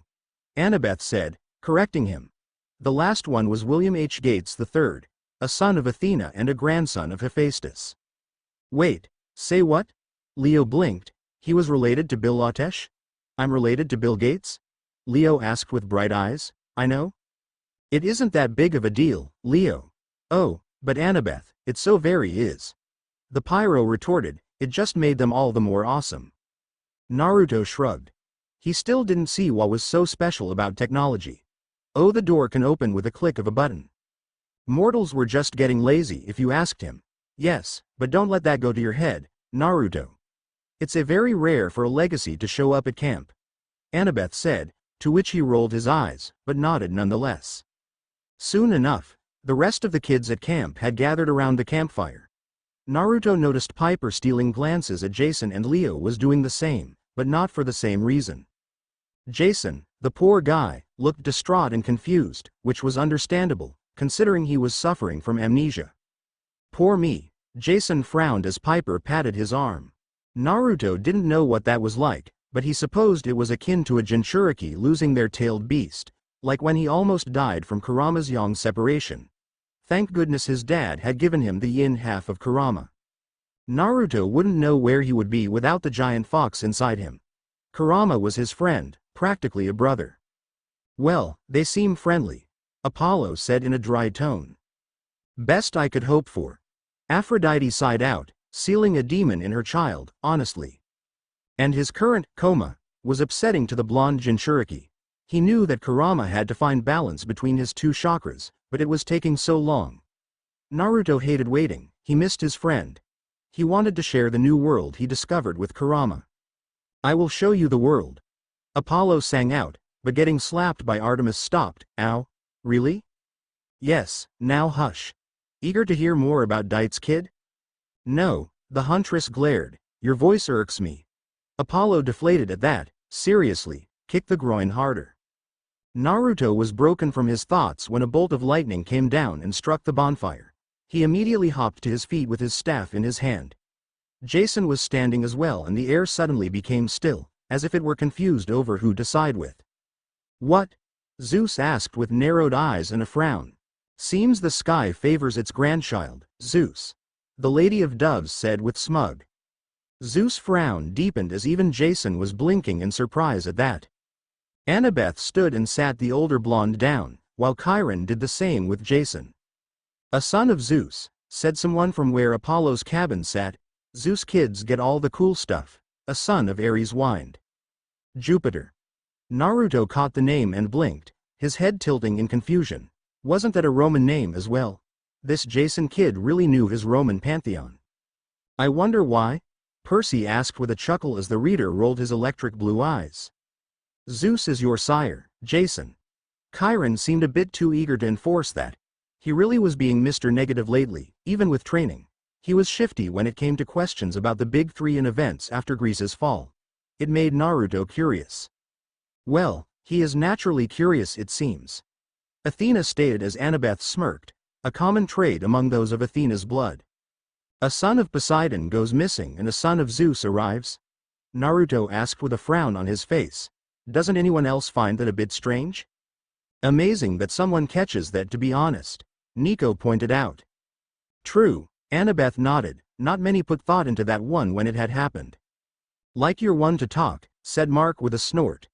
Mr. Ninja, son of Aphrodite and legacy of Athena. Seriously, how does that happen? One would think your child of all of them would know that, no? Athena mocked her brother. Ha, ha. Ares laughed with a glare locked on her. Mark didn't mean that at all. Stupid boy was making him look bad. Naruto flushed at that being pointed out while the other campers laughed. Rachel opened her mouth to add something when she suddenly shot to her feet, her eyes going blank. Here it comes, Jason said. Child of lightning, beware the earth.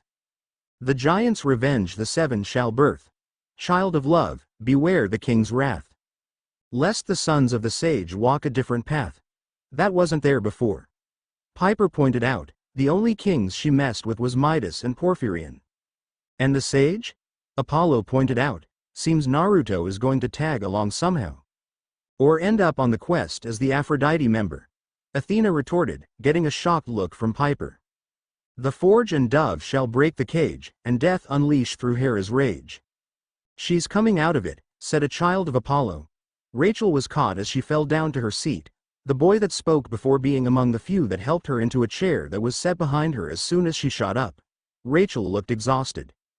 After giving her prophecy, Naruto didn't envy her for that. Still, child of love, twice? Twice the love, the power. The gods just palmed their faces at Aphrodite's cheerful decree.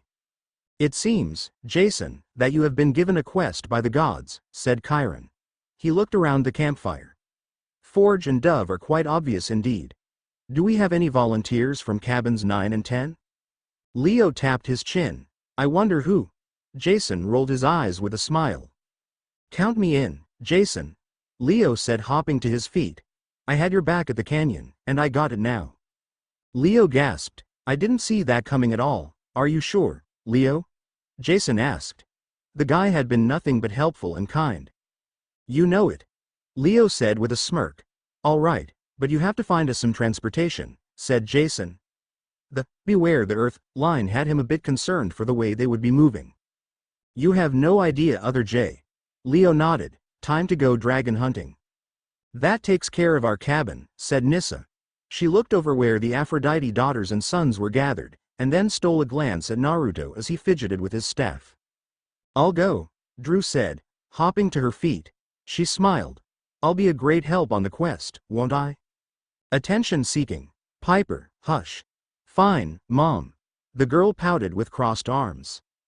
Drew would be good. A camper said. Others swiftly agreed with him. Naruto shook his head. Drew must really like the way Jason looks if she's using her charm talk to get on this bandwagon. Charms peak. Aphrodite corrected sternly. No, Piper said, rising to her feet. I should be going on this quest. I've known Jason longer. Really? Drew asked scathingly. And how is that, miss? Unclaimed girl? Ouch, Leo winced as Piper frowned at that. Drew. Naruto said swiftly, his eyes narrowing in disapproval. Naruto could go, said Annabeth, getting some eyes on her, including a look of betrayal from Piper. Annabeth, Piper frowned to her friend, who shrugged in return. You weren't claimed and Naruto is a powerhouse, she stated. True. Piper pouted, he really was better suited for the quest, but still. He is the only counselor of Aphrodite without a quest. Now there's an idea, said Will with a nod of agreement.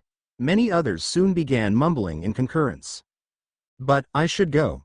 I can help Jason, said Piper firmly. It was as if the campers had been doused in something, their murmuring changing to support Piper.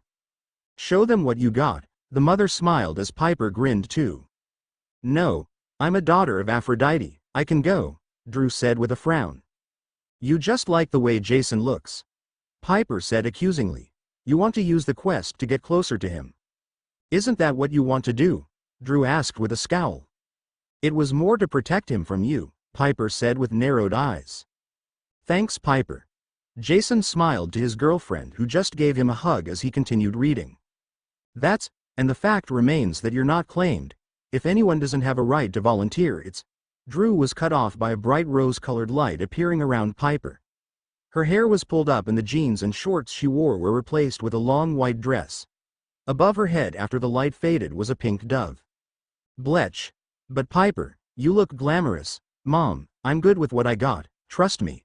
Piper said as her mother got pouty at that. Well, I think it's safe to say she can go, said Naruto dryly while everyone just stared at the girl. Who the heck jacked my clothes? Piper asked, making her new brothers and sisters. Sans Drew. Laugh. Naruto, wiping a small tear from his eye, chuckled. Hey, that's my shtick dite. Hermes Mock yelled as the goddess glared at him for the poorly made joke. Even if some were snickering at it, honestly, the nerve. That, Piper, would be our mother's doing, said Naruto. He got to his feet and walked over to her. He stood a good head and a half taller than her and he lightly clapped a hand on her shoulder. Welcome to Cabin 10, Piper. Better than my welcome. Piper said in a dry tone. Seriously, her other was so lucky. Thanks, Piper said after a moment. He grinned and Mew gave a soft cry as she spread her wings, as if making the moment official. Well, if the bird approves. Leo muttered, seriously, something was off with that thing. Rachel. The new siblings looked to the oracle as she got back to her feet. I'm fine. Rachel said, waving off the camper helping her recover from her prophetic vision. She walked around the campfire before standing in front of Jason. Jason, you must rescue Hera before the solstice. You know the great prophecy.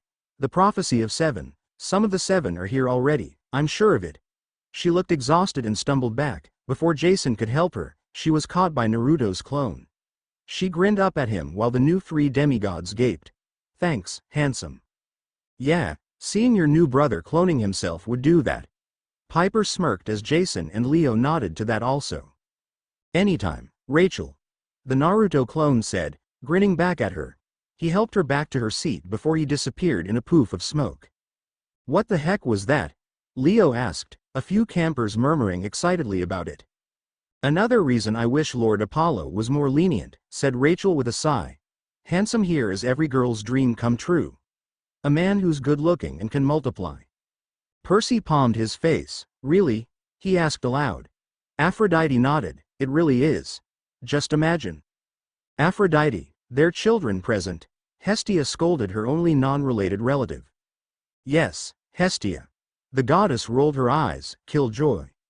Mr. Uzumaki is a unique demigod aside from being a legacy. Chiron said with a roll of his eyes at the oracle's comment. He comes from the island where the Latoids were born, now named the moving continent by most of the gods and the elemental countries by the natives. They developed a way to manipulate their own life force and use it to do extraordinary things, such as Naruto's clones. Only downside is they last about a second in a fight, Naruto said with a sigh. Athena made a sad face at that, seeing at how it was so useful, but only good for limited durability in combat. Still, a genius idea for whoever created it. Does anyone here really mind that though? Rachel asked with a tired smile. No, said most of the girls sitting around the campfire, all of them smiling with eyes glazed over in thought. I think I am not beginning to like him, Artemis frowned. Honestly, he was smitten all those girls without a care in the world. She liked Apollo's Naruto better. Talia was sharing the same feeling, and it had nothing to do with how Apollo Naruto and her other were dating. Nope, not even a little. Leo scooted away from Nissa with the look she had on her face. Poor me, the pyro gulped. Seriously, Nissa, the hell. They do make great cannon fodder, though, said Malcolm, getting a glare from Annabeth for saying it. What, they do? Don't call our nephew cannon fodder, Malcolm. Annabeth frowned, feeling protective for the older blonde. You sure you still want to go, Piper? Jason asked, thinking about the possibilities where Naruto could come in handy. Jason, Piper pouted at him. What? I was thinking practically. He got a glare and quickly added, but I would pick you every time. Thought so. The charm speaker nodded as Leo snickered to his friend. Talk about whipped. Yes. Piper said readily before looking down at herself. Just, not in this. Highly impractical. Lacey said, nodding in agreement. Lacey, you help her get ready for her quest, said Naruto. He nodded his head in the oracle's direction. I'll help Dustin get Rachel back to her room. Carry me, handsome? Rachel asked, pouting at him. She is really milking it. Annabeth said in a dry tone. Wow, she knew Rachel could be secretly aggressive, but wow. The blonde was really glad she was the oracle. It would have been tough to compete with her for Percy. Only if you're good. Naruto said with a chuckle. He missed all the jealous glares sent the oracle's way. Can't blame them, Hazel smirked. Who wouldn't want a Prince Charming carrying them? She asked as she eyed Frank with a wink that made the husky boy smile. Rachel just stuck her tongue out at them. Naruto turned back to look at Piper, putting a hand on her shoulder. You'll probably leave as soon as possible, considering the time limit. Be careful, Piper. I've heard some horror stories and I don't want to lose a sister I just got. Thanks. Piper said with a small stutter. Ah, Apollo said with a smirk, the sib love. He turned to his sister. Why can't you be cute like that anymore? Artemis just glared at him as if he was the biggest idiot ever. I believe this calls for an end of the campfire. Chiron said. Campers, back to your cabins. There were a few disgruntled groans and grumbles, but Cabin 10 seemed to be excited to have another member. 2 in 2 months was a good record. Especially with Naruto overthrowing Drew, that was a very good thing, and him. Naming Lacey second in command, much to Drew's chagrin, was unusual, but still better than the alternative. Go Lacey. Piper cheered, good for her, she deserved it. Naruto turned to Rachel, who pouted at him and held her arms out expectantly. Rolling his eyes, Naruto looked at Mew. You don't mind, do you? Mew spread her wings and flew over to Lacey, landing on the girl's shoulder carefully. Naruto chuckled and then picked Rachel up, cradling her like a bride. I could see it, Aphrodite smiled, but pouted a second later. Darn. What a missed opportunity. The younger girl grinned at that while Dustin, the son of Apollo who was a part of the Oracle Care Group, as Rachel called them, rolled his eyes and followed. Nice to see your kids in use, Apollo. Oh go screw a pig, Ares. The god of prophecies frowned at the jab despite the title being funny. That lucky bye. Nissa. Annabeth cut the girl off as she lingered behind with Jason and Leo. What? She is. Nissa said with a scowl. I swear, Leo whistled, we're going to see a catfight soon. Rachel still have the blue plastic hairbrush? Percy asked. Yeah. Then I know who to bet on. The son of the sea nodded. Who knew sisters could be such a pain? Leo said with a groan. I know, Leo and Jason nodded along with Nico and Piper. Hazel and Talia glared at their respected brothers sternly. They were not a pain. What was that elf boy? Nissa asked, glaring at him. Nothing. Can you tuck me in tonight? Too handsome? Rachel asked with a yawn. They were walking towards the big house, where Rachel had a room. Naruto hadn't seen it. His meeting with her took place at cabin 6. I am loving this, Piper snickered, it was hilarious. I think you're old enough to tuck yourself in, Rachel, Naruto said with a chuckle. Nonsense. She said with a grin. Who wouldn't want you tucking them in, handsome? Again, true. Aphrodite stated. You're too tired to think straight, Rachel, said Naruto. Dustin opened the door and Naruto walked in, setting her on the couch to the right of the door. She frowned as he stepped away. I'll see you tomorrow. That's no fun. How's about a kiss goodnight? She said, grinning at him. Her eyes clenched shut and she groaned. Stingy jerk. Just one? No, Apollo said in a bland tone. She should feel lucky he was letting her flirt so much. Good night, Rachel. Naruto said with a small chuckle, not aware she was serious. He left, giving Dustin a wave goodnight, leaving Rachel pouting on the couch. Dustin. Think you can convince your dad to come meet me face to face? She asked her caretaker for the night, who chuckled in amusement. She crossed her arms over her chest with her pout still in place. I need to make a new deal with him. No refunds, sweetheart. The sun god waved off, and I do not work deals. That's not true at all. Shut up, Herm. Good luck, Dustin said with a snort. Well, with a successful businessman for a dad, you pick up a few things, she said cheekily. Maybe I'll get lucky. As lucky as Lil Sis finally finding a guy to get rid of all that sexual frustration she has from over the centuries. Apollo. What? We know it's never going to happen.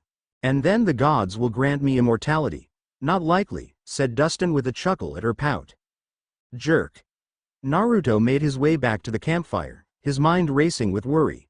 He's had time to train his brothers and sisters, making them strong enough as genin who had been on a few C ranks, which, in terms of regular humans, gave them enough strength to put up enough of a fight against Ares' kids without getting creamed in 5 seconds. Now that's amazing. The huntress whistled. Seems he did something right for your children. See? My babies can be strong too. The love goddess puffed up her chest with pride. Heck, Lacey could last a good 10 minutes against Mark, so that was something. Say what now? Ares blinked owlishly, much to his wise sister's amusement. Seems he's trained them too well, she jokingly said, as Ares was trying to comprehend her words. Apparently, camp was the primary way most demigods got trained, and without knowing her personal history, Naruto wasn't really 100% comfortable sending Piper off without any training. I handled it, the Native American argued swiftly. Sure, she'd have Jason and Leo to back her up. Naruto was confident enough that she wouldn't need to be protected, having enough sense to figure out she had charm talk like Drew did. But still, something about the prophecy had Naruto on edge. Child of love, beware the king's wrath, lest the sons of the sage walk a different path. Well, now he's just worrying about you, Annabeth said and looked at Piper. Nothing wrong with that. True, Piper smiled softly. Man, a big brother was a weird thing to have. Naruto groaned and sat down on one of the logs set out for the campers, his hands rubbing his face as he did. He heard a distant roar and turned towards cabin 9 before shaking his head and looking back into the fire. Hey, Leo cried out, that's my awesome scene. Go to it. It doesn't, Jason told him. That sucks. The pyro pouted. Seriously, the hell? His eyes narrowed in confusion when he saw a girl standing between him and the fire, sitting on her knees and humming pleasantly while poking a large iron stick into the campfire. Hestia cameo. Demeter smiled to her sister, who just smiled back. Shouldn't you be at cabin 11? Naruto asked her. While I think I would be welcomed, I have a duty to stoke the fire, she said softly. That seems like it would be a bit dangerous for someone your age, Naruto said. Hestia pouted as her siblings gave soft laughs. She didn't look that young. It's simply knowing how to avoid being burned.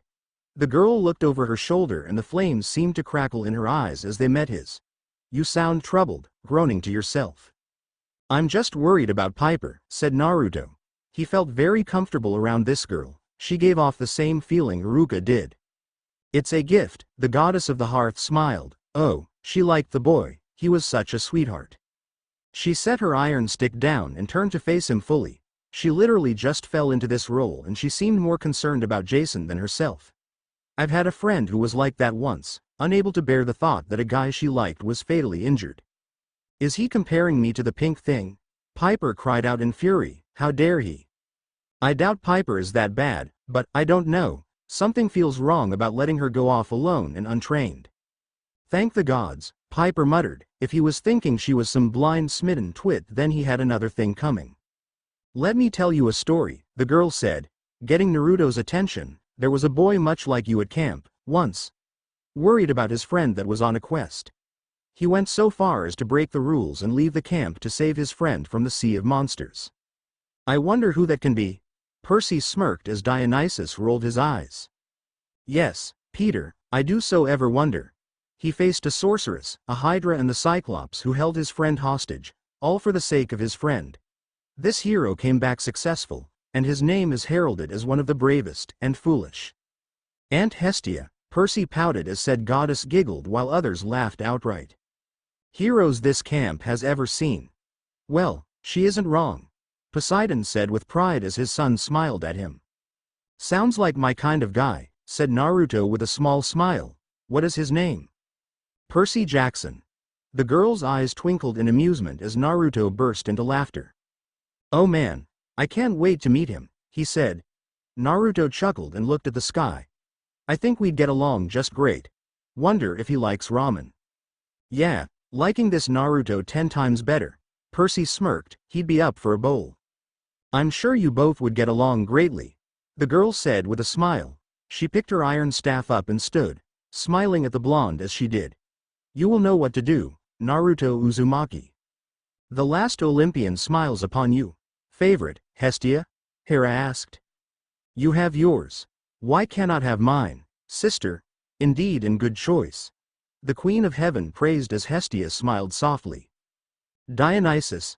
Naruto asked, getting a giggle from the girl as she walked away towards the big house. Naruto started to turn to follow her with his gaze before shaking it off and looking back at the fire. He watched the fires dance, thinking of words his grandfather-like leader said to him all those years ago. Naruto, to those like us who possess the will of fire, everyone is family. The desire to protect one's family builds thicker and stronger bonds between each and everyone in the village. If the will of fire is embraced by everyone, the village will be all right no matter what happens, the old leader of Konoha said. His home truly is a wonderful place. The hearth goddess praised. She wondered who came up with that phrase. The will of fire, it was beautiful. As he stood with a near-graduated Naruto on the top of the 4th Hokage's head, overlooking their village. That's when Naruto realized that to become Hokage meant to be more than acknowledgement, and he made his proclamation to become the strongest and greatest Hokage the village has ever seen. Naruto smiled slightly, looking up at the starry sky as he thought about his homeland. Cabin 6 would love it, the architecture, the military structure and the school. Very true. Annabeth nodded eagerly to see it. His sisters probably wouldn't care about that, which made his grin widen. They'd probably be more concerned with getting Sasuke's attention. Piper blanched at the notion. Amused at the thought, Naruto gathered himself up and headed towards his cabin. He'd go back to Konoha after he was done helping his family. First son of Aphrodite to be Hokage, now that would be a goal to strive for. Just like the one who started Rome. Jason smiled. It was admirable to reach for the level. Naruto certainly deserved it, that was for sure.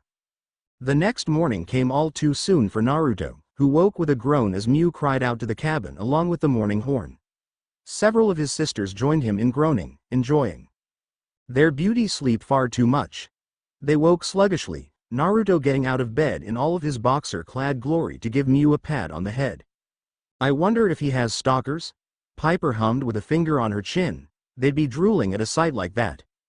May the nymphs. Annabeth laughed at the thought, it would be funny. Leaning against the wall as he stroked the eagle's head, Naruto yawned and looked over his siblings as they stumbled out of bed. Piper's got first shower rights, said Naruto with another yawn, getting some wines. She's got a quest, girls. First flights, first rights. Best policy for our cabin, ever. The cabin counselor said with a stern nod. Naruto waited for his sisters to finish up in the shower, a whole morning endeavor all on its own, and after an hour finally managed to get in. After he got out, he joined them at breakfast, looking over and noticing Jason's absence from the cabin 1 table. Must be nice, sleeping in before a quest. I was having an important dream. The blonde defended himself. Yeah, about Piper. Yes, about Leo. The son of Rome glared at his friend with flushed cheeks as the Latino snickered. Maybe he should have let Piper sleep in. Nah, they would probably leave like he said the night before, as soon as possible. They went back to the cabin to get ready for inspection, something Aphrodite's cabin was notorious for never doing wrong. Naruto thought that in itself was a miracle, considering all the clothes, accessories and makeup their cabin had. It's the perfectionist streak. Aphrodite informed. Have to look presentable not only for oneself but where one lives. That is actually deep, Artemis said, her tone amazed. I try. According to Mitchell, not only were their sisters, and a few brothers, worried about looking good, they wanted to look neat. Pristine, was the word Mitchell used. Exactly, Mitchell. It was all going well until the fight started. Naruto was getting ready for his lessons with the satyrs when Drew and Piper got into a verbal tiff that very nearly came to blows had he not forcibly kept them separated. Thank the gods for shadow clones. Seriously, that technique was so useful. For a cabin 10 spat, for sure. Annabeth smirked. I don't think it would be good for a cabin 5 brawl. Woo. Ares cheered at that while Frank palmed his face. As he feared, Drew started it. She had started talking crap about Selena, again, claiming that she went against their mother's ideals. That's not really true, Aphrodite stated with a sad frown. Apparently, Drew's idea of true love was to break hearts, like Aphrodite had to many of her lovers. Naruto, personally, thought that was bullshit. Thank you, Piper said with her arms in the air. Seriously, Drew was so stupid. Piper apparently thought the same, coming to Selena's defense and asking what Drew knew about it, asking if she'd ever actually felt something for another guy. And then Drew brought up Jason and Piper's history, which totally blew Naruto's mind. Apparently, someone had used the mist heavily around Piper and Leo's memories, making them think that Jason had been in their school for months. Not only that, but Piper's memories had her and Jason in a serious relationship. He really felt bad for his little sister, and felt really pissed at whoever toyed with her head like that. Ooh, someone's mad at you, Mrs. Perfect Queen. Hades snickered as Hera frowned, not liking to be in a bad light of a correctly made demigod. It was bad business. Someone was going to get a good ol' Uzumaki talking to, i.e. pounding. Like Herc did. Ares. His mother seethed at that while glaring at her snickering son. Like you have room to talk, Ares. Don't you have a letter to deliver, shorty? You're just a mindfucked little brat, Drew said as she finished her rant, getting a gasp from her sisters. Bitch. Piper cried out with a glare as even Aphrodite had a frown on her face at that statement. Plus, she sent a glare to the so-called queen for messing with the mind of one of her children. Hera didn't even look bothered with the glare. Drew, too far. Put the shoes on, Naruto said, his clone forcing the Asian girl to turn towards the closet where they were kept, not being that gentle about it but not doing it hard enough to seriously hurt her. I say hurt her more. Piper frowned. The girl honestly deserved it besides wearing those dumb shoes. He looked at Piper, her jaw clenched and her eyes blinking back the tears rapidly, deciding that it was a bit too much for her and walked her out of the cabin. The love child smiled. He really was a good big brother, either as Apollo's or her mom's child. Come on, Piper, said Naruto as he led the younger girl out of the cabin on a walk. When he felt she had regained enough control over herself, Naruto decided to speak. Do you feel better? Not really, Piper said, frowning. She's wrong, I'm not crazy. Jason and I, we have something. Because I felt the possibility. Piper whispered softly as Jason rubbed her arm in assurance. Well, it's not my place to say if you do or don't. It's not Drew's either. You and Jason have to decide for yourselves, said Naruto. He smiled at her. I think you know that already though. Did you want to go on this quest? Piper asked, wanting to change the subject. Naruto hummed, making her look at him. Of course he would, he'd rock on it. Leo stated, but winked at Piper. You brought it some more style though. Piper laughed, I guess so. She smiled. Well, yes and no yes, because I would love to get out there and kick some more monster ass. No, because I feel like I could still do some good here, he said. Do you? That he could for both in fact. Athena nodded, eager to see her legacy on the quest. Plus, perhaps he could help Annabeth on the Mark quest as well. Yes, that sounds like an excellent idea. I don't know, Piper said, frowning. She really didn't. She had wanted to go to help Jason, and then there were her dreams. She wanted to find out what had happened to her dad. At the same time though, she wanted to take it all in. So much drama, the Lady of Doves sighed out, so wonderful. Mom, Dad was kidnapped. Yes, sweetie, I know. Still, it held that hero dramatic flair to it. Piper just palmed her face at that. Lacey had told her she had a special power and she had no idea how to use it. Lacey also told her that while a strict trainer, Naruto was the best in the camp. He wasn't the smartest, but he was definitely up there when it came to infighting within cabins. Not the smartest. Athena frowned as Poseidon sniggered at that and got glared at. But the sea god was still full of mirth in those sea-green eyes. He certainly is a good fighter. Jason nodded. Wonder how Percy and this Naruto would face off. Frank mused. I'd like that fight. Percy grinned at the thought of it. Plus, A whole cabin of siblings really beat out correctional facility school. Amen to that, sister.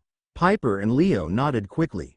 Well, I think you'll do fine, Naruto said with a smile. You're a smart girl, I mean, you didn't just squeal in joy when mom jacked your clothes. Really hurtful, dear. Sorry mom. Piper said, though she didn't really sound sorry. That just made the goddess pout. She do that to you, too? Piper asked.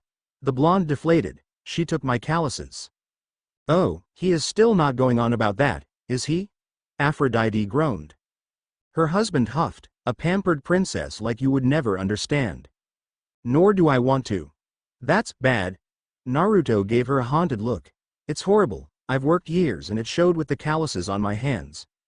Piper gave him a look like he was weird, but still smiled, letting a small laugh out as he looked away. I swear only Cabin 9 understands me. It's cool, dude, Leo nodded. I got you back. Well, at least someone does, said Piper with a smile. Naruto was weird, but he was funny. And he was a pretty nice guy. Piper was happy to have a big brother like him now. True. Naruto said as he smiled back at her. I want you to take care of yourself, Piper. I could use another sister that feels my pain when it comes to. He shuddered. Pink. It isn't that bad. The mother whined as Artemis and Talia shuddered. It was. I feel your pain, Piper said, patting him on the arm sympathetically. She released a surprised squeak when he pulled her into a hug for about 3 seconds. And Naruto. What the hell? Hey, Jason frowned as Piper giggled. Jay, it's a brotherly hug, relax. Still. The blonde mumbled. I can't let my new little sister go off without a hug, he said with a chuckle as he set her down. Piper huffed and gave him a mock glare while Naruto smiled at her good-naturedly. Go find the others and kick some ass. Show him that Cabin 10 isn't all pink and hearts. Trust me, Piper grinned, I do. Thanks Naruto. Piper said, her glare falling into a small smile that turned into a smirk. Try not to seduce anyone else while I'm gone. Will you? Annabeth snorted, I don't think he can. Well, he is a natural, so he can't help it, the Lady of Doves informed. What do you mean? Naruto asked, confused. Piper just laughed, turning around and walking towards Cabin 1. Piper, hey, what do you mean seduce? I don't understand. Ah, never change Naruto, his mother sighed out pleasingly while Piper shook her head. True, he's too funny at times. Well, Jason said as he closed the book, I know one thing. What? Leo asked. I barely did anything in this chapter. The boy frowned as that got some snickers. Chapter 5 Reading. Fils de l'amour. The Lost Hero Disclaimer. I do not own Naruto or Percy Jackson. Chapter 5. Sage in the North, move over Jay, I'm reading this bad boy. Leo grinned impishly. Have it, Leo. Jason said, handing him the book. After her refusal to answer his question about her comment, Piper had joined up with Jason at Cabin 1, leaving Naruto to sit at the remains of the bonfire and think about his options. He thought about what the girl the night before had said about Percy leaving to help a friend of his. Ooh, Naruto's going to break the 3-quest rule. Nico smirked and glanced at Annabeth, like his Aunt Annie, huh? Shut it, death breath, if you want to keep breathing. The blonde sage was very uneasy and his gut was telling him to go, to keep an eye on Piper and the other two. However, he couldn't just go on the quest on a whim, or could he? Of course you can, Percy said with a nod, he did it, why not Naruto? Annabeth told him how in rare occasions, some quests have more than 3 members, her quest into the labyrinth being one of them. Naruto understood that 3 was a sacred number. Genin teams in the elemental nations were set up that way after all. Very true. Athena nodded in memory, it seems Zeus' legacy thought that out well, she praised. But there was usually an experienced warrior to help the fresh Genin on their first few missions outside of the village. That mean we getting a ninja teacher? Leo asked, his tone eager, he would so be an awesome ninja. Naruto snickered as he imagined himself acting like Kakashi. Which is amazingly cool, Hermes smirked, since Kakashi was a cool dude to begin with. While Leo, Jason and Piper took his, Sasuke and Sakura's roles as the annoyed Genin. Suck it losers. I'm Naruto. Leo gushed with snickers as Jason and Piper frowned and pouted at who they were of the group. Ah, that would be fun. In fact, an idea struck the blonde and he beamed at the brilliance of it. Ah, the Athena Eureka look. Piper rubbed her chin and looked to Annabeth. You get that a lot. Duh. Annabeth winked. He hopped to his feet and ran back to cabin 10 as fast as he could, bursting through the doors, startling all of his brothers and sisters as he did. He grabbed his staff, some paper, and a pencil. Naruto grinned at the surprised and confused faces his siblings gave him. That's his "I'm about to do something crazy" grin, isn't it? Jason asked Piper in a stage whisper, and got a nod. Going out for a while. Lacey, you're in charge. Drew, don't use the charm talk on anyone or else you wear the stupid shoes for a month. The horror. Mom, be good. Love you. Naruto left the cabin in a stupor before running out the door towards cabin 6. Writing on the piece of paper he snatched hastily. Once he got to cabin 6, he held the paper to the wooden doorframe and stabbed the pencil into it, driving the lead tip through and making a makeshift nail. Hey, we have to fix that. Annabeth cried out as Athena pursed her lips. Using a perfectly good pencil like that, how could he? Piper, Jason, come on, let's get this show on the road already. I'm not getting any younger, Leo's voice echoed through the camp. Not getting any taller either, Ares jeered as the Latino glared at him, stupid ass uncle. Naruto turned and gasped at what the shorter teen was sitting on as he waited outside of cabin 1. A dragon, like Peleus, but different. It was bronzed and had a more unnatural feel to it, much like the cars that Naruto experienced in New York. He was stunned for a moment when the dragon turned its head towards him, tilting it curiously as blank mechanical eyes studied him. Yes, Festus is amazing. I miss his dragon mode. Leo pouted as Piper patted his arm. She felt that too. He was an amazing mechanical dragon after all. Naruto wasn't sure how to react to the sudden empathic reach that the creature made, so he let the reach fall short as he continued to gape at the marvel of a creation. He could sense something from Festus. Leo muttered in shock. He thought only he, and from what he heard of Beckendorf, could do that. Leo certainly did something Naruto thought impossible after dealing with only cars for the month he was at camp. He had made a living machine. By the time Naruto recovered from this discovery, the bronze dragon had already taken off. I think he missed the bus. Apollo snickered. Unless he could fly, Jason stated. No, Zeus said. That was pushing it. Shit, Naruto said, swearing as he burst into a sprint until he came to the edge of the boundary. Deciding to kick it up a notch, the blonde jumping to the trees, climbing the branches with each step in an effort to catch up to them.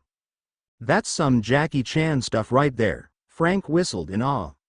He was at least 50 feet up, jumping from the highest and sturdiest branches he could before realizing he overshot the dragon by a good 20 seconds.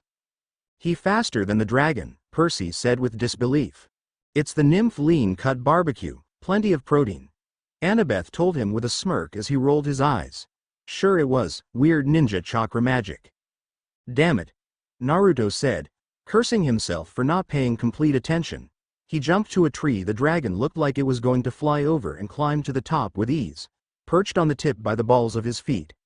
His legs were crouched and his eyes narrowed as he waited before he made his move. He's probably calculating the jump, Annabeth stated knowingly as Percy smirked. So your nephew. Damn right he is. Naruto jumped, throwing his free hand out and pleading to whatever god or goddess would listen that he would make it. Calculating the jump, huh? Silence, seaweed brain, said the flushed Annabeth. Fingers scraped against bronze plating and Naruto's eyes went wide. Chakra latched onto the bronze like a suction cup and with all of his upper body strength, Naruto pulled himself to sit on the stomach of the dragon.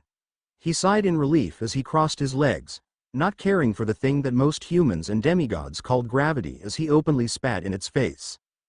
Doing what we do best, Percy cheered. Huh, take that physics, Leo jeered too as they laughed at the laws of world. Take that, Isaac Newton or whatever the hell Annabeth said his name was. Annabeth palmed her face as the guys snickered at the name. Oh, that was a keeper. He almost didn't make it. Naruto could have laughed if he wasn't so busy trying to calm his beating heart. He probably did, considering there was a muffled question coming from above. Whatever, it was probably about the quest. No, it was probably Jason asking what that thud was. Piper stated as Jason nodded, he probably would. There was a familiar cry coming from below him and Naruto blinked in surprise at seeing Mew flying so close behind him. He smiled at her loyalty and looked ahead into the distance, wondering what would await him this quest. Ice, wolves, clayman in loincloths, giants. Leo began listing off as Piper slapped his arm playfully and he grinned at her. I don't believe it, Annabeth said as she looked at the letter in her hand. She shook her head in disbelief. Naruto and Percy were going to be great friends, they were too alike not to be. And this is why I like this one so much more, Percy grinned. I am sensing another bromance, Annabeth mumbled with a smirk, but she still felt bad for her other who had to deal with it. Would still be entertaining though, and once she found the latter, she could then rip into both of them for their stupidity, honestly making her worry. You know, I still haven't that much to be honest. Please don't. Percy whimpered a bit and gulped at her scary smile. It was like dealing with children. Though she should have known that, having dealt with Percy for almost 6 years and Naruto for the past month. Hey, the boyfriend pouted as Annabeth pinched his cheeks. It's all in love Percy, she winked as Aphrodite beamed at that. So here she was, on her way to the big house to report to Chiron that Naruto was gone.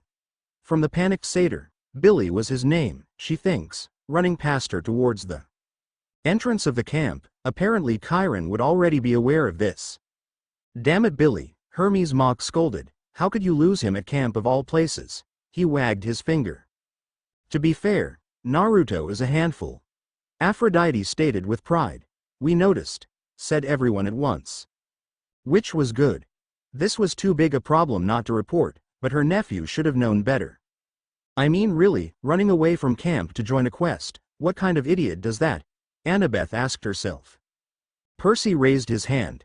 She frowned as soon as she said it, a name coming to mind instantly.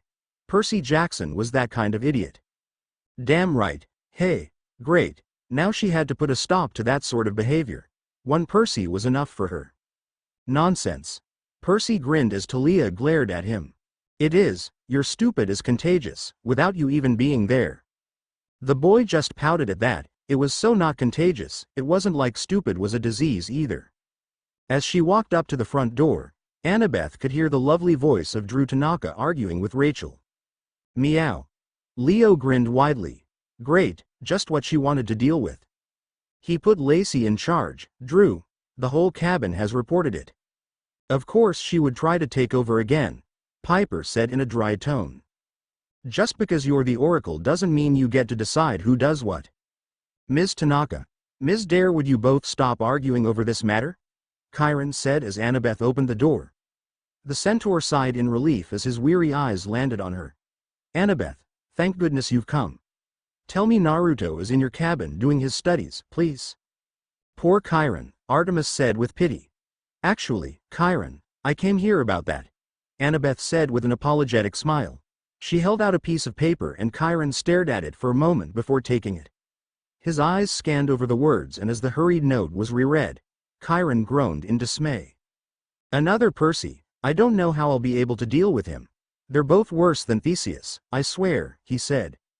A family trait it seems, Peter. Dionysus sniffed in distaste as Percy rolled his eyes. The centaur had gained a twitch in his eye as he recalled the days of training Theseus. The lad had the attention span of a fish when he was learning, something his most recent brother had in common with him. Hey! Percy cried out in dismay as Talia laughed at him. Why did Poseidon's children have to take in his worst aspects? Poseidon brooded at that as Zeus laughed along with Athena. Wasn't that supposed to be the faults of Zeus' children? Hey! Talia cried out as Zeus' nostrils flared. Percy laughed at her. Talia glared at her brother. Why aren't you offended? Simple, he said, child of Zeus, not Jupiter. He smirked, getting the hunter to pout at being left hanging. So what did Handsome say? Any particular farewells? Rachel asked, rather innocently. Oh, she is just so cute, Aphrodite, and she looked pouted. Great, now she wanted to see her and Naruto have a fling. Stupid maiden oath of Apollo's. Annabeth saw right through it, rolling her eyes at the redhead's questions. Here, I can't bring myself to read it again. Chiron gave her the note to read, turning around and walking away while rubbing his face. Rachel's eyes scanned the note before she burst into laughter. Drew snatched the note from her before reading it aloud. Dear Anna Oba. Oh, he didn't, Annabeth bemoaned. Rachel would hold that over her head forever, stupid nephew. Gone to help Piper with her quest. Wish us luck, Naruto. P.S. Don't let Drew charm talk Lacey or anyone else into doing chores or else she has to wear the stupid shoes. Drew pouted at being called out.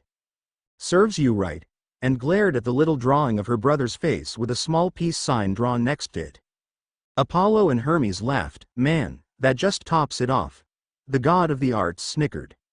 She looked at the red-faced Annabeth with an arched brow. Anna Oba? Tell anyone about that name and I swear I will find a way to cut your hair off for good, Annabeth said with a glare to the daughter of Aphrodite. I like this plan, Annabeth, let's chat on this more later. Piper stated with a wink as the blonde rolled her eyes playfully, but still smirked. He's a riot, Rachel said once she recomposed herself a bit. She sighed sadly. Oh, I can't wait to give him his own quest. Alone, in the attic, with some nice music and candles. Percy's jaw just unhinged as Nico patted his shoulder in mock sympathy. Aphrodite rubbed her chin. She's good, she nodded in approval. Rachel knew what she wanted and tried to grab it. The love goddess could respect that. Annabeth stopped glaring. I was kidding. That was a rather specific joke, even for you, said Annabeth, frowning at the oracle who just smiled innocently. It really was, Talia muttered with crossed arms. Jealous now, Talia? Shut up, Annie, now. The hunter warned sternly. Or a desperate plea to the gods, Drew said as she crumpled the note in her hand. She and Rachel exchanged a glare. Oh, Tanaka with the starting jab, Leo whistled. With all that funk around you, you smell like gasoline and roses, Rachel said with a scowl. Aphrodite gasped and Piper nodded. So right, Piper. Mom, it's the sad truth, accept it. Oh really? We're going to play that game? Drew asked, glaring at the oracle even more. She smelled fantastic, thank you very much. Ladies, Chiron said, his tone warning them that he wasn't going to tolerate a fight in the big house. They both huffed and looked away, before Rachel made a whine. If only I waited a few months, she said. Really, only if she did. Aphrodite said with a look to Apollo. Dite, stop it. Now. That just made the goddess huffed and pout more. Groaning and letting her head roll back. Lord Apollo, I hope you're happy. I swear that the fates hate me. Yes, I am. I finally have an oracle who doesn't smell like rotten flesh. Hades groaned at the pointed look sent his way. Not my fault. Okay, maybe a little. At the double glare from him and Hermes, still, she had it coming. Rachel, he's my nephew. I don't want to hear this, Annabeth said with a groan as she collapsed in a chair. She looked out the window of the big house at cabin 10, frowning. I hope he'll be all right. He is my favorite nephew, after all. Ah, that got some coos as even Annabeth was smiling at that. He really was once he grew on you. All right, I'm bored, Naruto said with a yawn, his chin resting on his hand and his staff laying across his lap, which he covered with his other arm to keep in place. Mew was still flying nearby, now trying to entertain him by doing very impressive flips and rolls. That's sweet of her, Piper laughed. A few minutes ago, though, she tried to bring him a mouse. He appreciated the gesture, and would have welcomed a rabbit. Those could be cooked easily, but, a mouse? Pass. And that's just you. Aphrodite scrunched her nose. Naruto's stomach rumbled and he groaned. He skipped breakfast to ask Piper about her past. He never saw her as a car thief, but then again she had charm talk, so maybe she was just joking and it backfired on her. There was another grumble and he whimpered. He was too hungry to think straight.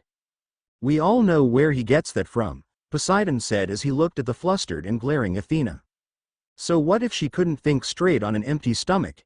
It happened to the best of them. What he wouldn't do for a cup of ramen. A thought struck his hunger-addled mind. Maybe Piper or Leo had some snacks.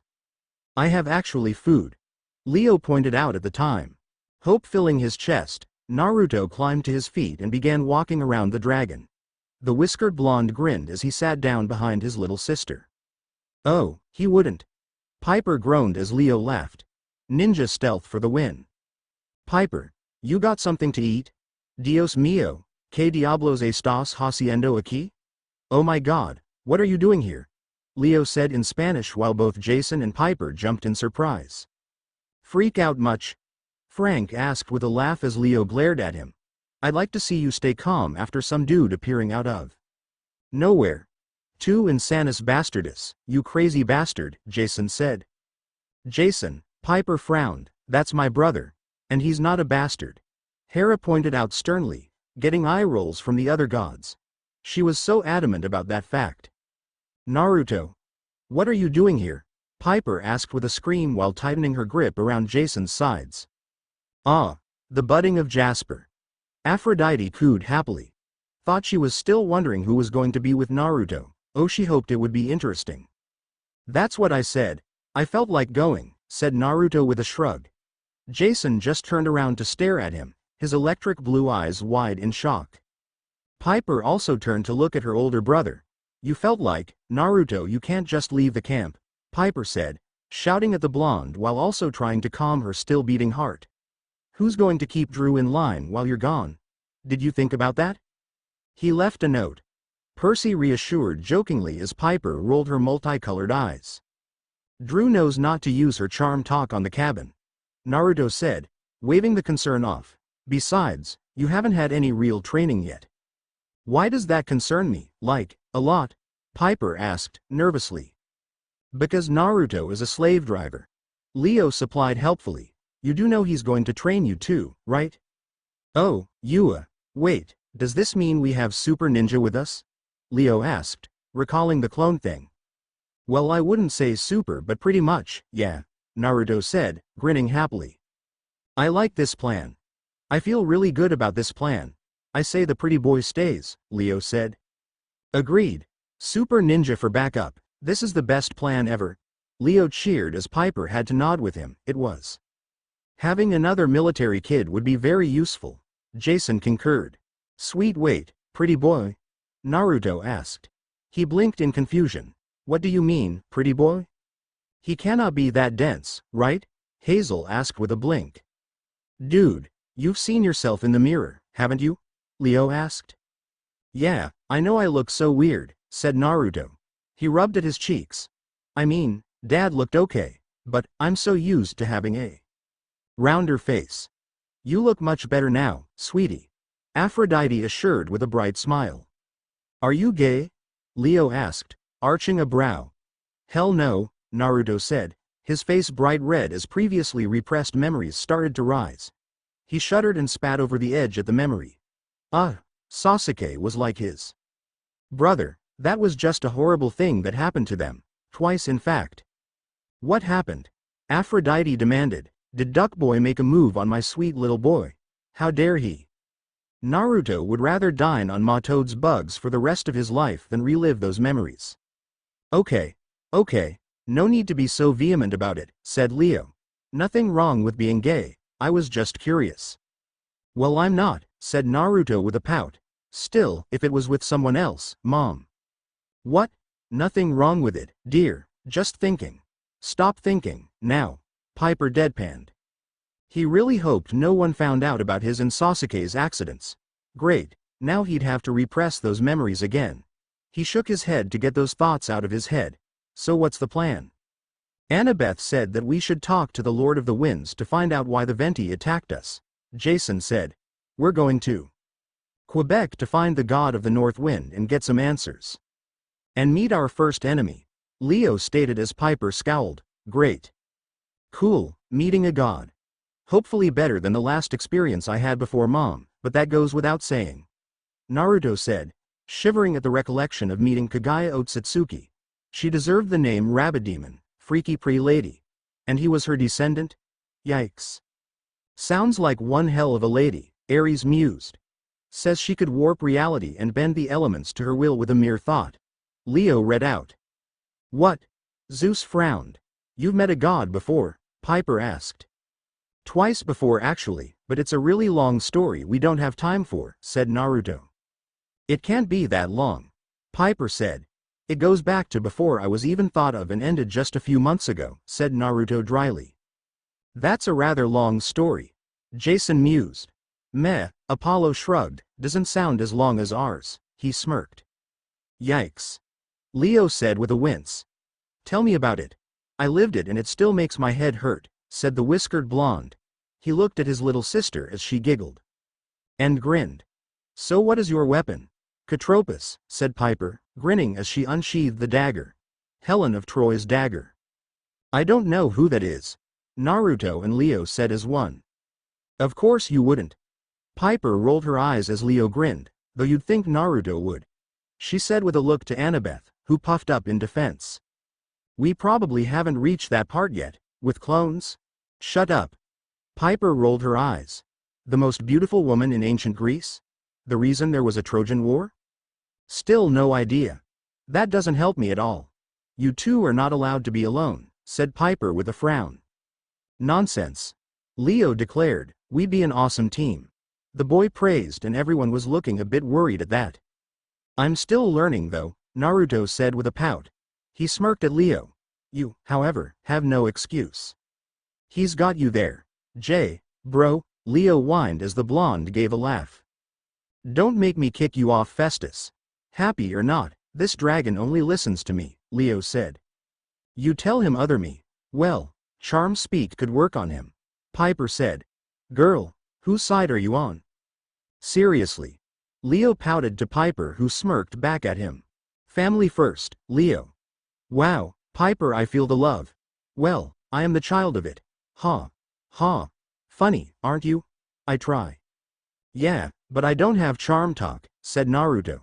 He got a bewildered look from Piper and tilted his head. What? Nothing, just remembering something Lacey told me. Piper said, shaking her head. He really didn't believe he had charm speak. Wow, that was actually kind of disappointing. She was hoping he'd be able to help her develop her own. Just use the confidence in your words like Naruto uses in his, you'll see dear.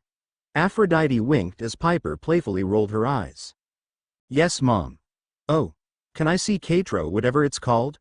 Kat-ro pies, Naruto. Proper pronunciation, Naruto, Annabeth mock chided. They were of Athena after all. Can I see Katropus, please? Sure, here, Piper said, handing the knife to her brother. Naruto took the weapon blade first, holding it up by the tip and turning it around to examine the handle. Unused, in a long time. Probably used mostly for show, he said. Naruto flipped the dagger in the air and caught the handle with ease. Heavy, not good for throwing accurately. This thing is really reflect. He examined it pretty good, Piper blinked in surprise. You forget who his grandmother is, Annabeth informed as Athena beamed. Plus, he's a trained soldier. Jason nodded as Piper nodded, understand those reasons. Naruto cut off as he peered into the reflective blade. Looking back at him was a sleeping woman that rivaled his mom in beauty. What? Cracked Aphrodite. She was more motherly in appearance and had dark skin that reminded him of the Hokage monument when the sunset hit it just right. The woman's eyes were closed and a cloak that appeared like the crust of the earth covered her dark hair. Holy hell. Leo gasped along with the rest of the demigods, even some of the gods went stiff. The eyes cracked slightly and the smile she had on her face seemed to widen. She's smiling at him. Gia is smiling at him. Jason muttered. Not good. Percy gulped. Show me your face, Godeling. I think he needs an adult, Frank whispered. Naruto's breath hitched as a female voice echoed in his head.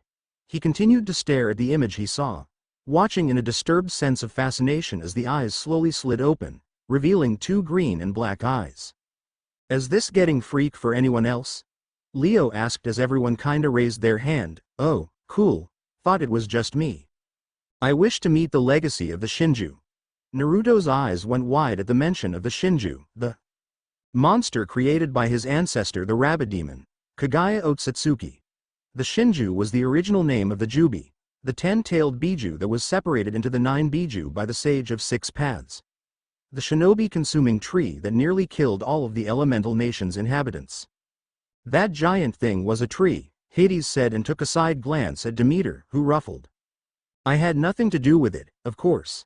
Still, for Gia to know this, Athena looked on with narrowed eyes. It is troubling. Zeus nodded with her line of thinking. Show me your power. Oh order, my son has a stalker. Naruto? Piper's voice snapped Naruto out of his trance. He looked at his concerned sister's face and then back at the knife. The woman was gone, and after a moment there was no voice in his head. Strange, did he just imagine that?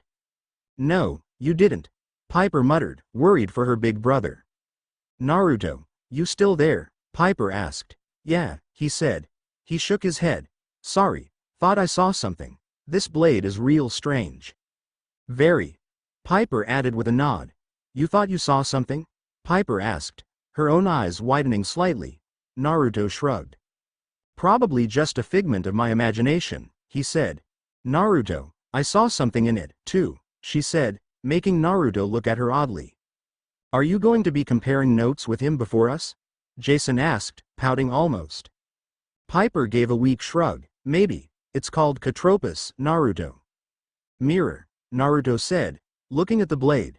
More like a looking glass, Piper said. So a two-way mirror, Naruto said. Interesting.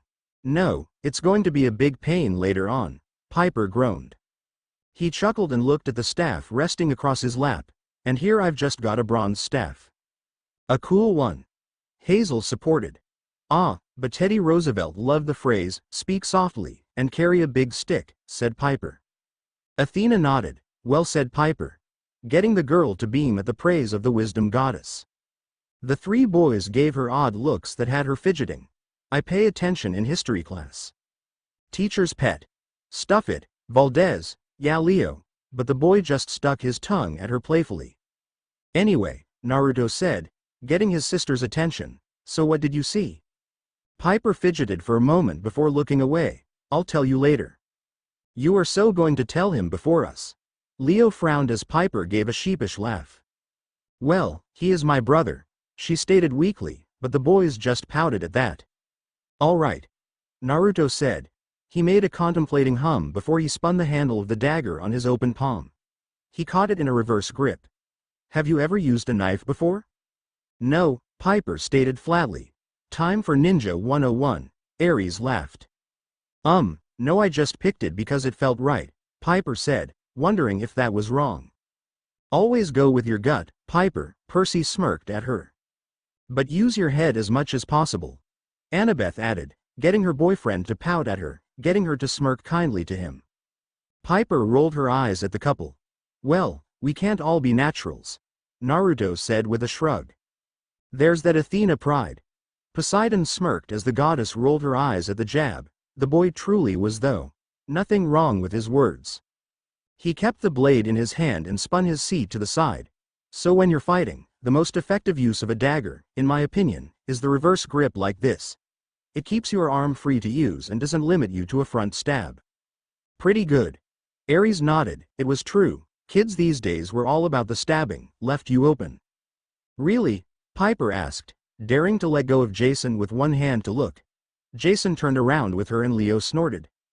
Of course the super ninja would know knives. Indeed he would. Athena nodded. Trust me, I'm not the weapon-eccentric ninja, Naruto said with a chuckle. His friend Tenten would be drooling over this dagger. She loved that sort of stuff, and taught him most of what he knew when it came to his use of kunai and throwing stars when he was held back. Held back? Annabeth gasped. The fiends. He should probably thank her somehow, maybe have Cabin 9 make her a cool sword or something. I don't think Nissa would like that. Annabeth smirked as Leo blanched. He did not want to hear this. Now when you're fighting like this, you have to make sure your guard is focused to one side, so if, say, someone comes at you from the left while you're holding with your right, you have to turn quickly. Don't be afraid to throw a punch when you get locked up blade to blade, or a headbutt. I'd rather you not headbutt people, Piper, her mother stated. I'll try my best, Mom. Or you could knee him in the crotch. Very true, Talia nodded. Thank you, Leo. Piper said dryly, it's what I do. Truly, I only mean the best. Leo snickered as Piper rolled her eyes with a smile on her face. After Leo's input, Naruto helped Piper practice the proper motions while they sat on the dragon. Now, that sounds difficult, but this is Naruto, the ninja with the moniker that includes the word unpredictable. He makes things happen when he puts his mind to it, impressively like his mother if you were to ask her. Very much so. Aphrodite nodded in praise as Athena rolled her eyes. Please, he gets it from me. Ha, you wish virgin. I know so. Enough. Zeus groaned, not wanting to hear this. It was like that damn apple all over again. Naruto would stand behind Piper, using his chakra to stick them to the dragon while he positioned her arm. Flow like water, Piper. Thank you, Hazel. It's what I do.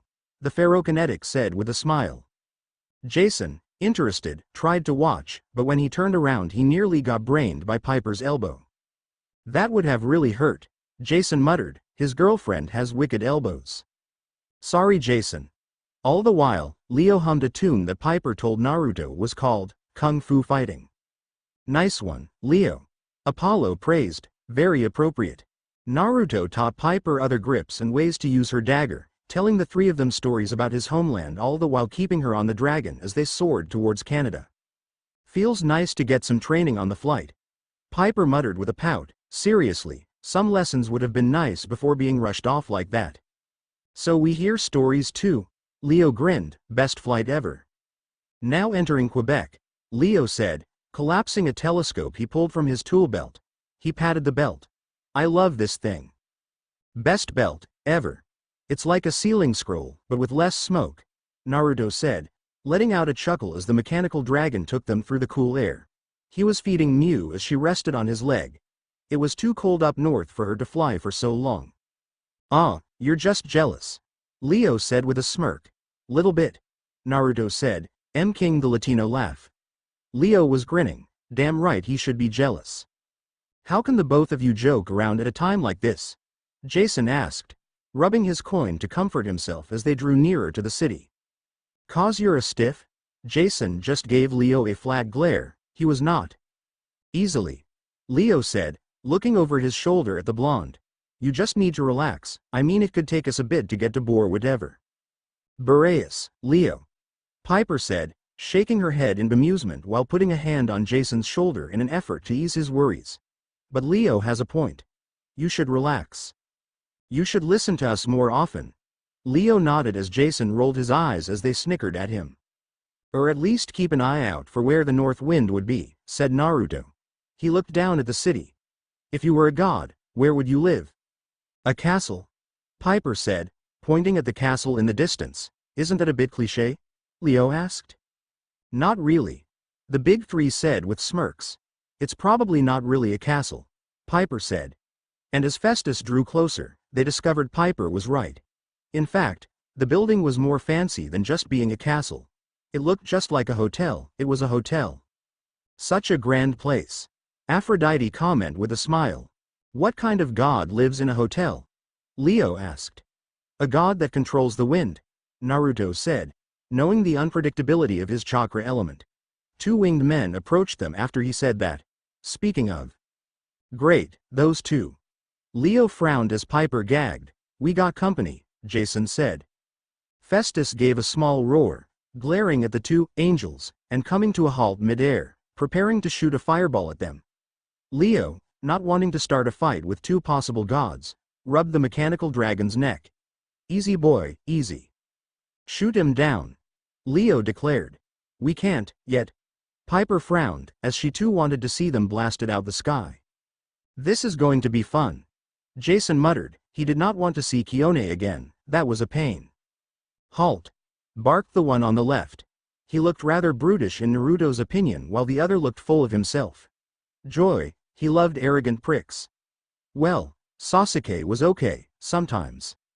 Clean his clock Naruto, Piper cheered, waving her arm in the arm. You're not cleared to fly here, said the arrogant-looking guy, faking a French accent poorly. His brother grinned, reminding Naruto of a happy pig. No, wait. That was an insult to Tun-Tun.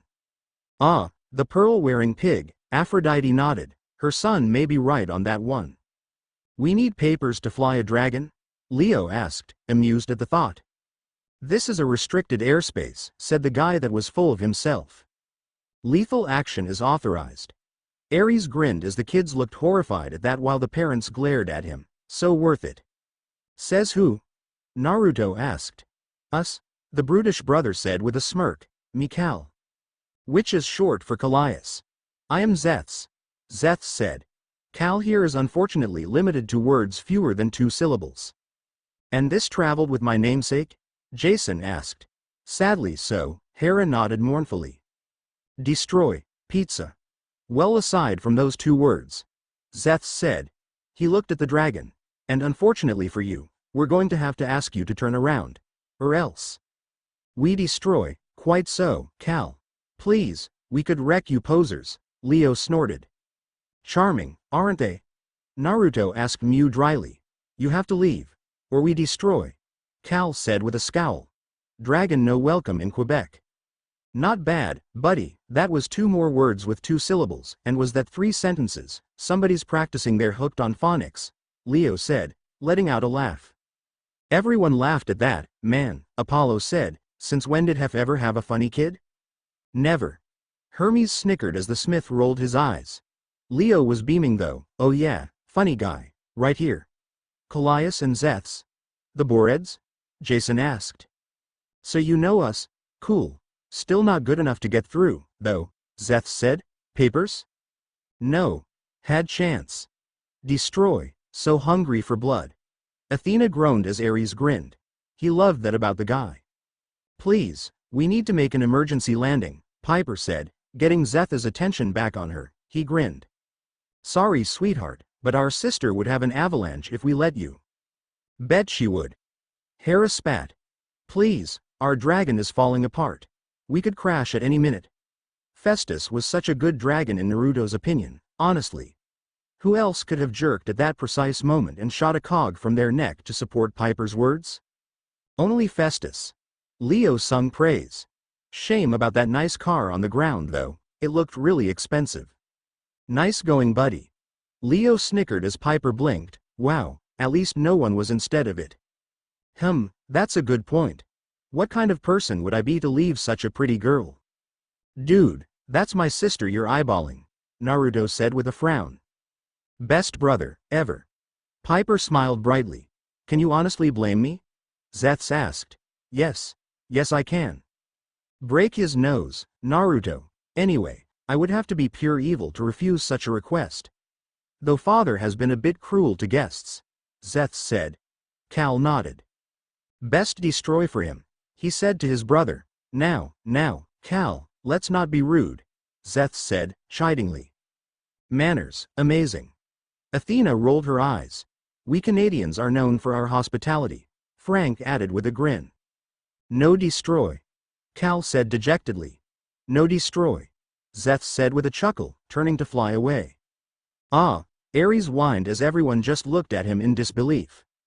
Ah, Cal followed his brother, his wings flapping in the same manner to show disappointment. Is it wrong that I want to fight him just to cheer him up? Naruto asked. Yes. Aphrodite stated, no needless fighting young man. He should though. Ares.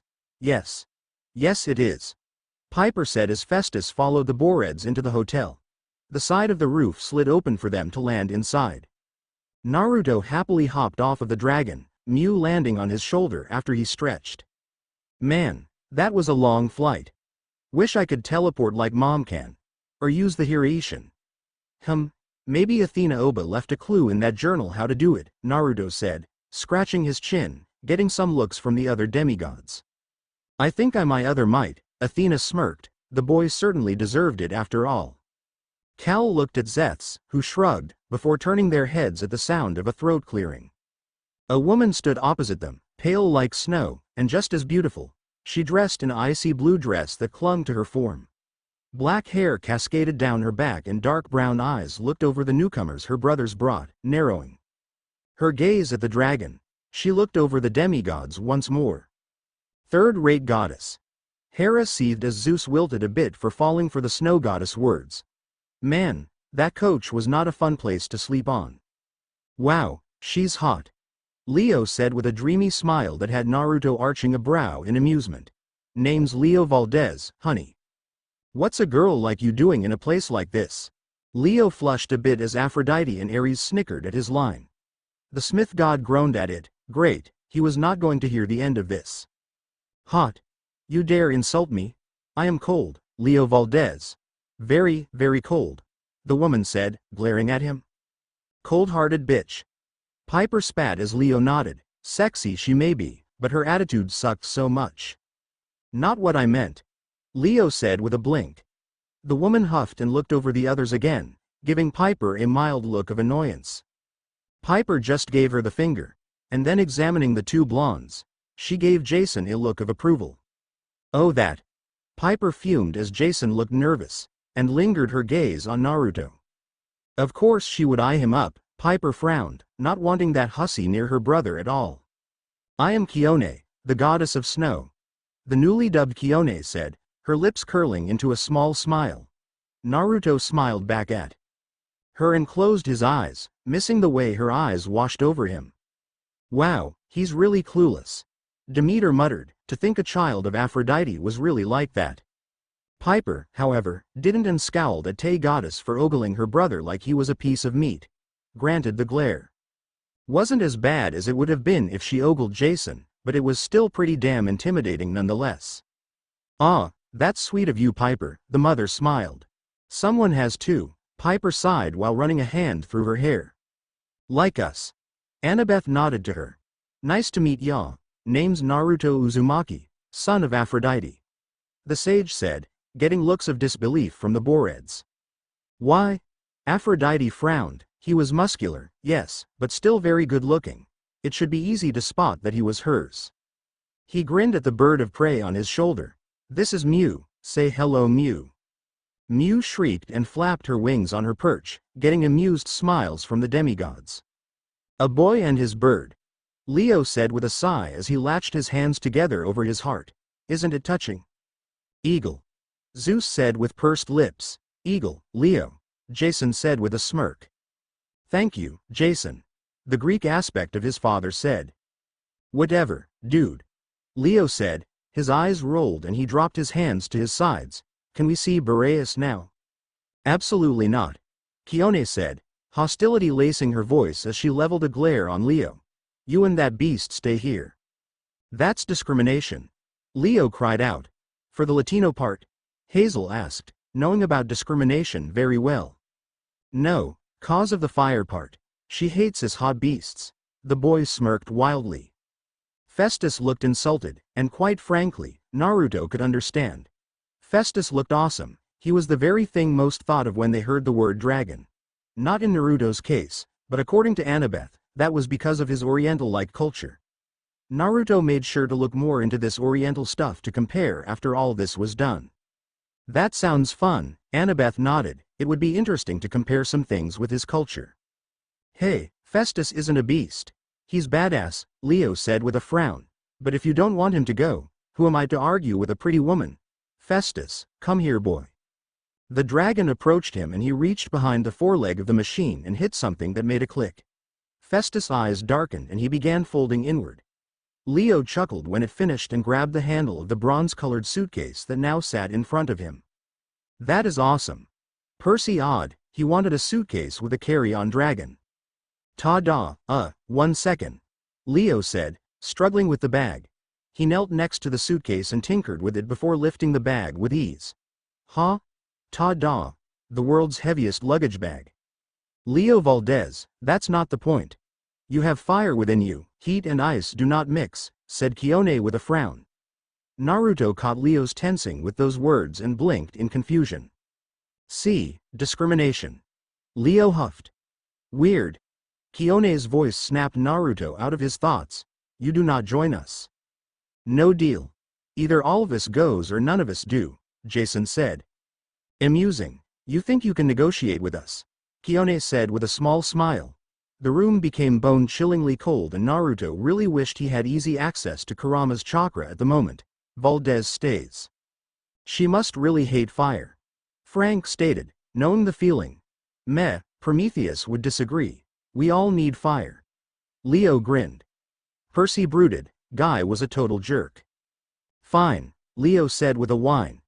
Keep him company, Callias, but do not kill him, Kione said. Just a little? Cal asked.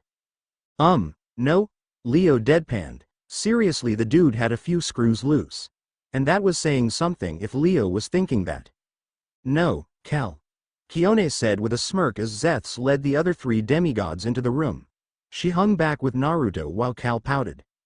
Leo sighed sadly and set Festus' suitcase down. He looked at Cal. So, aside from kill, what do you like to do? Hockey. Cal said with a grin. Second best sport compared to American football. Ares grinned. Ah, the enforcers. That figures. Leo said, putting his chin on his hands. So Naruto Uzumaki, care to explain why you feel so wild? Kione asked, looking at the blonde with a small leer as they walked. Naruto blinked in confusion at that. And on she is hitting on him, joy. Piper fumed, her other better step in. Wild? He asked. Uncontrolled.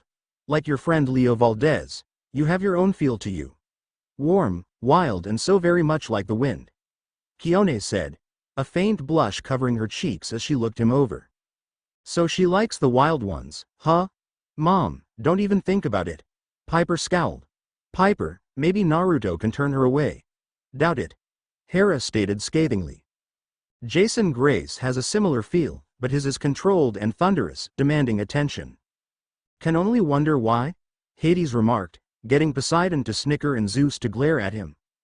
Yours is more emotional and free, and I quite like that. I bet she does. Mom, well thank you, said Naruto with a grin. He looked at Mew. Is that why you joined me? Kione looked a bit put off that he seemed to be more interested in the bird. Serves you right. Piper glared. She regained his attention quickly. Why is it you feel like the wind? Dunno, could be my chakra nature. Naruto said with a shrug. At her confused look he elaborated. I'm from the elemental nations, the Isle of Latoids. Really? Now Kione's interest was definitely piqued. Not many came off of the moving continent. Are there really people up there? Talia asked Artemis, who smirked. Who knows? She teased, getting a pouty look from Talia. How does one get a chakra nature? Usually from your parents or grandparents. But I guess that since my mom is a goddess, I got it from dad. Naruto said with a grin. Kione didn't think it was solely his father, since Aphrodite was known as a daughter of both the sea and the sky. His grandfather, no doubt. Aphrodite said with a smug look to Zeus, who frowned. Interesting. Tell me more about this chakra, will you, Naruto? Kione asked, placing her hand on his arm and giving him a small smile. Now she's getting all flirty. Piper gritted her perfect teeth. Sure, why not? Naruto said, blissfully ignorant of her true intentions. Chakra is energy that shinobi make by mixing together spiritual and physical energies. As Naruto delved into the best description of chakra he could manage, Piper turned away from Zeth's boasting in his skill in hockey, ice skating and other winter-related sports to glare at Kione. Nice. Tune him out and glare at her. Excellent plan. The charm speaker nodded approvingly. She felt responsible to her brother. He was far too innocent for his own good.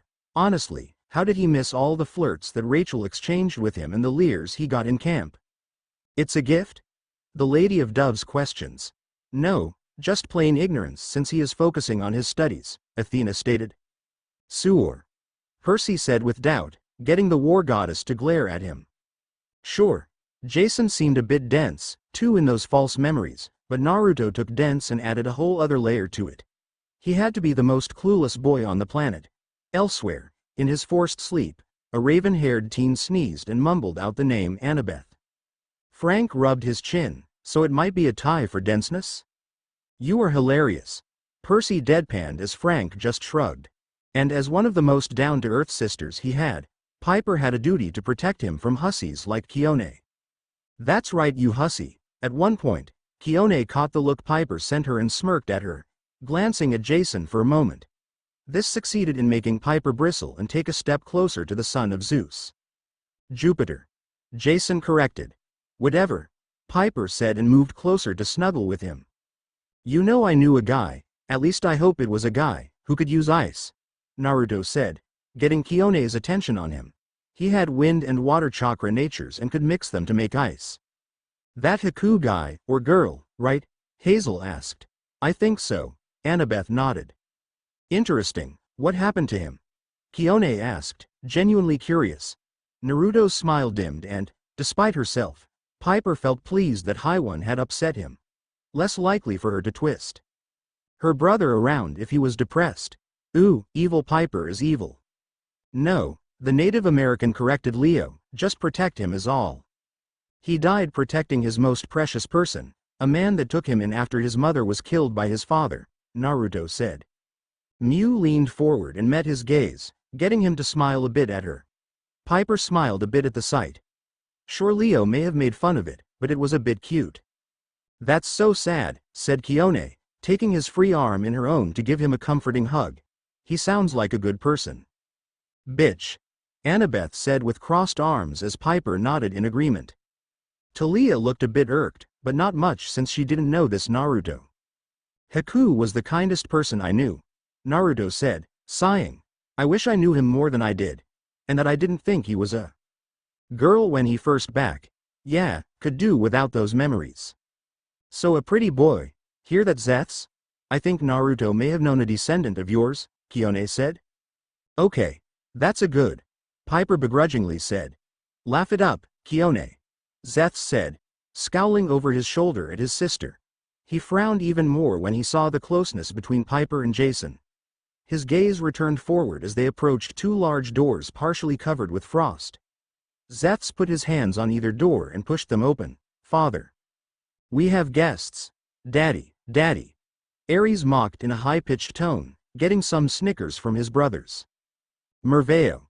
The sturdily built man seated on the icy throne within the frosty room said. Like Cal and Zeths, the man had ice clinging to his hair and beard. He wore a snow-white suit and had purple wings. Looks sleek. Hermes said with a thumbs up. At sides of the room were ice sculptures of teens their age, making Naruto grip his staff tighter as they entered. That's not ominous whatsoever, Jason said sarcastically. I think he's learning. Percy grinned to Piper, who snickered. He stood closer to Piper, in a sweet, but annoyingly protective manner. She could take care of herself. Heck yeah, I can. I think it's kind of him, Hestia stated, making Piper pout. You couldn't really argue with the hearth goddess on stuff like that. She caught Jason's nervous shifting and her courage began to falter. She could feel the cold air in the room go still. This was a lot more nerve-wracking than she thought it was going to be. Never easy meeting your first god, Percy commented as Dionysus huffed at that. What are you demigods doing here? The man, no, god asked. We seek counsel with the Lord of the North Wind, Boreas, Jason said as bravely as he could muster.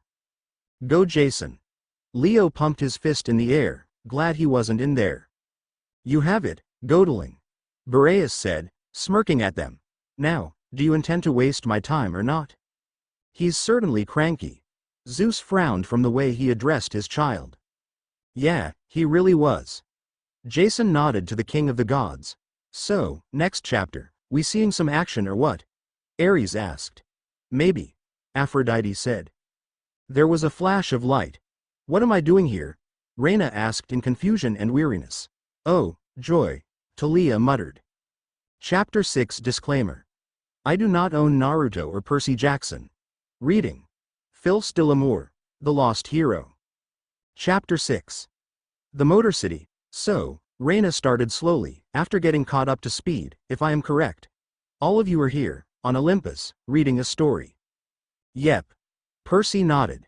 About, some blonde boy. Yes, Jason nodded. When we have the giants knocking on our doors, trying to destroy the world. Bingo. Leo nodded. Are you all out of your mind? Reyna shouted and looked to the gods. You cannot be serious. Apollo shrugged. We like it, he said, making Reyna want to tear her hair out. Aphrodite whisked her finger, changing Reyna out of her armor and into a purple sundress. Much better. Honestly, how can you relax in armor? Lady Venus. Reyna, just sit, please.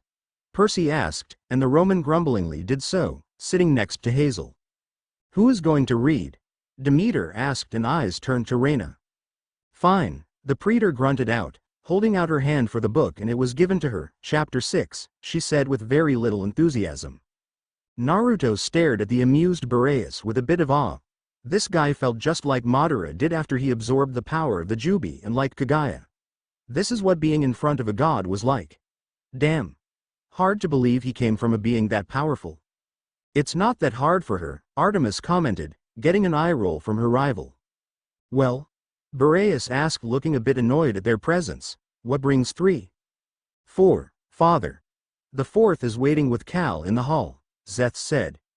Why is he out there? Boreas asked, a frosted brow arching in question. Because you're racist.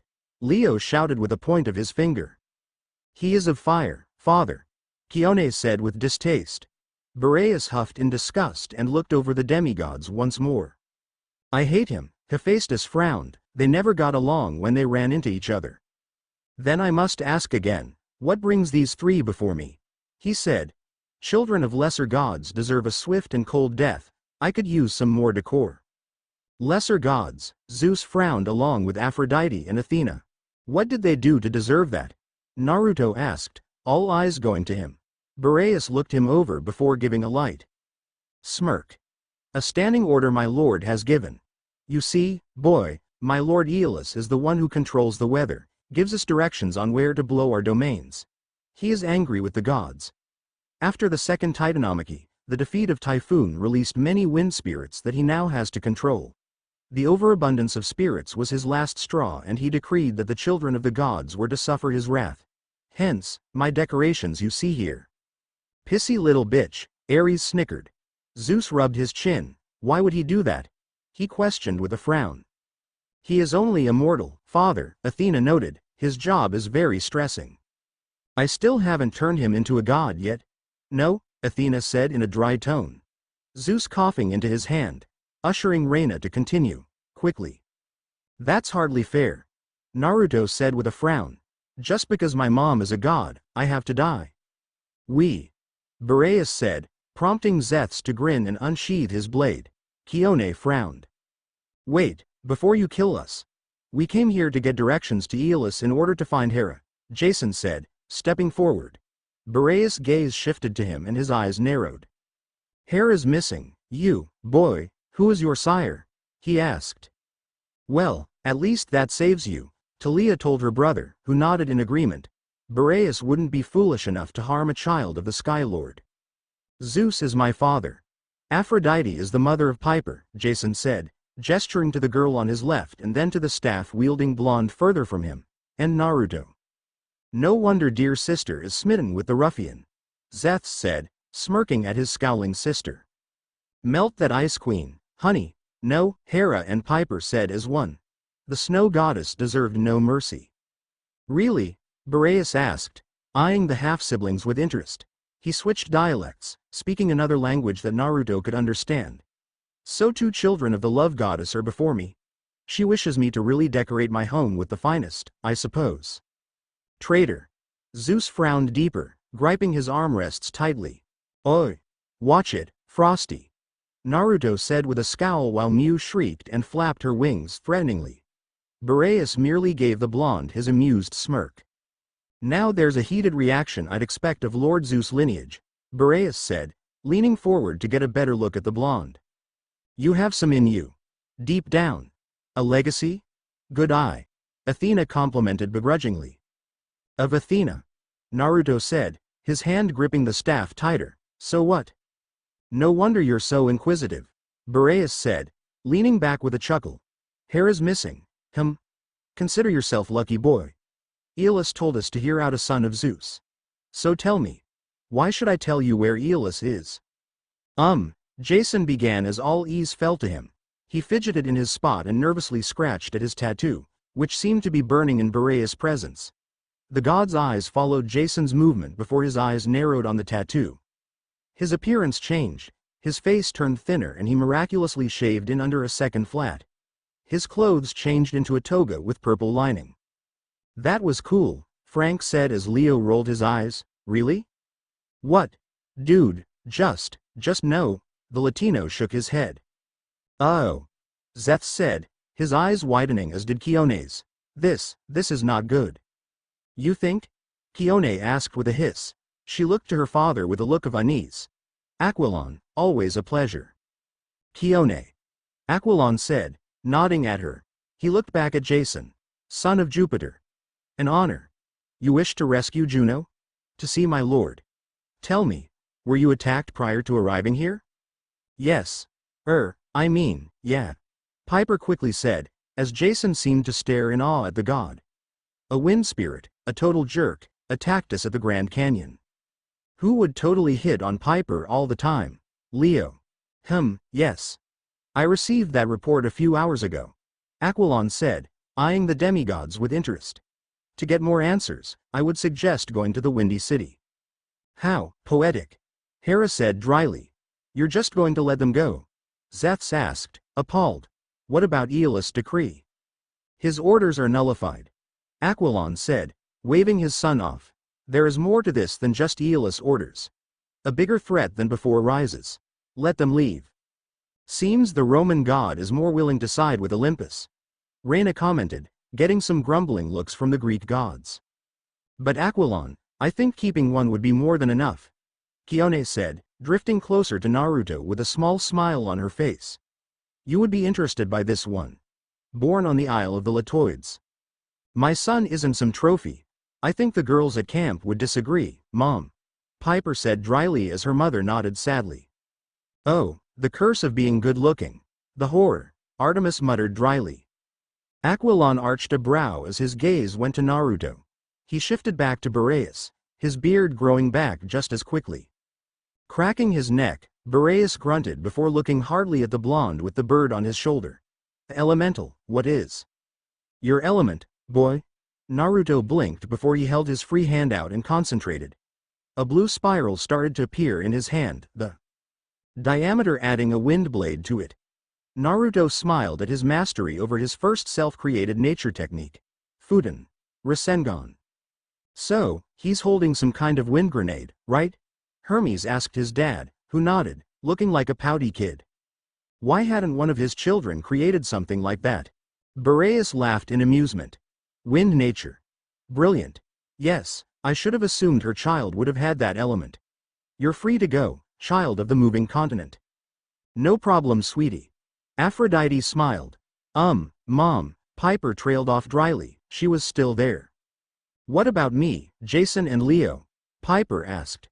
Boreas regarded her for a moment before waving her off. I suppose I should let you go as well, he said with a huff. But father, Kione said, getting the god of the North Wind's attention. She lightly brushed her hand on Naruto's arm. Might I keep this one? He'll make an excellent addition to the house. No you can't, Piper shouted along with Annabeth, damn harlot. If Kione gets to keep the ruffian, I wish to keep the girl, Zeths said. What? Aphrodite seethed along with Artemis, since Piper was still a maiden after all. Arrogant little. The huntress glowered. The attack in Naruto's hand landed at his feet and Zeths quickly stumbled back, shielding his face. You dare. If you touch my little sister, you'll lose more than a hand, Naruto said, his eyes narrowed and glaring at the immortal son of Boreas. Rip his arm off, Aphrodite cried out, Ares cheering with her. He loved a good bloodbath. Mew had her wings spread threateningly and shrieked at Zeths, siding with Naruto. I'd like to see you try, Zeths said, seething as he reached for his blade. Zeths, enough, Boreas barked, making his son back down. He held stern eyes on the smarter of his sons. You are out of place, go with your brother and obtain some more pizza for the game on tonight. But father, I said go, Boreas said, the room becoming deathly cold. Yeah, go fetch, Leo jeered, not liking the jerk, like ever. Piper had taken a half step behind her brother while he gave the infamous Athena glare to the son of Boreas, something that had Jason frown a bit at. Ah, Piper cooed to her boyfriend, jealous? Maybe. Jason crossed his arms with a slight frown, making Piper giggle. Rhaena just rolled her eyes at their flirting and continued. Mew shrieked at Zeths and Naruto tightened his grip on his staff, watching Zeths with steely cerulean eyes. Zeths glared at Naruto before leaving the room. The demigods stayed put, tense and wary, until Boreas sighed heavily. Always so headstrong, that one. He is extremely arrogant, gets it from me, I suppose, Boreas said as he raised a hand to his head. Leave now before I get an even larger headache. Yeah, I bet going Roman and back can do that to a minor god. Hermes nodded. Personally, he would take that any day compared to split personality disorder. Thank you, Lord Boreas, Jason said after a moment of awkward uncertainty from the three. I'll escort you out, Kione said swiftly, coming up to Naruto's side and smiling at him, leading him out with the surprised duo watching. Piper's surprise quickly turned to a form of protective anger for her brother. Stay back, you hussy, while Jason just followed after, feeling Boreas' gaze upon him. After the two demigods left, Boreas sat back in his throne, looking at the frozen statues that surrounded his hall. His eyes closed and his hand went up to his head, rubbing it. He was wondering why the Queen of Olympus would do something that went completely against a decree of the 12. Zeus looked at his wife while she glared back. It was needed, was all she said, making him frown deeply. And then he was wondering just why a boy from the Isle of Leto was brought to the modern world. Something was going on and Boreas was not too pleased to be out of the loop. So that technique you showed my father, the one thrown at Zeth's, what was that?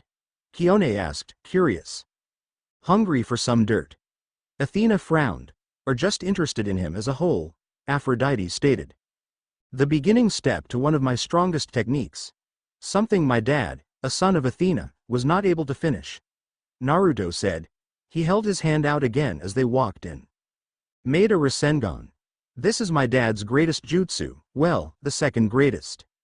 Yes, the flying thunder god, Zeus smirked while Poseidon and Hades rolled their eyes. Can still travel shadows faster, anywhere, Hades commented with a huff. The Rasengan, it means spiraling ball.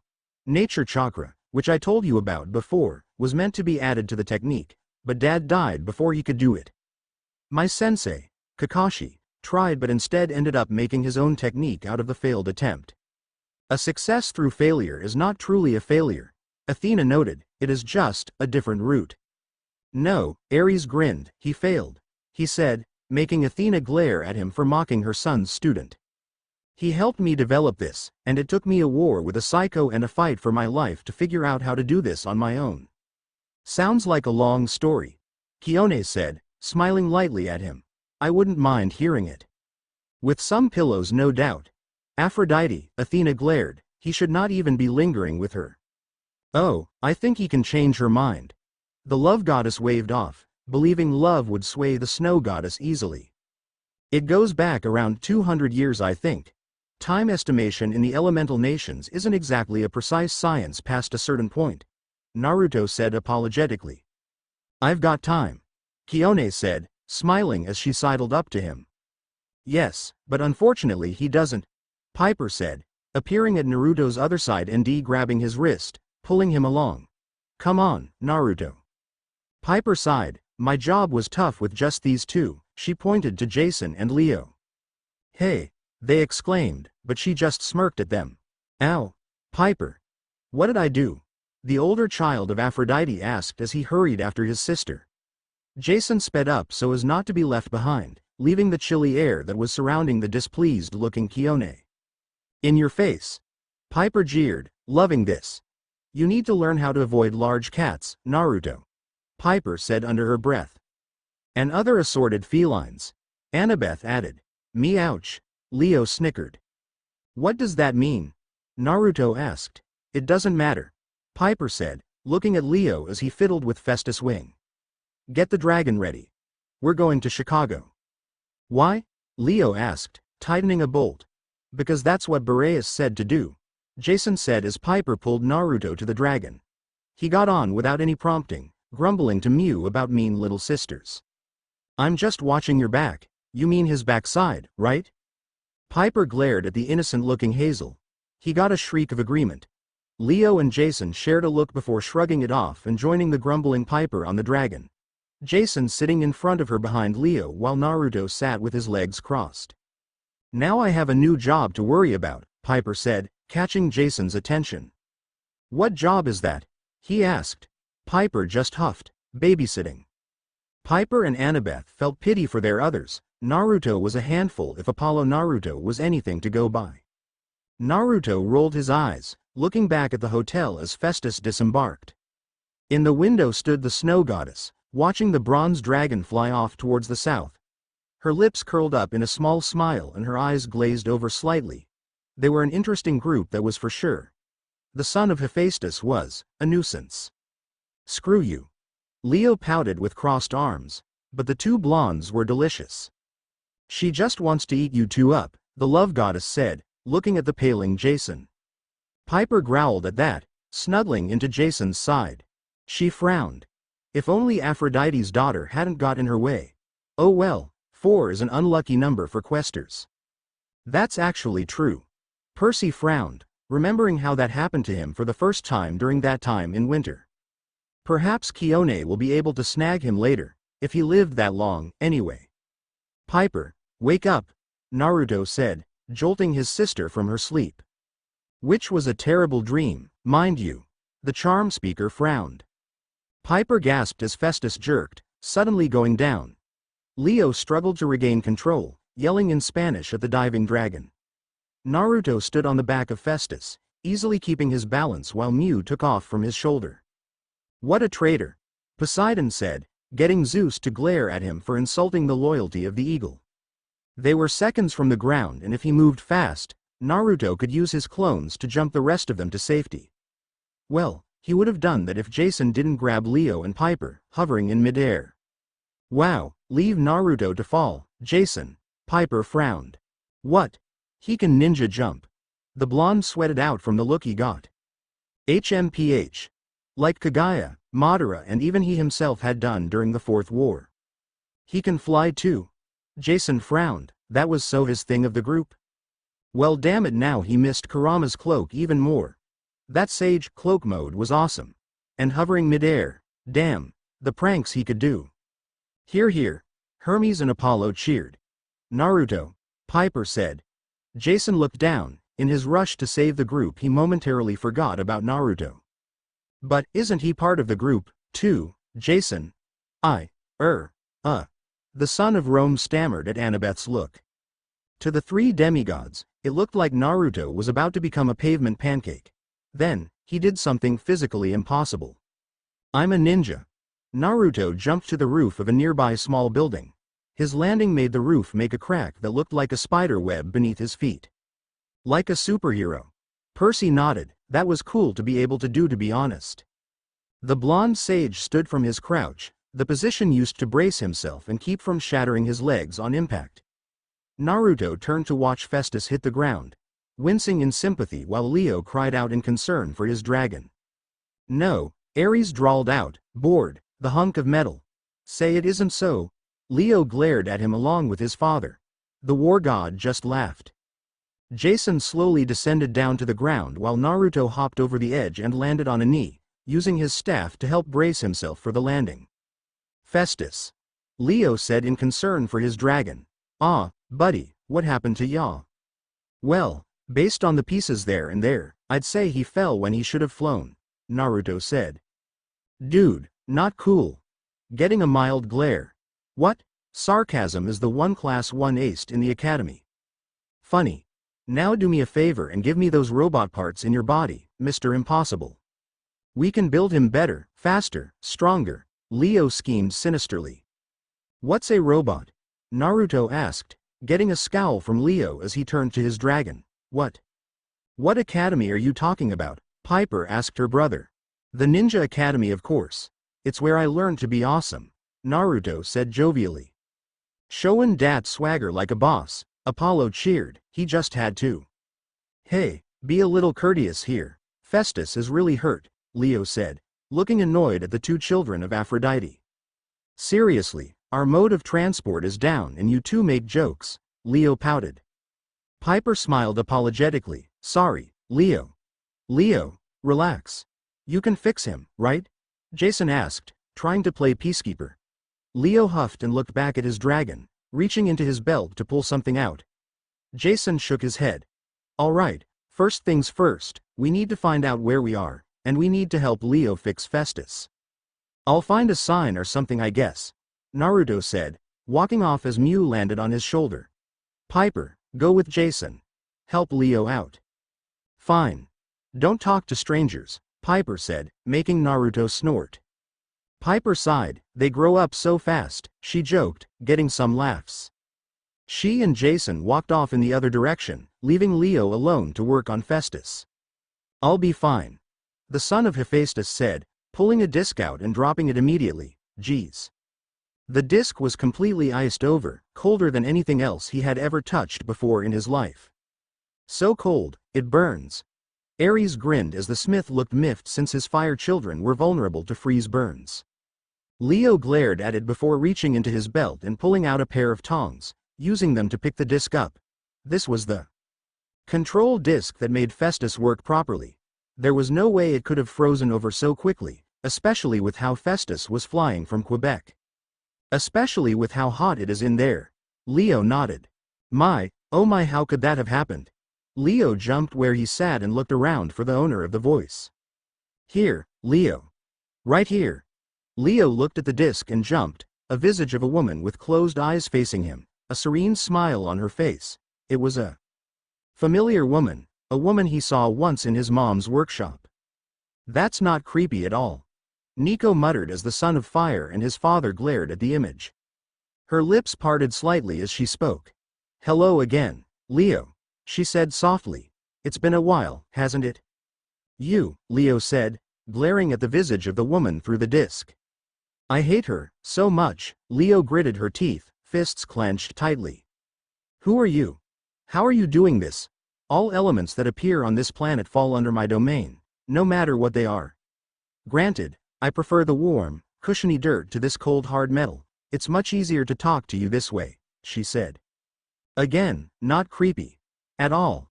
Who are you? Leo asked, standing as he glared at the woman. My, what a temper you have. Must get it from Zeus. I hear all of his tantrums, even as I slumber, the woman said. Ooh, Poseidon and Hades said, smirking at Zeus, who was fuming at that as his sisters laughed lightly. Why not make this easier on yourself and just Eve after you fix the dragon? Why would I leave Jason and Piper behind? They're my friends, Leo said, glaring at her. Are they? The woman asked. How do you know they won't just leave you behind like your mother did? Apollo winced, crotch shot, he said as Hephaestus looked like he might go up in fire in a second. Leo's eyes narrowed further and he tightly gripped the disc. I'm done talking to you, lady. Oh no, Leo. I'm afraid we'll be seeing each other quite a lot in the coming year. The woman said, her eyes starting to open. Leo never saw what they looked like, instead melting the ice with his burning hands. The last thing he saw was the melting smile on the woman's face. Oh yes. We'll be seeing each other quite a lot. Sad fact, said the seven. Leo scowled as the ice melted away. What a bitch. Right?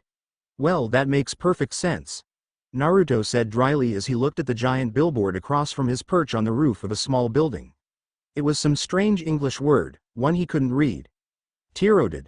What the hell is that supposed to mean? Darn dyslexia. Percy frowned. Seriously, what a school killer for demigods. Detroit. Naruto swiveled around to find the source of the childlike voice. His eyes landed on a little girl with green and black eyes like the woman he saw before. She was sitting on the edge of an air conditioning unit. She was barefoot and wearing a green dress that matched her eyes. Holy shit. Apollo gulped as all the gods were on edge, Aphrodite looking worried for her son.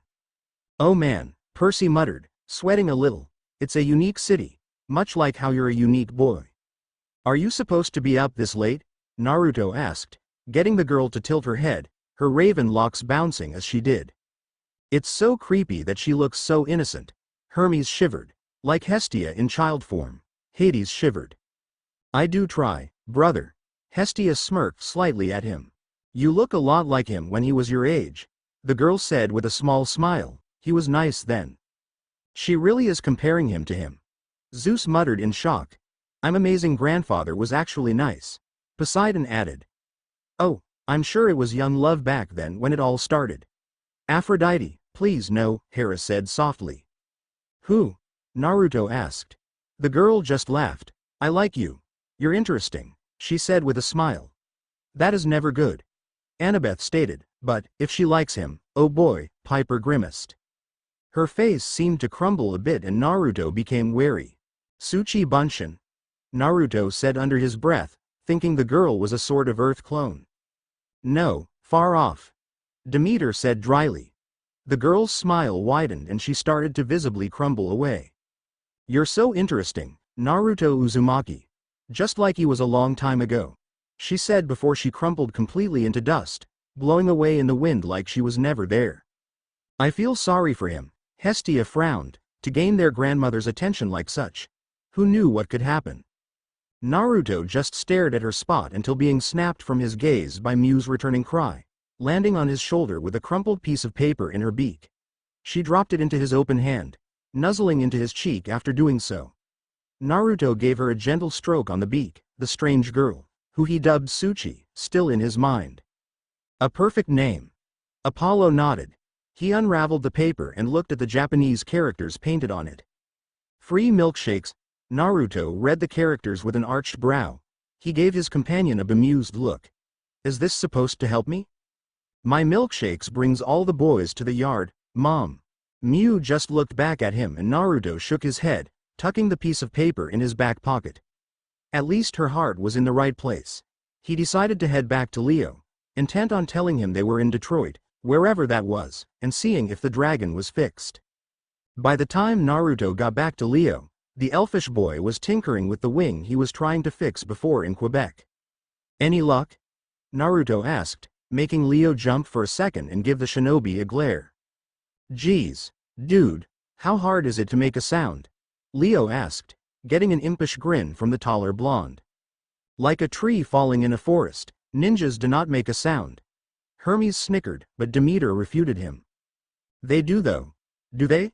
Hermes rhetorically asked. Yes, trees do. It was a joke. The messenger muttered. Leo rolled his eyes and went back to the wing. Since you asked, I'm just adjusting this wing a bit. It's too stiff and Festus will fly better with a more flexible wing. Should be ready to go after that. Cool. Naruto said with an interested look on his face. I don't really understand this technology stuff. I mean, the most advanced thing I ever saw back home was a train, I think. And that was an isolated train in the northern part of the continent. That's tragic. Leo said with a shudder. So you have no TV or computers? Nope. Dude, how did you live with yourself? Walk up walls, do super amazing ninja stuff, you know. Just an average day. Percy shrugged. I trained mostly. Naruto shrugged. Sparred with my friends, worked on senjutsu, and tried to get a grasp on fuinjutsu. Still. Working on that last one when I have free time. So you have no experience with any of this? Leo asked. Well, I tried arts and crafts once, tried to make some kunai. Naruto said, looking a bit downcast. I'm not so good at it. Nissa's trying to help me with private lessons she insisted on giving me. Real private. Apollo. So help me, yeah, I'll bet she did. Leo said, looking a bit green at the thought. I feel for you, bro. Leo nodded to his other. He shook his head and gave Naruto a curious look. Naruto, I got a question for you. You got a wingman? Woo. Leo cheered, arms in the air, my other's plan comes to light. Really? Nico asked him blandly. Yes. A what? Naruto asked, blinking in confusion. I'll take that as a no, Leo said, grinning. Well, consider the position occupied. Now, if anyone asks, just say Leo Valdez is your wingman. Okay? Soon, all the chicas. Leo wringed his hands like a Saturday morning cartoon villain as he laughed quietly. I think he's broken. Jason confessed dryly. Sure. Naruto said, grinning back. He had no idea what a wingman was, but from what Leo said, the sage guessed it was like a sort of friend that had your back. And more friends were always a plus in Naruto's book. Yes, believe that. Leo grinned as Piper frowned at him. Leo, if your other uses my brother. Oh, relax. Think of it as me taking some off his back. You mean ass. Nico snorted as Leo grinned at that. He watched Leo finish tightening a bolt before the elfish son of Hephaestus tucked his socket wrench into his belt. Done. Now, let's go see what's taking the lovebirds so long, Leo said, snorting in amusement. Naruto arched a brow. Poetic analogy. Reina commented. What do you mean? I know Piper likes Jason, but, he asked. Leo blinked before rubbing the back of his neck. Oh yeah, well, see, the thing is, in our messed up memories Piper and Jay, well, they were sort of, a thing. I know that, Naruto said, his hand tightening around the staff he walked with, and thanks for the reminder. Either he is pissed at Jason for dating his lil sis or Hera for messing with Piper's mind. Apollo stated, getting Hera to frown since she liked Naruto. Only proper demigod she's witnessed. Well, anyway, I was just trying to make a joke. You know, lovebirds? Jason's the son of Zeus, who has an eagle and Piper's. Oh, hey, that's a good one, Naruto said, giving a light snicker. God love that sense of humor, Leo. I try, Piper. Don't have to tell me twice, Leo said, chuckling as he led Naruto in the direction Piper and Jason walked off in. They continued to walk down the street, Leo making the occasional joke that had Naruto chuckling or asking what he meant. Why can't you guys support me like that? Leo pouted to his friends, who shrugged back, making him pout even more. While Mew scoured the city from the sky, they eventually came across a rundown warehouse that Mew had perched herself outside of. Naruto stopped at her side and ran a gentle hand down her beak in greeting. Leo had a mallet at the ready, twirling it anxiously in his grip. Think they're in there? Naruto didn't answer, preferring to close his eyes and listen. He heard the surrounding city, using his chakra to enhance his hearing just slightly to become similar to a canine's, a trick Kakashi taught him after the war during the rebuilding in an effort to find survivors in wreckage or collapsed buildings. Put him down. Quiet, Venus Spawn, you're next. Jason got captured? Talia asked, as Jason flushed lightly in embarrassment. Yeah, we'll eat you next. Boy, stop struggling, Ma's hungry. I am indeed, sons of mine. Get that brat on the skewer. No, Jason. Wake up. Yes, Jason, wake up. Hera frowned as the blonde grumbled, it wasn't his fault. They're in there, Naruto said, his eyes snapping open as he gripped his staff with both hands and twisted, the poles separating. Mew, stay out here. Leo, got a good bronze hammer in that belt of yours? Bronze? Leo asked, reaching into his belt and digging around before pulling out a large sledgehammer that had a bronze head. His mallet was placed in the pocket in the sledgehammer's place. Like this? Like father, like son. Athena smirked as the smith smirked as well. Damn right, Leo proudly said. Sure he can even swing it with those little arms? Ares asked mockingly. Want to be the test target? Huh, you wish, brat? Perfect. We've got at least 3 enemies. Jason's out and Piper's probably bound, Naruto said as they crouched down and crept closer. There's that Athena take charge attitude, Annabeth said, making her mother smile. Oh joy, Poseidon said dryly, getting a smug look from his rival. Naruto reached the closed garage and slowly lifted the garage door so they could see what's going on. Leo's breathing increased despite himself, fear gripping him for the first time as his eyes landed on the 3 monsters that were lumbering around in the warehouse. Deep breathes, Leo, says the one knocked out, the pyro retorted to the skyboy.